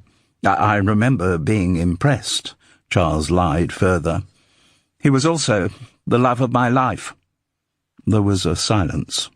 Charles wasn't quite sure of the correct response to a statement like that. "But Alan," Trevor went on, "had a kamikaze element in his personality. He kept doing stupid things. That was all right when he was on his own, bouncing in and out of relationships, never knowing what he really wanted in life. But after we got together, we had stability, we loved each other, we had no money worries, and he still had this urge to break it all." "Drink?" Charles suggested. "Oh, yes, drink." Trevor Race again gestured around the room. "Hence, tort. The Alan Unsworth Trust. That's what it stands for. A memorial to him. Not the memorial I would wish for, but maybe better than nothing. I'm certainly appreciating what's going on here." "Good. The staff are brilliant. When I decided to set tort up, I wanted to do it properly. Everyone fully qualified. I did a lot of research to get the right people. I didn't know much about the mechanics of addiction until it was too late. But after Alan died, I made it my business to find out stuff. I did a lot of research into various different approaches and hired the people who seem to be getting the best results. I know the tort system doesn't work for everyone, but if it does for even one person, then I guess my efforts haven't been wasted. I've noticed that tort deals with all kinds of addictions. Was Alan also into drugs?" "Alan never did drugs," came the sharp response. "And you finance the whole thing yourself, do you, Trevor?" The tall man shrugged. "Yes, there's a lot of money to be made in the film industry. I've made a great deal, and there's nothing I want to spend it on. I travel all the time for work, so there's not much pleasure for me in exotic holidays.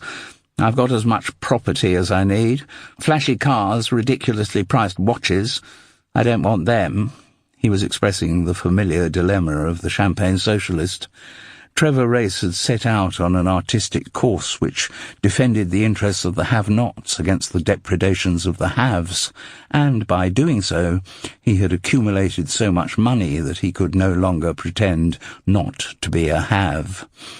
It would be different, of course, if Alan was still alive. Travelling with him was something else. I never knew what was going to happen next. But travelling on my own, doing anything on my own, his eyes misted over. Things have changed so much. There are changes that Alan will never see. The two of us could actually be married now, for God's sake. But that'll never happen. So much will never happen. I still keep asking myself what more I could have done. Towards the end, I stopped working. I gave up a couple of very lucrative movies just to look after Alan. I tried to monitor him every hour of the day and night, see that no booze got into the house, but alcoholics are devious. I don't need to tell you that, Charles. Whatever precautions I took, he still managed to smuggle the stuff in. Alan really did have a death wish, so I suppose he got what he wanted. There was a long pause before Trevor pulled himself together and asked, "Is it the booze with you, Charles? Is that why you're here?" "Yes." "No drugs?" "No." "That's good. And how are you going on the road to total abstinence?" Charles still wasn't entirely convinced that that was the road he wanted to be on, but he just said, "Okay." "When did you last work?" Unusually, he was able to reply, "I'm working at the moment." "Good. I'm sorry, I kind of assumed that you couldn't get any work because of your problem with the booze." Before he had started attending Gower House, Charles's instant reaction would have been, "I'm not that bad." He would have separated himself from the people who lost jobs and houses and had their children taken into care. But now he was less condemning. He and the others, they all had the same problem. It was just a matter of degree. "What are you doing?" asked Trevor. "Play at the Duke of Kent's? The Habit of Faith?" Trevor Race shook his head. "Sorry, I've been away so much I'm not up with West End theatre. Don't know anything about it. New play set in a monastery. Oh, God. Vehicle for Justin Grover. Really? One of those actors who works it all out himself, doesn't like the intervention of a director." "You've described him perfectly." "God, I can't stand working with people like that. Fortunately, I very rarely have to. Got to the point in my career where I have a veto on casting. But making movies is such a technical exercise. The actors must respect the director's skills or the whole thing implodes." "So when did you work with him?" "Oh, I never have, thank the Lord. But I've heard a lot about him. One of my oldest friends worked with Justin Grover right at the beginning of his career, when he was just one of any number of interchangeable actors fresh out of drama school, long before he would bestride the world as Sigismund the Strong." "What was your friend's name?" "Damien Grantchester. He used to run the theatre in Bridport." Chapter 18. The most famous retirement home for members of the acting profession is Denville Hall in Northwood, Middlesex. Damien Grantchester wasn't in that one, but it was clear from the way Charles was greeted by the garrulous lady on reception that the home in Dorking also had strong theatrical ties. "Yes, we got your message, Mr. Parris. Damien will be delighted to see you. He loves talking over old times with his theatre chums, and the weekends can be quite long for him if he has no visitors." I can't stay long, I'm afraid. Saturday matinee." "Yes, of course. You're in the play at the Duke of Kent's, aren't you?" She was clearly well informed about current theatre. "I recognised your name when I got the message."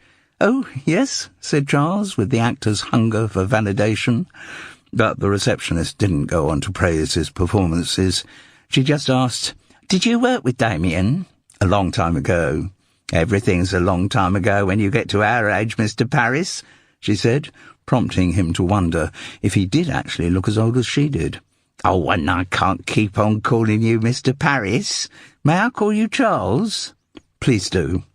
"Damien's in the conservatory, Charles. You get a lovely view of the garden from there." It was a lovely view. The double-glazed conservatory was toasty warm like the rest of the building, insulated from the frosted world outside. If he hadn't known who it was, Charles would not have recognised Damien Grantchester. Back in Bridport days, the director had been pencil-thin and sharp-featured, with shoulder-length black hair, a coiled-up spring of nervous energy. He had the kind of body you could never imagine turning to fat. And yet that is what time had achieved. Damien was not fat on the scale of Gideon, but his flesh did seem to be spilling out from the wicker armchair in which he sat. He was dressed in burgundy elephant-cord trousers, a thick navy blue cardigan done up with leather toggles, and his signature paisley cravat at the neck. His swollen feet were almost contained in ugly black shoes with Velcro strapping. The hair was still worn long, but now white and very sparse. The shape of his shining cranium was clear through the wisps. Yet the longer he spent with him, the more Charles recognised of the old Damien Grantchester. The eyes still flashed with the same fire. The characteristic hand gestures, though now slower, hadn't changed, and the familiar waspish wit had not lost its sting. Charles had forgotten how much Damien Grantchester relished gossip, and gossip of a particularly vicious kind. It soon became clear that, although tucked away in a care home in Dorking, Damien kept up with his theatrical contacts. His talk was constantly punctured with sentences beginning, "I was on the phone only yesterday to so-and-so, and he told me there's amazing rumour about—" The telephone was clearly his main lifeline. He was of too old a generation to have embraced email. "And I got your message, Charles, but I can't remember who it was who put you in touch with me." "Trevor Race." "Oh, yes, dear Trevor. Always comes to see me when he's in the country. Came down here for lunch last Sunday. Still in pretty good nick, isn't he? Looks very well, yes. You cannot believe how beautiful Trev was as a young man. Not just attractive, beautiful. He and I had a little flurry of fun way back then. Nothing too serious, though I think that was always what he was looking for. And then, of course, later he met Alan. Did you ever know Alan?" "No." "Lovely boy, too, but very naughty." "The booze?" "Well, the booze was part of it, but there was lots of other stuff. Drugs, certainly." "Trevor told me that Alan never used drugs." "Well, maybe that's what dear Trev wanted to believe. I think he knew. Oh, he must have known. Everyone else in the business knew. The other thing, of course, was that Alan was pathologically unfaithful, always getting inside other people's trousers, and some pretty unsavoury trousers too. Rent boys, real riff-raff. Trev was always digging him out of some mess or another, paying off yet another debt Alan had incurred. He tried to keep an eye on Alan by casting him in every movie he made, but the boy usually found someone to be unfaithful with on location. Trev had this fantasy of the two of them settling down as a couple, but that was never going to be Alan's way. Charles reflected that maybe Trevor Race had posthumously beatified his lover. His regret at Alan not having lived long enough for them to be legally married may not have taken into account the personality he had been dealing with. It was as if Damien Grantchester was reading his thoughts, because he said, "Trevor made a very big deal of it when Alan died. Kept going on about how it was the great love of his life. Turned this rather shifty character, only one step up from a rent boy, into a plaster saint. If my sources are correct, and they usually are, Trev hasn't been to bed with anyone else since Alan died. Story goes he's even rejected the offers of sexual favours from aspiring actors, which is frankly amazing, because those are reckoned to be one of the perks of being a director." The old man chuckled in fond recollection. "And Trev's turned that lovely house of his in Finchley to some sort of shrine to Alan, a therapy centre, is it?" "Something like that, I believe," said Charles, unaccountably unwilling to admit how he and Trevor Race had met. "Of course," Damien went on, "you were quite good-looking back in the Bridport days, Charles. I could have fancied you back then, you know. But men were never your thing, were they?" "Sorry." "Oh, Charles," the old man sighed, "you don't know what you're missing." Here was an opportunity to close in on the reason for his visit to Dorking. Charles said, "I was thinking back to when I worked for you in Bridport." "Oh, surely, love, you don't say that. You didn't work for me, we worked together. At the Imperial, we were part of an ensemble, weren't we? His emphasis pointed up the pretentiousness of the word. Or had we got beyond all that ensemble nonsense by then? Well, we weren't an ensemble in the sense that we started every morning with an hour of improvisation to home in on our characters. Too right we weren't. No time for that sort of farting about. We had shows to put on. Yes, I was thinking back to your production of Hamlet. Ah, yes. A bit highbrow for the good burghers of Bridport. They always preferred a good old Agatha Christie to your Shakespeare. Thank God Hamlet was an A-level set text that year. Without the school parties, we wouldn't have broken even. A glow of nostalgia suffused the old director's features. Do you remember that lovely boy who played Hamlet? I don't remember his name. I remember what he looked like. Oh, so do I. Beautiful blonde hair. Natural, too, not a bottle job like Larry Olivier in the movie. Looked properly Nordic, as Hamlet should. Richard Frail. That was the boy's name. I thought he really had potential. His Hamlet was the perfect mix of the introvert and the extrovert. I thought he'd go all the way. Last thing I heard, he was selling insurance in Salford. Dame Theatre can be a cruel mistress. Damien turned his bright eyes on Charles. And you gave your Rosencrantz, didn't you, clever boy? Or was it Guildenstern? No, you were definitely Rosencrantz. The Guildenstern was a boy I regard as the luckiest actor in the world. Justin Grover. That's right. Mind you, he wasn't bad-looking back then. I wouldn't have kicked either of you out of bed. Even nurtured these daydreams, a threesome with Rosencrantz and Guildenstern. But I suppose every director of Hamlet has fantasies like that, don't they? Charles didn't take issue with this arguable assertion. Instead he said, going back to Justin, yes, strange who the gods pick out for special treatment, isn't it? Justin Grover, perfectly adequate actor, a bit too technical for my taste, and with a few rather annoying quirks. Do you remember the Buddhist chanting? Asked Charles. Oh, God, yes. What a poser he was, and probably still is. I can confirm that. Are you in touch with the dear boy? I'm working with him. Well, heavens to Betsy. In an ensemble? Justin keeps referring to it as an ensemble, but of course it's nothing of the sort. Anything Justin's involved in is basically all about him. Ah, I know what you're talking about. Read the reviews. The Monk Fest. A lot of men in habits wanking about at the Duke of Kent's. Exactly that, Damien. And there's another cast member who worked with you in Bridport, Todd Singer. God, I remember him. The piss artist to end all piss artists, now completely dry. A devotee of Alcoholics Anonymous. The old man cupped his hands around his face in mock horror. How ghastly! In a changing world, there are so few certainties one can cling on to. Mind you, Charles, as I recall, you were not an enemy of the bottle. I hope you haven't joined Todd on that oh-so-dispiriting wagon. It wasn't the moment to chronicle his own journey on the road to abstinence, so Charles just said, I still enjoy a drink, which remained distressingly true. Thank the Lord for that. Strange how the theatre works there, isn't it? From the production of Hamlet, I wouldn't have said any of the cast was going to make it at any major level.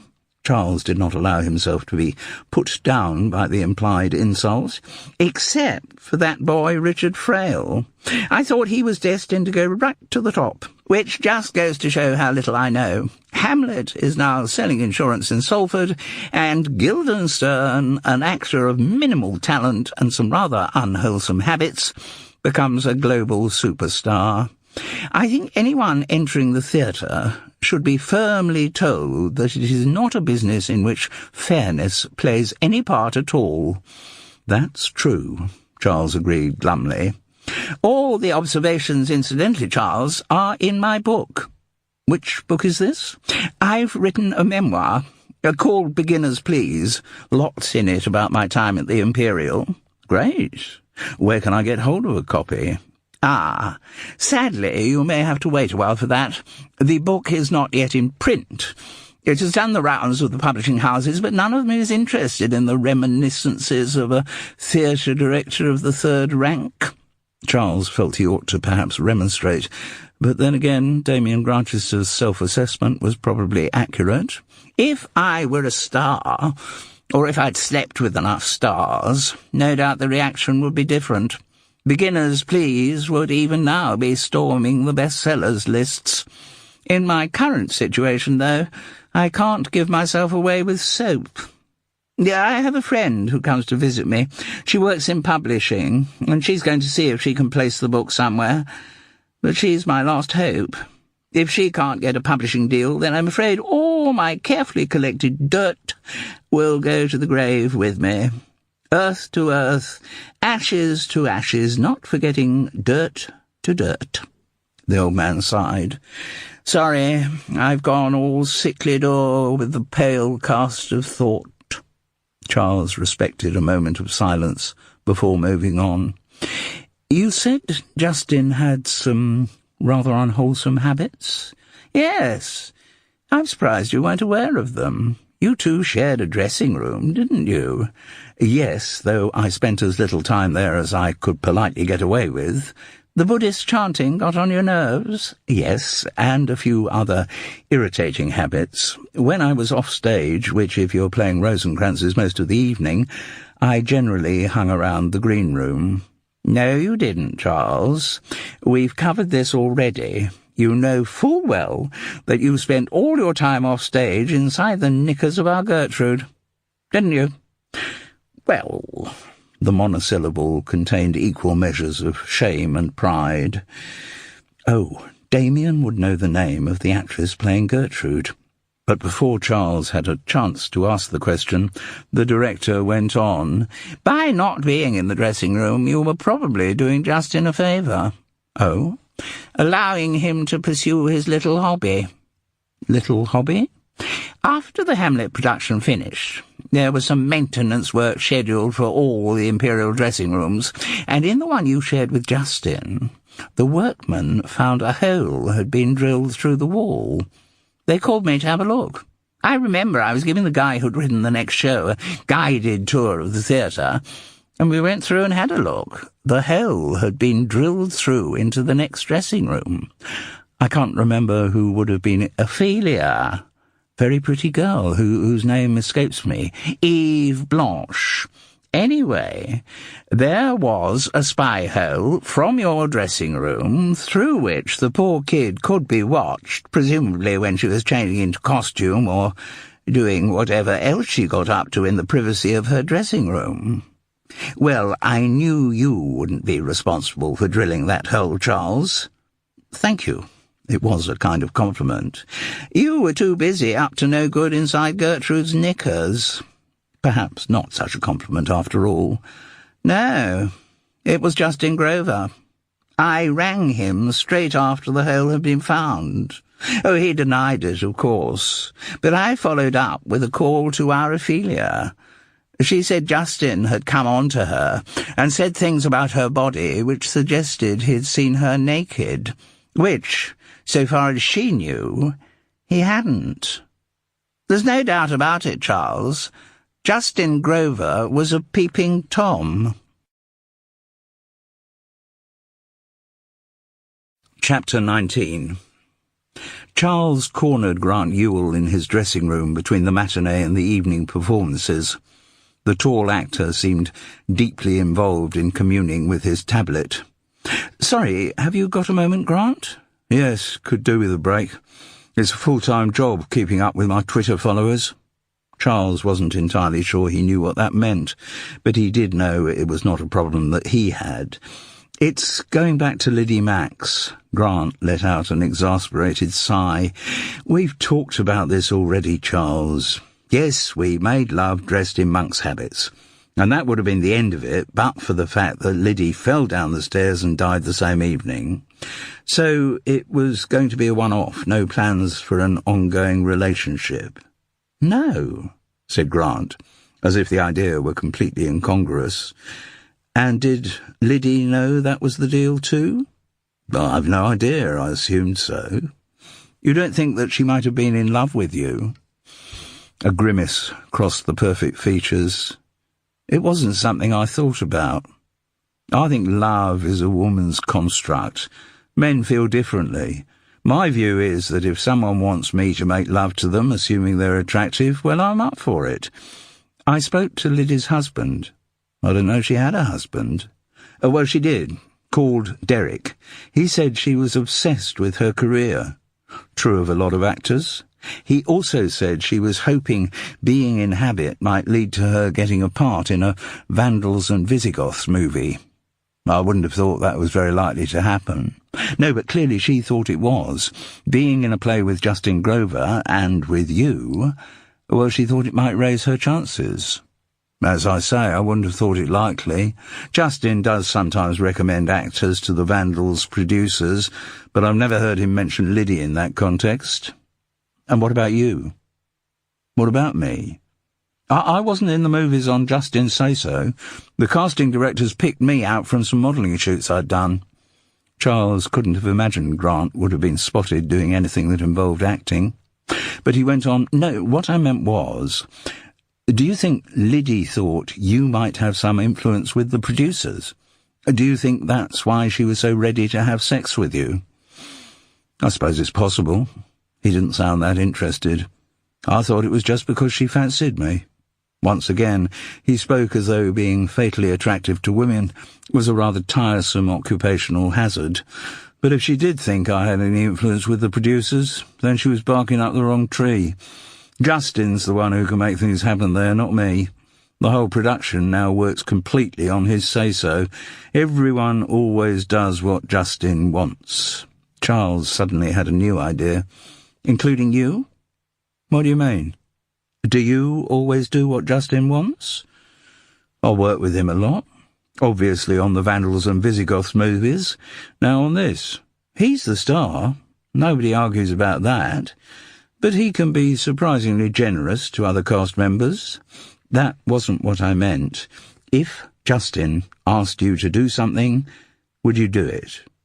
It depends what it... Because, presumably, he has the power to fire as well as hire, so it would pay to keep on the right side of him? Grant Ewell conceded that that was the case. And has Justin ever suggested that you should come on to some woman? Well,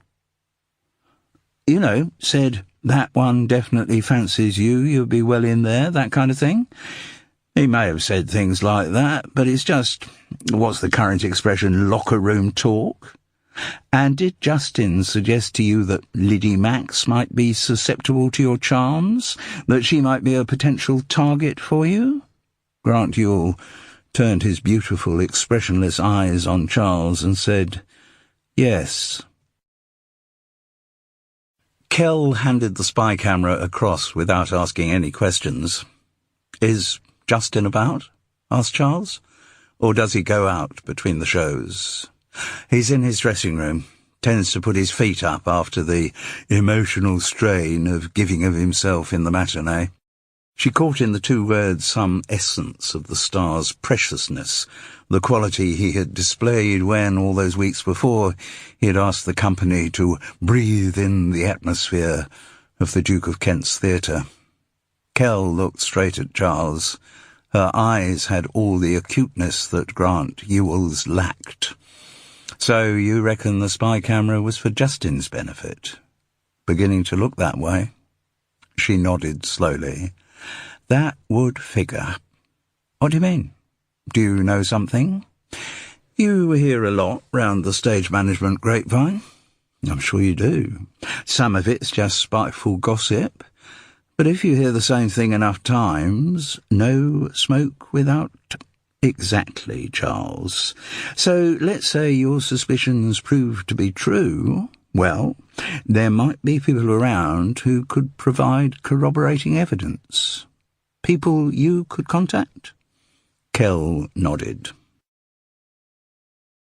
There was a long silence after Charles's knock. He thought Justin might be asleep and was about to go back to his own dressing room when the door opened. Justin looked alert.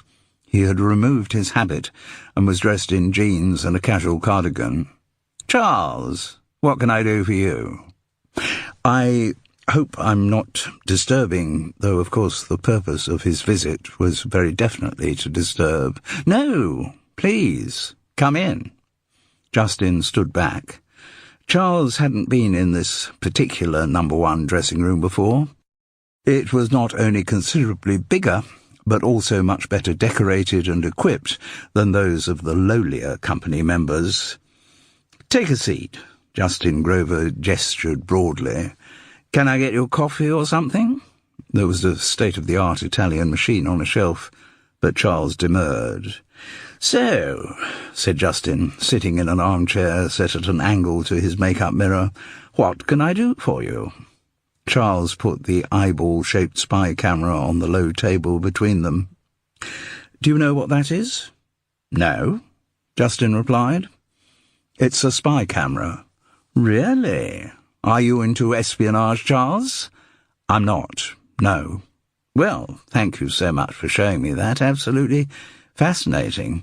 And now," he pointed to the door, "I do have another performance today, and Abbot Ambrose is not an untaxing role."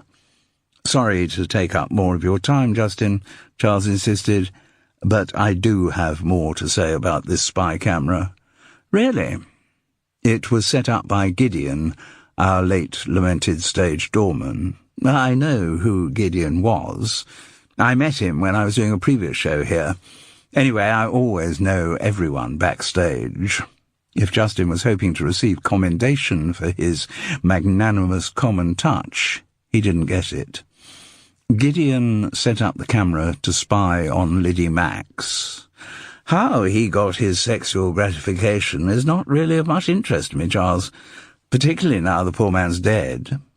It's my view that when Gideon set up the spy camera, he didn't do it for his own pleasure. He was obeying orders. From whom? Someone in the company. Justin Grover shrugged. "So, we have a voyeur in our midst. Is that really such a surprise in this day and age?" After Gideon found Liddy's body, you know, the night she died, he removed this camera from her dressing room. A very wise precaution, I would imagine, since the police would inevitably be crawling all over the place. The output from this camera could have been viewed by anyone who linked up to it on their computer or tablet or smartphone. How very useful for people who get their kicks from watching actresses change into their costumes. The camera recorded a lot more than that. Oh, did it? It recorded that same evening Grant Ewell making love to Liddy Max. There was a silence. For the first time, Charles felt he had got an unprepared reaction from Justin Grover. But the moment didn't last long. The customary detached irony was back in the response. "Well, perhaps we should be grateful that the poor girl's last few hours on Earth included some pleasurable activity.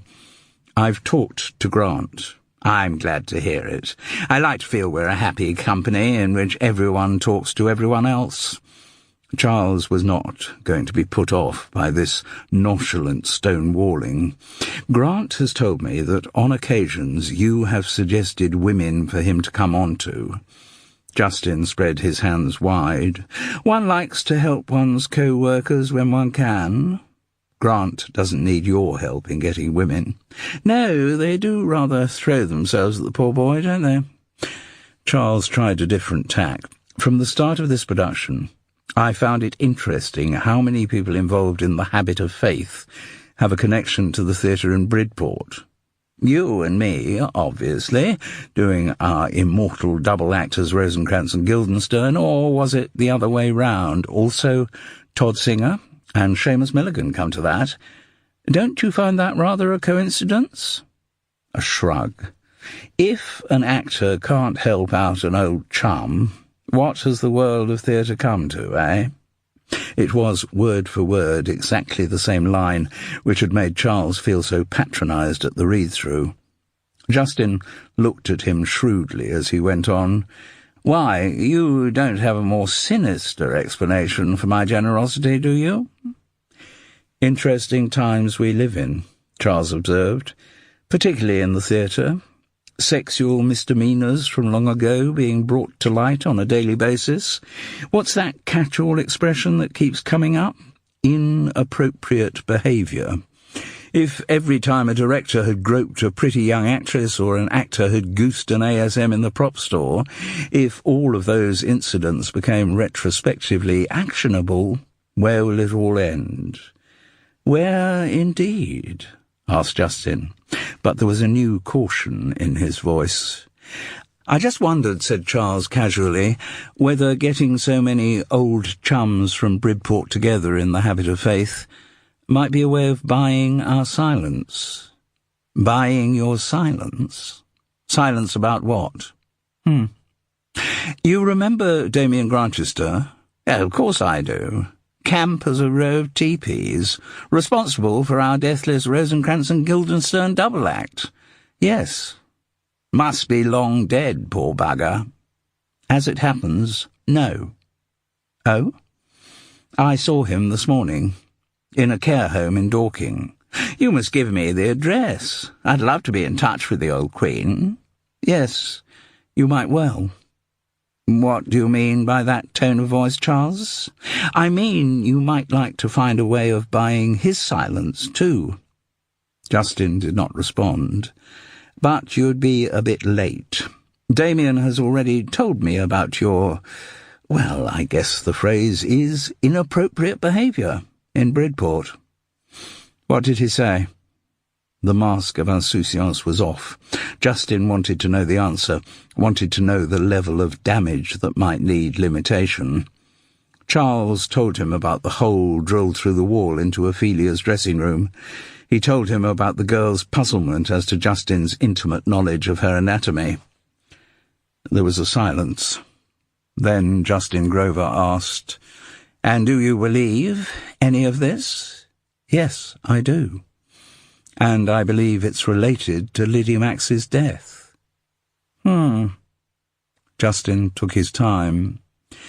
When someone gets to my level of fame, notoriety, whatever you want to call it, a lot of nice things happen.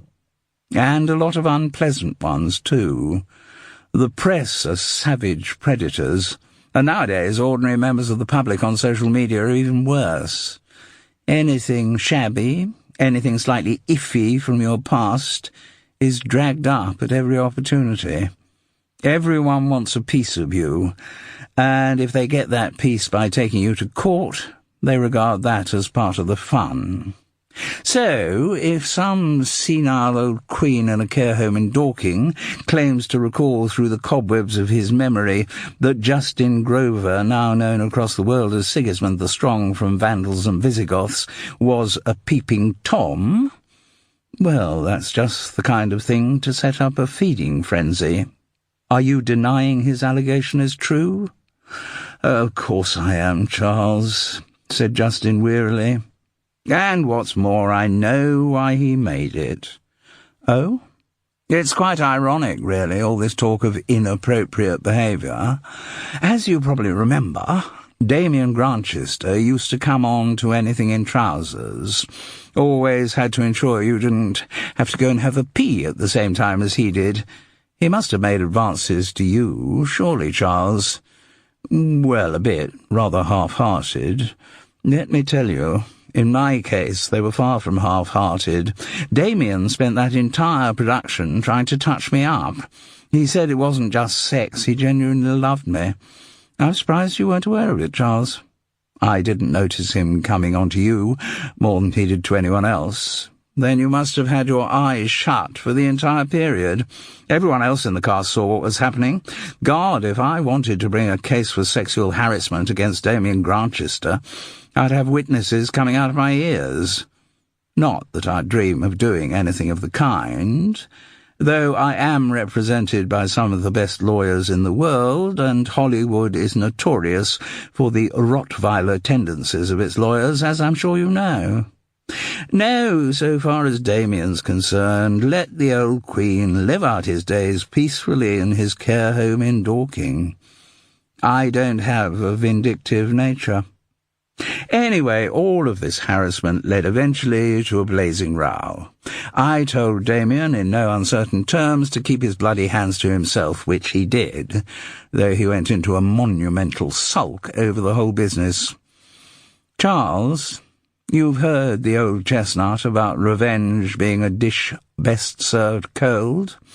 Damien Grantchester has had a good few years to let his resentment cool down, but now he's decided that his dish of revenge is also going to be a dish of dirt.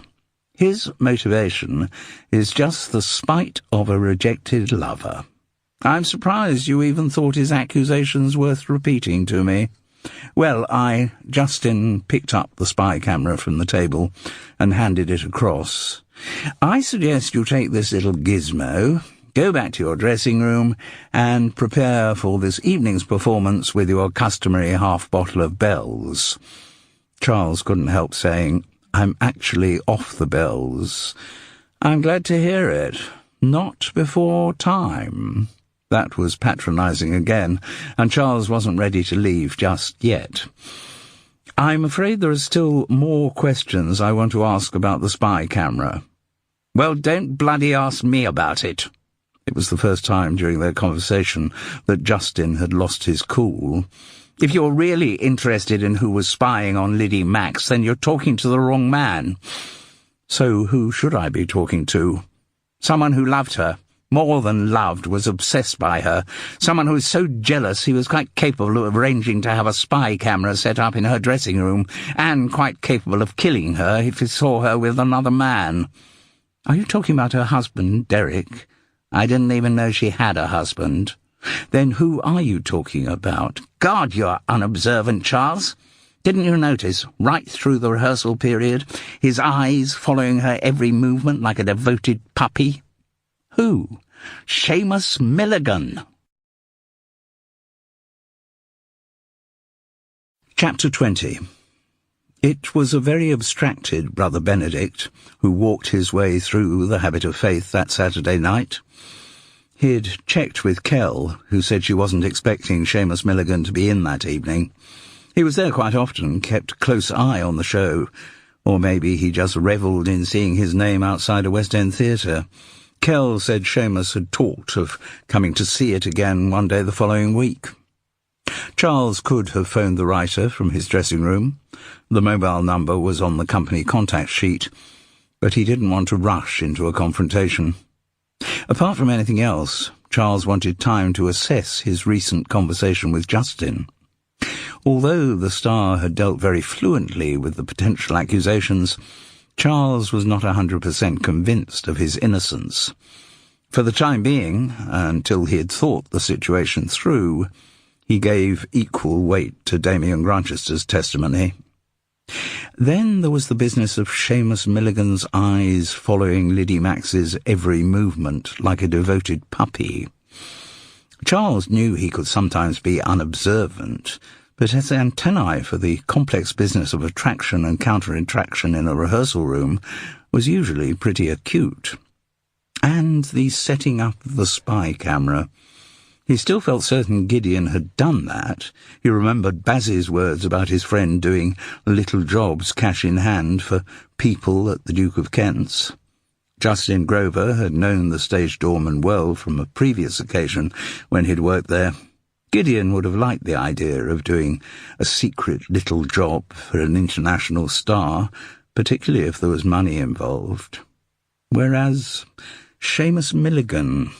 Charles had never seen the writer even acknowledge Gideon. The idea of the two of them being complicit in setting up the spy camera didn't feel right. And Justin's talk of being represented by some of the best lawyers in the world and their Rottweiler tendencies... Well, the more he thought about it, the more he identified it as a subtle form of bullying. You mess with me, and you'll regret it. No, Charles Paris was far from convinced that all the mysteries surrounding Liddy Max's death had been solved. He was still troubled and preoccupied when he left the Duke of Kent's that evening.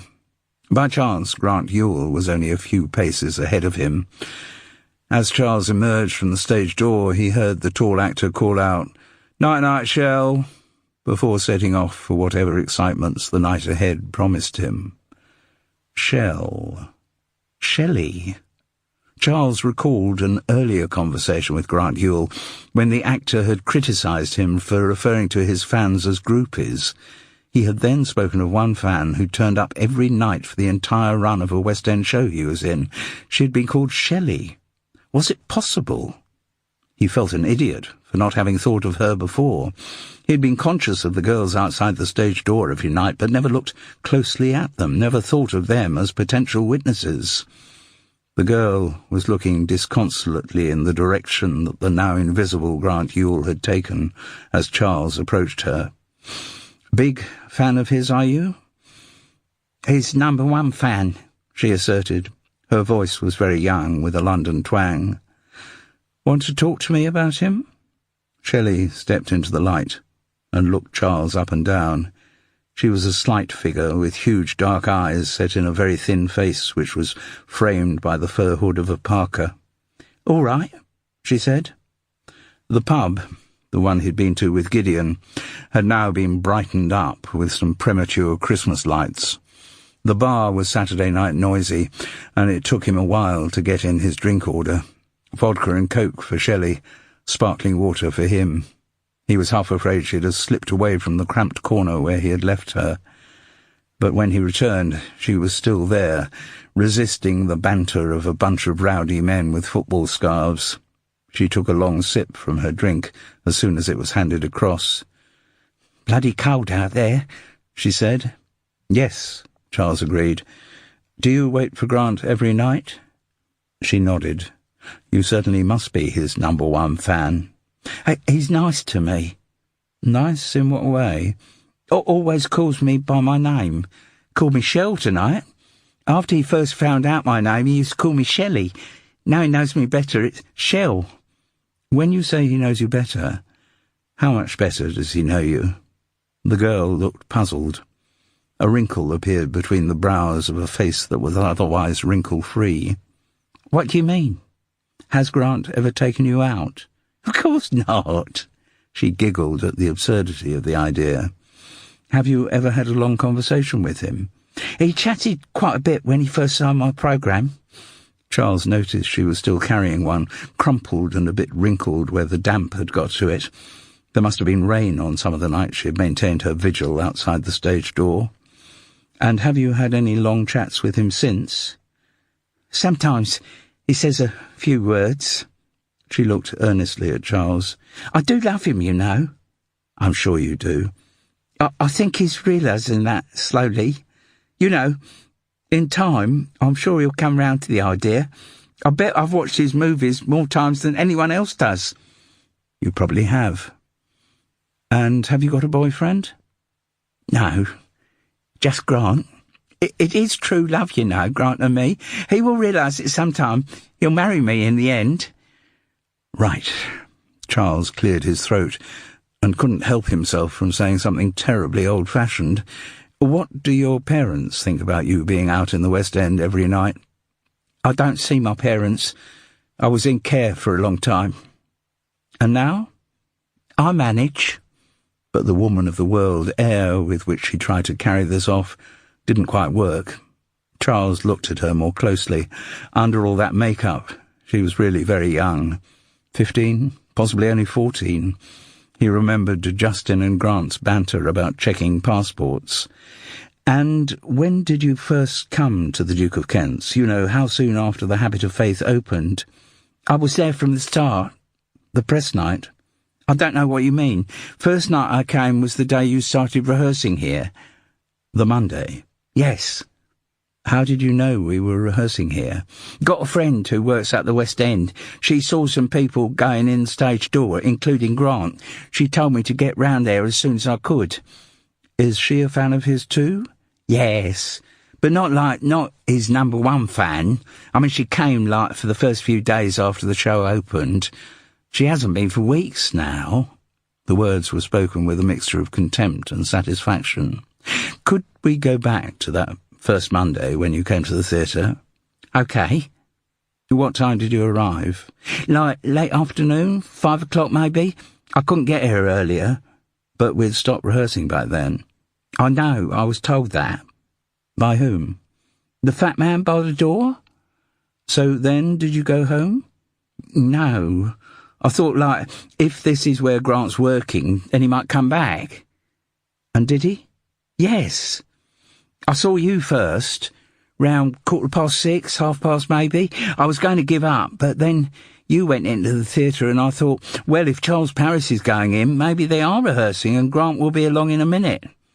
How did you know my name was Charles Paris? I didn't then. She tapped the programme. But now I know the names of everyone in the cast. Who else did you see go in that night, after me? The girl, Liddy Max, she went in. Then a little after that, Grant appeared. I was so excited, because I hadn't seen him like in the flesh since the press launch for Vandals and Visigoths 5, Revenge of the Skelligators. But he didn't see me that evening. He had his coat collar turned up and a hat down over his eyes, but I knew it was him. I'd recognise Grant Ewell anywhere. And did you see him come out of the theatre? Yes, like half an hour later maybe. And I went forward to, like, say hello, but he blanked me. I felt terrible. He's been much nicer to me since I've seen him since, but then I felt like, oh my God, it's so awful. What happened next, that evening? I went back. Home. Where I'm staying. She made the distinction clear. And you didn't see anything else? Asked Charles, disappointment and frustration welling up inside him. No. You didn't see any of the other actors going through the stage door? None of the actors, no. What do you mean? Somebody else went in? Yes. Shelley opened her programme, and knowing her way well around its contents, opened the relevant page. She pointed to a photograph. He went in. It was Seamus Milligan. I can't thank you enough, said Charles. Don't thank me. The girl giggled. I haven't done anything yet. What do you mean? And then he suddenly did realise what she meant. There's a room I can use just round the corner. What it'll cost, of course, depends on what you want. I don't want anything, Shelley. He reached into his wallet, pulled out a couple of 20s, and thrust them into her hands. There, you take that. And he rushed out of the pub. Charles couldn't make sense of it.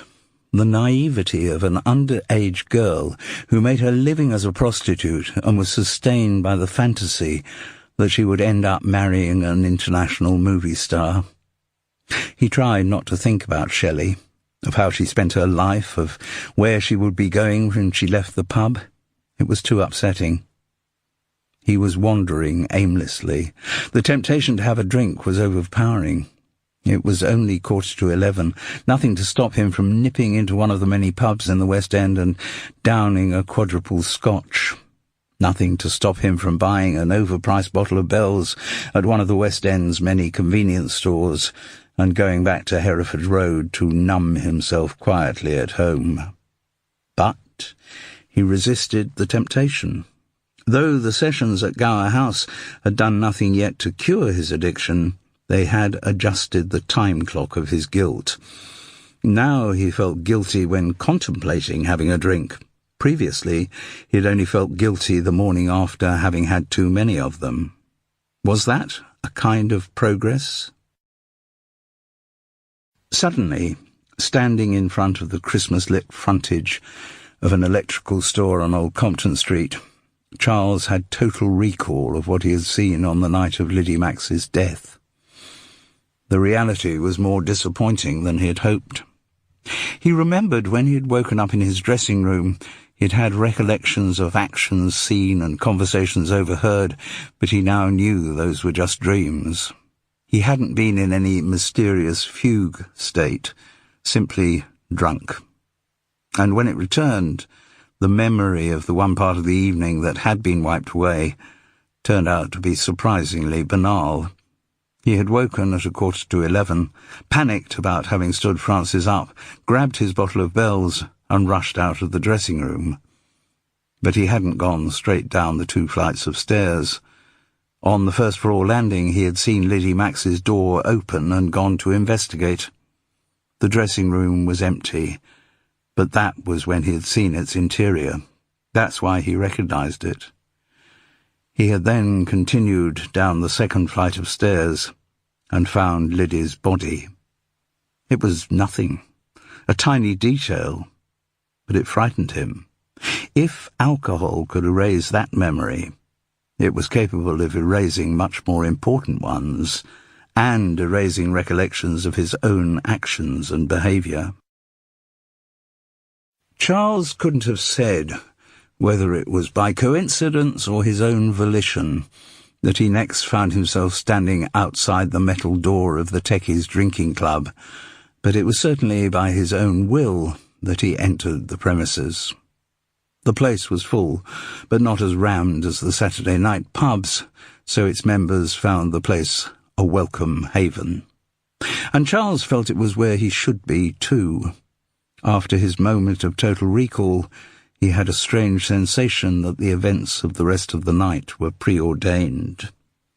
So it was no surprise to him to meet Baz, smellier and more trembly than ever, holding a bottle of vodka, which was easier to manage than a glass. "Bad news about Gideon," said Charles. The little man looked up at him suspiciously through the glaze on his eyes. Who are you?" "Charles Paris." The name did not register. "We met before. I'm in the play at the Duke of Kent's." Still no recognition. "The one with all those bloody monks maundering on and Justin Grover pouncing about in a cassock?" Having his own words quoted back to him did spark something in Baz's memory. "You came with Gid?" "That's right. I was just saying bad news about what happened to him." "Oh, it was his own fault," Baz went on in pious tones. "People who drink too much must accept the consequences." "Do you know anything about how he died?" "He drank too much. He choked on his own vomit. That is why," said Baz, still mocking, "on the rare occasions when I have had too much to drink, I am always very careful to go to sleep lying on my side." "I found Gideon in here," said Charles. "Did you? And were you the one who called the police?" "No." "Somebody did. We only just had time to get the body out onto the street. Otherwise the police would have been all over this place, asking unhelpful questions about licensing and that kind of nonsense." Baz took a long swig of vodka to restore his equilibrium. "Did you see Gideon the night he died?" "Night he died?" The eyes had glazed over again. "When was that?" "A few weeks back. I reckon Gideon must have come in here out of normal opening hours." "Ah, that could be right. He had a key." "Did he often come in out of hours?" "Not often. Sometimes." "Ever with you?" Baz nodded sagaciously and took another pull on the vodka bottle. "Recently?" "I can't remember when." "Dates. Not very good at dates. Not very good when I went on dates either. Brewer's droop." He seemed to find this very funny. His laughter set up a bout of coughing, which he pacified with vodka. Charles shifted the point of attack. "Last time you came here out of hours with Gideon, was it just the two of you?" "Just the two of us." Baz nodded vigorously. "And anyone else?" He nodded again. "And someone else." "Who?" "A pal. A drinking pal." "And did you all leave at the same time?" "What time?" "The same time. Did you all leave together?" Baz pondered this question. "Out of hours. Did we all leave together?" "That's it." Charles waited, not very hopefully. But then Baz said in a tone of some bewilderment, "Gid didn't leave. Gid died." "Here?" "Yes."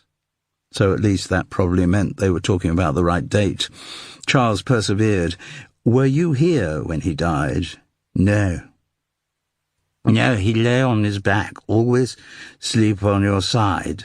So when you left, Baz, was Gideon alone? Don't drink alone. Bad thing to drink on your own. Drinking should be a social activity. A hail fellow will matter, that kind of thing. Don't drink alone. But did you leave Gideon on his own? No, drinking companion. I had to go. Pressing appointment, can't remember what. They went, I stayed. No, I went, they stayed. Gideon, yes. And who? Well, the person we came here with. Charles tried not to let his exasperation show. And who was that? Baz raised a quivering finger and pointed across the room. He's over there. I thought you were a Guinness man. Needs must when the devil drives. Nothing on draft here. Just bottles. Seamus Milligan had one of Jameson's in front of him. Do you want to fetch a glass, Charles? No, I'm fine, thank you. Good. Nice when we're all fine, isn't it? Kell said you weren't going to be in today. I wasn't in to the theatre. I'm here. Yes. Anyway, where I am and what I do there, I would have thought is my business. Certainly, so long as Justin approves. And what the hell do you mean by that, Charles? I mean that you and Justin seem to be quite close. If you're insinuating that he and I'm certainly not insinuating anything of a sexual nature, more of a mutually back-scratching nature. You both have reasons for doing each other favours. What are you talking about? Let's start with one very simple question, Seamus. Would The Habit of Faith be currently running in the West End if Justin Grover wasn't involved in it? Quite possibly. It's a play which I'm very proud of, and I'm sure with another actor. The playwright wasn't even convincing himself. No. With another actor, it might get a few weeks at some regional theatre, a brief tour, but West End? No. You know that as well as I do, Seamus. But with Justin Grover's name attached, a West End run is guaranteed. A reading of the Yellow Pages with Justin Grover's name attached would get a West End run. So why, when Justin sees a break coming in his Vandals and Visigoths schedule, a break into which he could fit 3 months in the West End, why doesn't he go for a classic play, or a new one by one of the vibrant young playwrights who keep being discovered? Why does he go for The Habit of Faith? It has to be because he owes you a favour. Justin has admired my work for a long... of course, because Justin knows that you could do him a disfavour. Meaning what exactly? Meaning that you know something from his past, something which might rather discredit his image in these hypersensitive times. Something like the fact that Justin Grover enjoys a little voyeurism? The expression on the playwright's face told Charles that he was on the right track, and emboldened him to go on assembling his theory out loud. Some years back, you were down at Bridport being shown round the theatre by Damien Grantchester because one of your plays was in rehearsal there. The previous production had been Hamlet, in which Justin and I had given our Rosencrantz and Guildenstern, or possibly the other way round. You were with Damien when he was shown the hole that Justin had drilled through from our dressing room into Ophelia's. You saw the evidence that Justin Grover was a peeping Tom. Seamus's face still gave Charles no discouragement from continuing. Well, you sat on that information for a long time, didn't you? I'm not sure why you suddenly decided the moment was right to use it. Was it the change in the world of showbiz, the new climate in which big names were being exposed by long-ago inappropriate behaviour? Was it the ever-increasing international profile of Justin Grover? Or was it some decline in your own personal circumstances that meant you needed the money? I don't know, and the details aren't really important. But the outcome was that The Habit of Faith, written by Seamus Milligan, appeared in the West End starring Justin Grover. There was a silence. Then the playwright said, "You have no proof of any of this." "No? Maybe not. But that's the history. Let's move up to the present, shall we? What about the death of Liddy Max? Shall we talk about that now?" The boisterous noise level around them should have made conversation difficult, but in the two men's cocoon of concentration, they might have been alone in the room. "And what about Gideon's? Let's deal with Liddy first. Shall I tell you what Justin's version of events is?" "Why not?" "He's fingering you as her murderer." "What?" "He said you pushed her down the stairs backstage at the Duke of Kent's." "Why would I do that?" "According to Justin, because you were in love with her." "What?" That was clearly not the answer Seamus had been expecting. "Yes, you had had your eyes on her right through rehearsal, apparently. And when you saw her making love with another man, you flipped your lid and killed her." "Is that what Justin said?" "Yes." "And did he say how I happened to see Liddy and Grant making love?" "No, he didn't," said Charles, salting away the useful nugget of information that Seamus knew the identity of the girl's lover. "I'll tell you how it happened, Charles. That Monday evening, I went round to Justin's hotel room by arrangement. I knocked on the door, got no response, and went in. The reason he hadn't heard my knock was that Justin was in a state of some excitement, watching a live transmission on his laptop of Liddy and Grant having sex." "So he was lying when he told me you loved her?" "Absolutely. I've never had any interest in Liddy. Apart from anything else, I'm still a Catholic so far as marriage is concerned. I may no longer be faithful to the church, but I have been faithful to my wife since the day of our wedding." "So," asked Charles, "if it wasn't the passion of a jealous lover, what was the reason you killed Liddy Max?" "I didn't go near the Duke of Kent's after lunchtime that day." "Oh, you did?" "A witness saw you entering the stage door some half-hour after Grant left the theatre." There was no response. "Shall I suggest something that might have happened, Seamus?" "I can't stop you." "I think Justin told you to do it. I think Liddy had somehow found out about the secret filming and had called him, probably while you were still in his hotel room. A call was definitely made from her mobile after Grant had left. She threatened to expose Justin to the press. He couldn't risk that, so he sent you round to deal with her." "And why would I do that?" "According to your analysis of my motivation, all I wanted to do was get the Habit of Faith into the West End. I'd achieved that. Why would I agree to do a favour for Justin?" This was not a question for which Charles had been prepared, but he quickly improvised a response.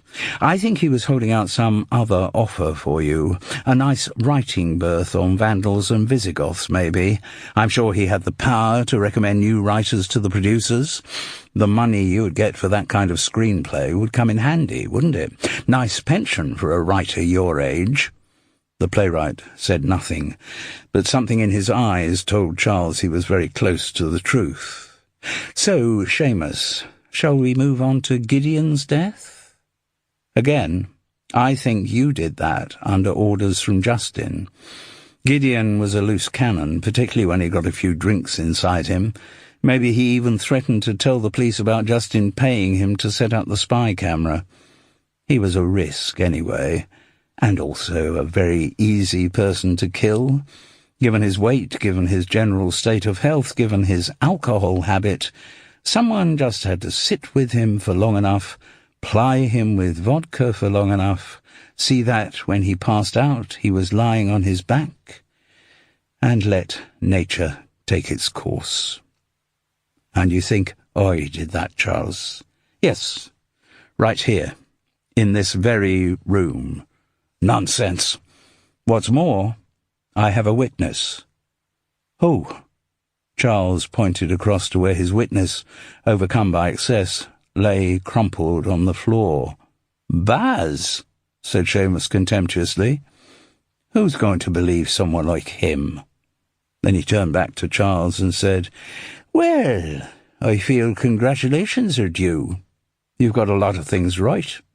I did cause the deaths, I'm not going to say murdered, of both Liddy, Max and Gideon. And do you know why I have no anxiety about telling you that, Charles? It's because I know for an absolute fact that you haven't a hope in hell of proving any of it." Chapter 21. The infuriating thing was that Seamus Milligan's words turned out to be true.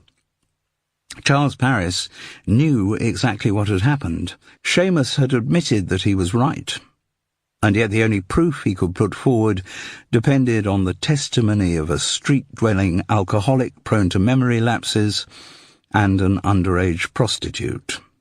If Charles had had the full power of the police force behind him, the Crown Prosecution Service would still never have taken to court a case based on such flimsy evidence. So, all he could do for the remainder of the Habit of Faith's run was continue to work with a man whom he knew to be a peeping Tom, and whom he knew to have ordered the killing of 2 people. To call the situation frustrating would have been an understatement.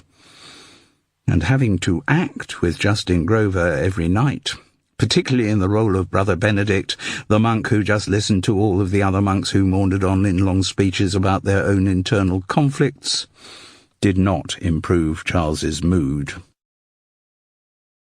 Adding to his woes, and incidentally removing another link in his frail chain of investigative logic, Charles discovered from an obituary in the Times that Damien Grantchester had died. He would not have thought any more about it had he not met Trevor Race again on his next visit to Gower House. "Heard about Damien, did you?" Yes, saw it in the Times. Pathetically short obit, wasn't it? Guy like Damien put his entire life into the theatre, gave their first break to some of our most distinguished actors, and what do we get? Launched the meteoric career of Justin Grover. There was more about Justin in the obit than was about Damien. Bloody press, never been able to recognise real talent. No. Anyway, will you be going, Charles? Where? To the funeral. Oh, I thought that would already have happened. No, the bodies stack up this time of year. Running up to Christmas takes weeks to get a slot. It's on Monday, 11 a.m. in Dorking. Oh, I'm going. I've got the details. Do you want them? Yes, please, said Charles, suddenly making up his mind. I do want to be there. He mentioned the funeral to Justin Grover, and was unsurprised to be told that the star couldn't attend. Costume fitting on Monday for the next tranche of vandals, but do give my best wishes to anyone who might appreciate them. Todd Singer said he hadn't known Damien Grantchester well enough to be at the funeral, and as for the other member of the Habit of Faith who had a Bridport connection, Seamus Milligan had not been seen around the Duke of Kent's since his encounter with Charles in the Techies drinking club.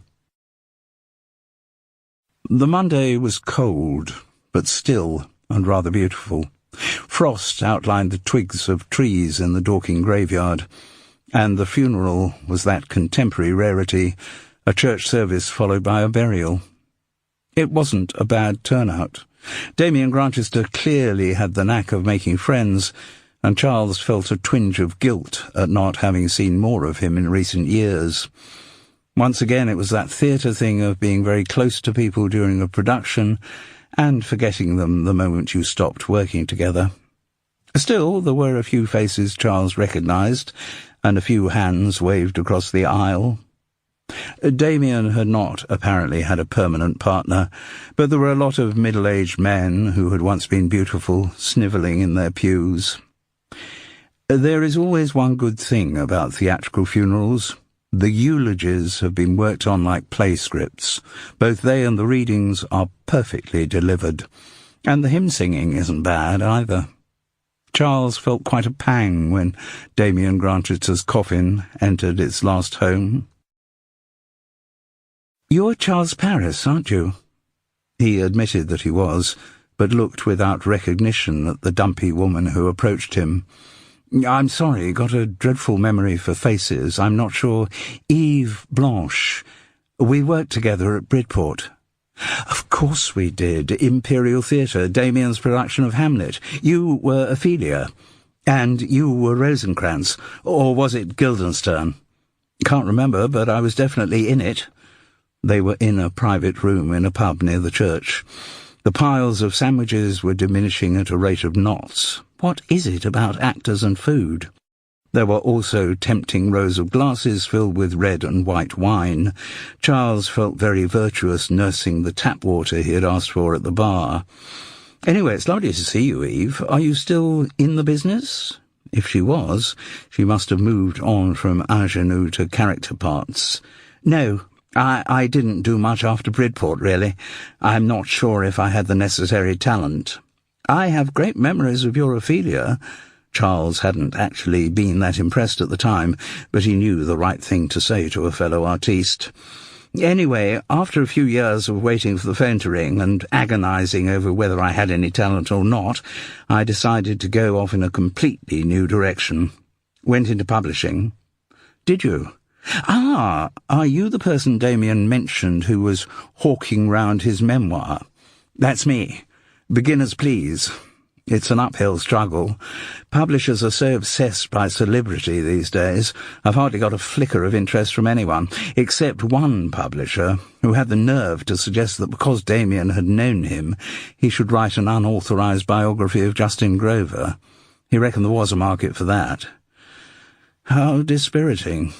Then Charles couldn't help asking the inevitable actor's question. Is there anything in the memoir about me? You get a mention, yes. There's a lot of interesting stuff in there. Her tone had become more purposeful. I'm sure there is. I'd love to talk to you in more detail about it, Eve. I'd like that too. Can't really do it here. Wouldn't be right on this occasion. No, but maybe after we leave here? I came past a little coffee shop on my way to the church. If you've got time? My next call is the half at the Duke of Kent's. I've got time. Charles sipped at his black Americano, while Eve found the relevant part of Beginner's Please on her tablet. She handed it across to him. I don't think it was just Damien's lack of celebrity that made all those publishers turn the book down. I think they were worried about the libel risk. He read the passage indicated. Rosencrantz and Guildenstern were played by two young actors who were destined to have very different careers. The first was Charles Paris, an adequate jobbing actor who might have gone on to greater things had he not been so wedded to the bottle. Ouch, that put him in his place. But the trajectory of my Guildenstern was destined to be very different. His name was Justin Grover, and he certainly had no more talent than Charles Paris. A kind of backhanded compliment, maybe?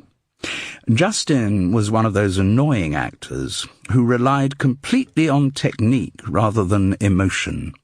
Every nuance of his own performance was worked out, though he never considered how it might fit in with what the rest of the company was doing. Someone like that is extremely irritating to direct. There is only one role in the theatre where that kind of approach works, and that is when the person deploying it is a star.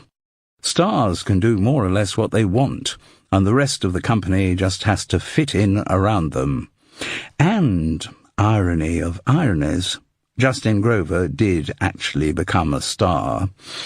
How someone of such minimal talent could rise to such heights does not cause me any surprise. I've seen the same thing happen in the theatre too often for it to occasion in me even the mildest flicker of an eyelash. Why it was Justin Grover, rather than, say, Charles Paris, on whom the blind goddess of good fortune smiled, I have no idea. But I do get bloody annoyed with people saying, "Oh, I gather you gave Justin Grover his first break. You must be proud of that," as if I'd achieved nothing else in my life. And I guess there are now many thousands, possibly millions, of people across the world who think he is a good actor. He's certainly constantly being quoted in the media, and rumours abound that he might soon join the ranks of our theatrical knights. That talent-free bastard is already halfway to being a national treasure. What Justin Grover's success prompts in me is what I always think of as the Mozart question. It's the one raised in Peter Shaffer's delightfully clever play Amadeus. If a man creates some of the most beautiful music the world has ever heard, does it matter if in person he is an emotional retard with a lavatorial sense of humour? In other words, does the personal behaviour of an artist have any relevance in the appreciation of their artistry? In my view, having spent my life working with people who range from absolute charmers to total shits, I think the answer is yes. To be more specific, is my appreciation of Justin Grover's achievements coloured by the fact that I know him to be a sleazy voyeur? Damien Grantchester then went on to chronicle precisely the discovery the maintenance men had made in the Imperial Theatre dressing room, which had been shared during his production of Hamlet by Charles Paris and Justin Grover. He also presented the corroborating evidence that had been given by Eve Blanche when he questioned her about the incident.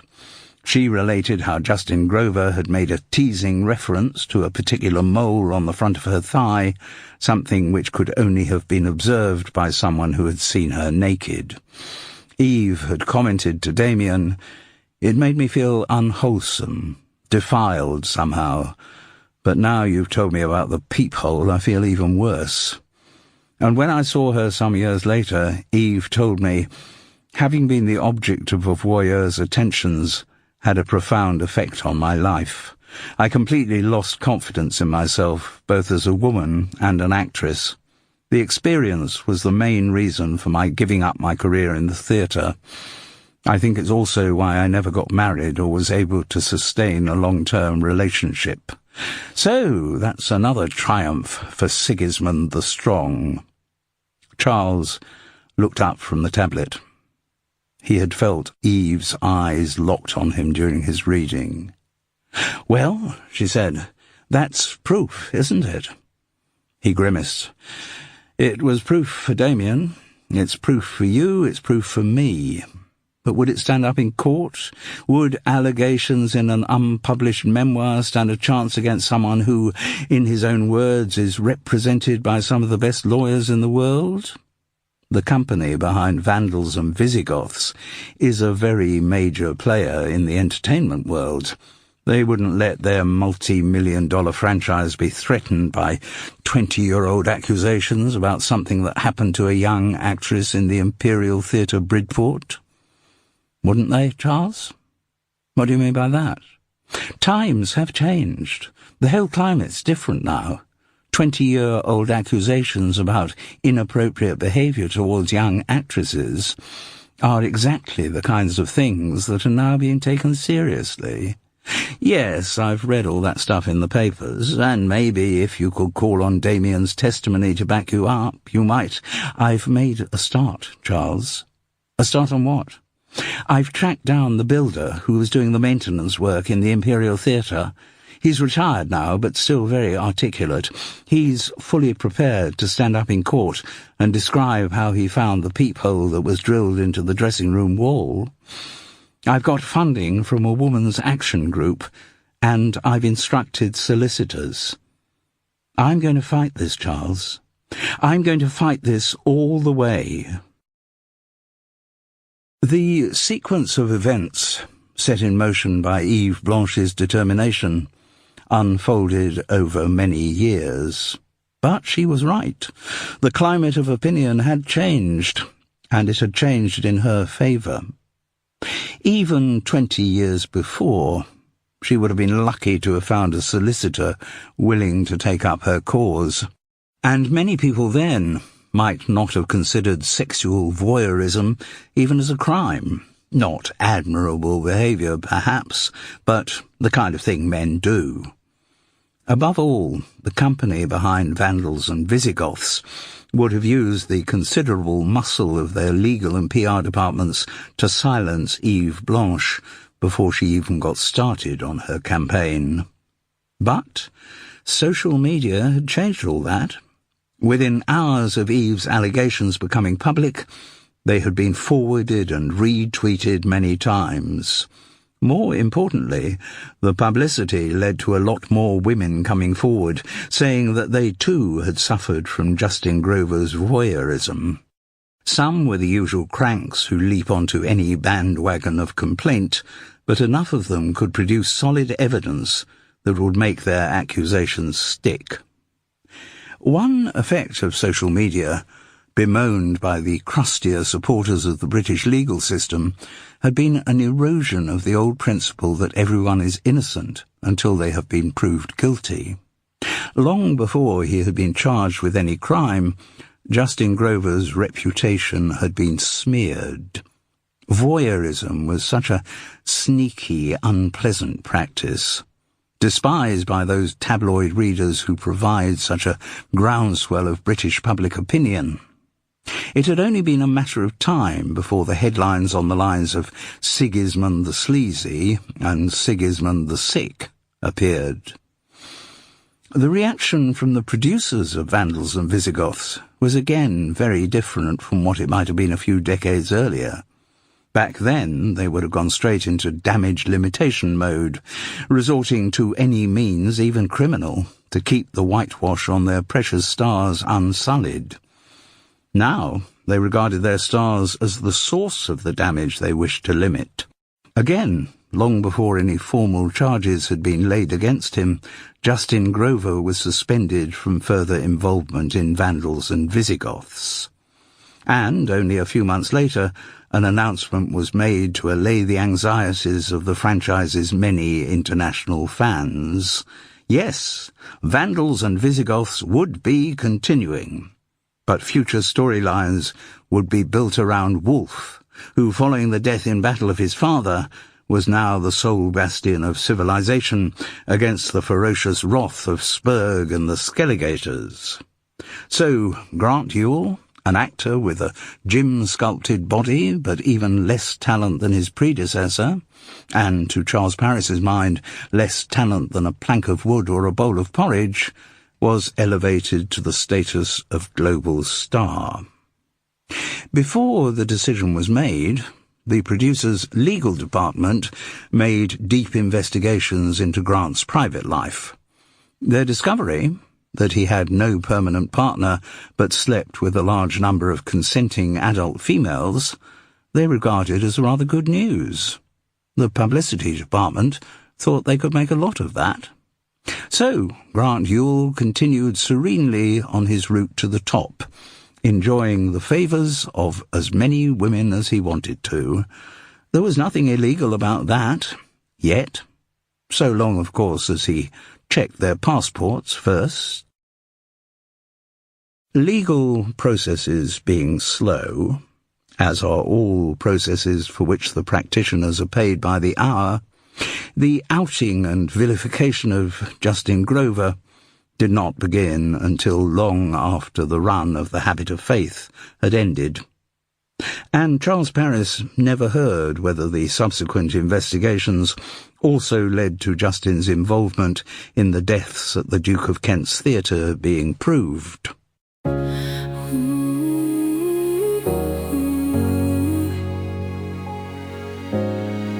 Clock is ticking loud and clear. Sooner or later we'll disappear. Running fast from that old fear, stepping forward into somewhere near.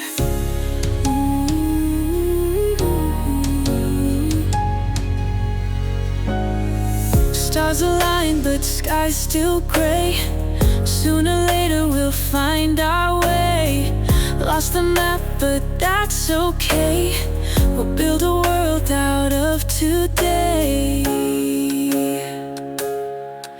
Ooh, sooner or later we'll rise, we'll fly. Falling doesn't mean goodbye.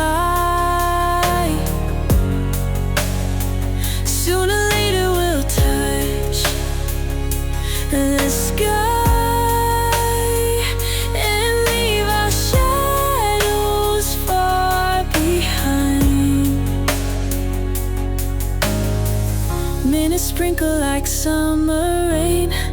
Can't rewind the days we gain. Sooner or later we'll break the chain, laughing wild without restraint.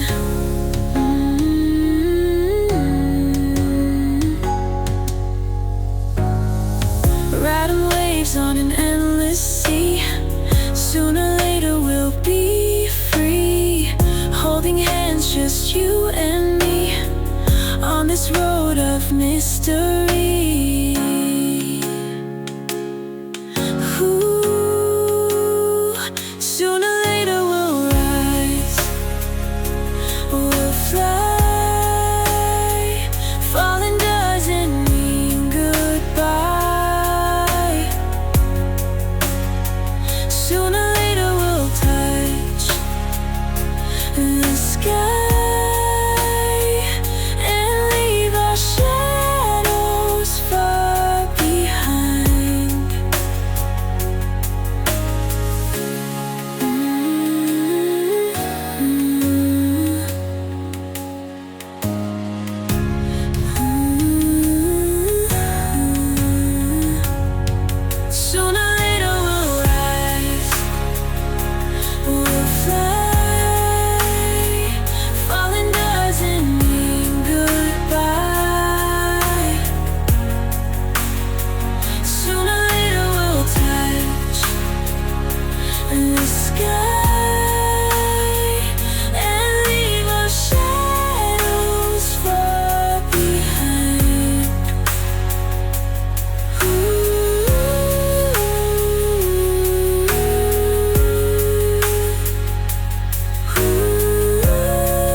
Chapter 22. Charles never saw Baz again. Whether the poor man had been found one morning dead in a gutter, or somehow survived, there was no way of knowing, though Charles thought the former scenario was the more likely. Another event, of which Charles would be completely unaware, was the marriage, less than a year after his wife's death, of Derek Litwood. His bride was a trainee solicitor in the same legal firm, a girl whose ambitions did not extend beyond raising a family in Muswell Hill and supporting her husband at professional functions. No inappropriate ambitions there. The only other thing that happened before the Habit of Faith run ended was that Todd Singer and Kel Drummond, both now staunch devotees of Alcoholics Anonymous, announced their engagement. That resonated with Charles because the only area of his life that brought him any satisfaction at that time was the progress he was making at Gower House. 3 days a week without alcohol, moved on to 4, then 5, and 3 weeks before the end of the Habit of Faith run, he achieved a full week without any booze passing his lips. He couldn't define how it was working, but something inside his brain was changing. The only thing he knew for certain was that he did get a weekly charge from telling his fellow participants about his days of abstinence. Passing a day without alcohol, though, did not now seem so incongruous, so alien. He even on occasion managed to go to a pub with alcohol-drinking friends and survive on sparkling water. He didn't want to make any generalizations or predictions about his progress. The urge to have a drink, prompted by an advertisement on the tube, or someone on television picking up a large scotch, could still be agonizing. He could never imagine it going away completely. He also knew that one reckless drinking session could destroy everything he had worked so hard to achieve. And he was worried about how he'd manage when the run of the Habit of Faith ended, because his minimal experience of not drinking when he was out of work was that the evenings did seem inordinately long, and when he didn't drink, he watched more television. Drinking meant going out with people, Not drinking meant sitting at home alone. There wasn't much television he enjoyed, particularly not the drama. Actors always say how fervently they admire other actors working on television, but it's almost never true. They are so much more professional viewers than the general public, who watch and boost ratings without ever sparing a second to question how the various effects are achieved. Actors are always aware of their fellow actors' little tricks, the artifice with which they perfect tiny, subtle techniques in front of the camera. They also know too much of what goes on in rehearsal rooms, about the horse trading with directors to achieve another close-up, about how certain star actors see to it that the camera does not linger too long on members of the supporting cast. It's always a bad sign when the star of a long-running series gets a credit as director. That means more close-ups. Above all, actors watching television are always thinking, why does that talent-free bastard land this extraordinarily well-paid job when I'd do it much better? Charles's progress on giving up the booze had not gone unremarked by Francis. Indeed, he had not allowed it to go unremarked. He reported to her assiduously after each growing-out session, and a week before the Habit of Faith closed, he was able to announce that, come the final Saturday performance, he would have achieved 4 full weeks without alcohol. Francis, having known Charles for so long, was aware of the scale of this achievement, and was duly appreciative. "You haven't got any commitments on the Sunday, have you? The day after the show finishes?" "I haven't got any commitments for the rest of my life." It was true. He had known for long enough when he would next be out of work. He had vaguely heard other members of the company talking about jobs they'd be going on to, or the inefficiency of their agents in not finding them other jobs to go on to. Charles should really have been on to Maurice Skellen to encourage him to look out for something else for his client. But Charles had done nothing, secure in the cocoon of 3 months guaranteed West End money. And, of course, he had had other preoccupations. "Well, let's have lunch, then." "On the Sunday," said Francis. "I'll pick you up in the car." "That's very generous of you. I thought you might want to bring some stuff, clothes, shaving kit, over to my place." "What, you mean I can stay?" She backtracked quickly. I'm not talking about staying forever. Couple of nights, perhaps? See how we go?" "Yes. No rush." But Charles was rather ecstatic at what he was hearing. "I'll cook a nice lunch." "Great." Then he saw a potential pitfall. "You haven't invited Juliet and Miles too, have you?" "No, Charles." Francis chuckled. "It'll be lunch for just the two of us." He smiled. Those encoded words, surviving from early in their marriage, both recognised to mean that they would spend the afternoon in bed. "And Charles," said Francis. "Yes?" "I'm very proud of you for what you've done. You know, over the booze." "Oh, thank you, Francis." "So maybe that's how it'll work," thought Charles, as he put the phone down.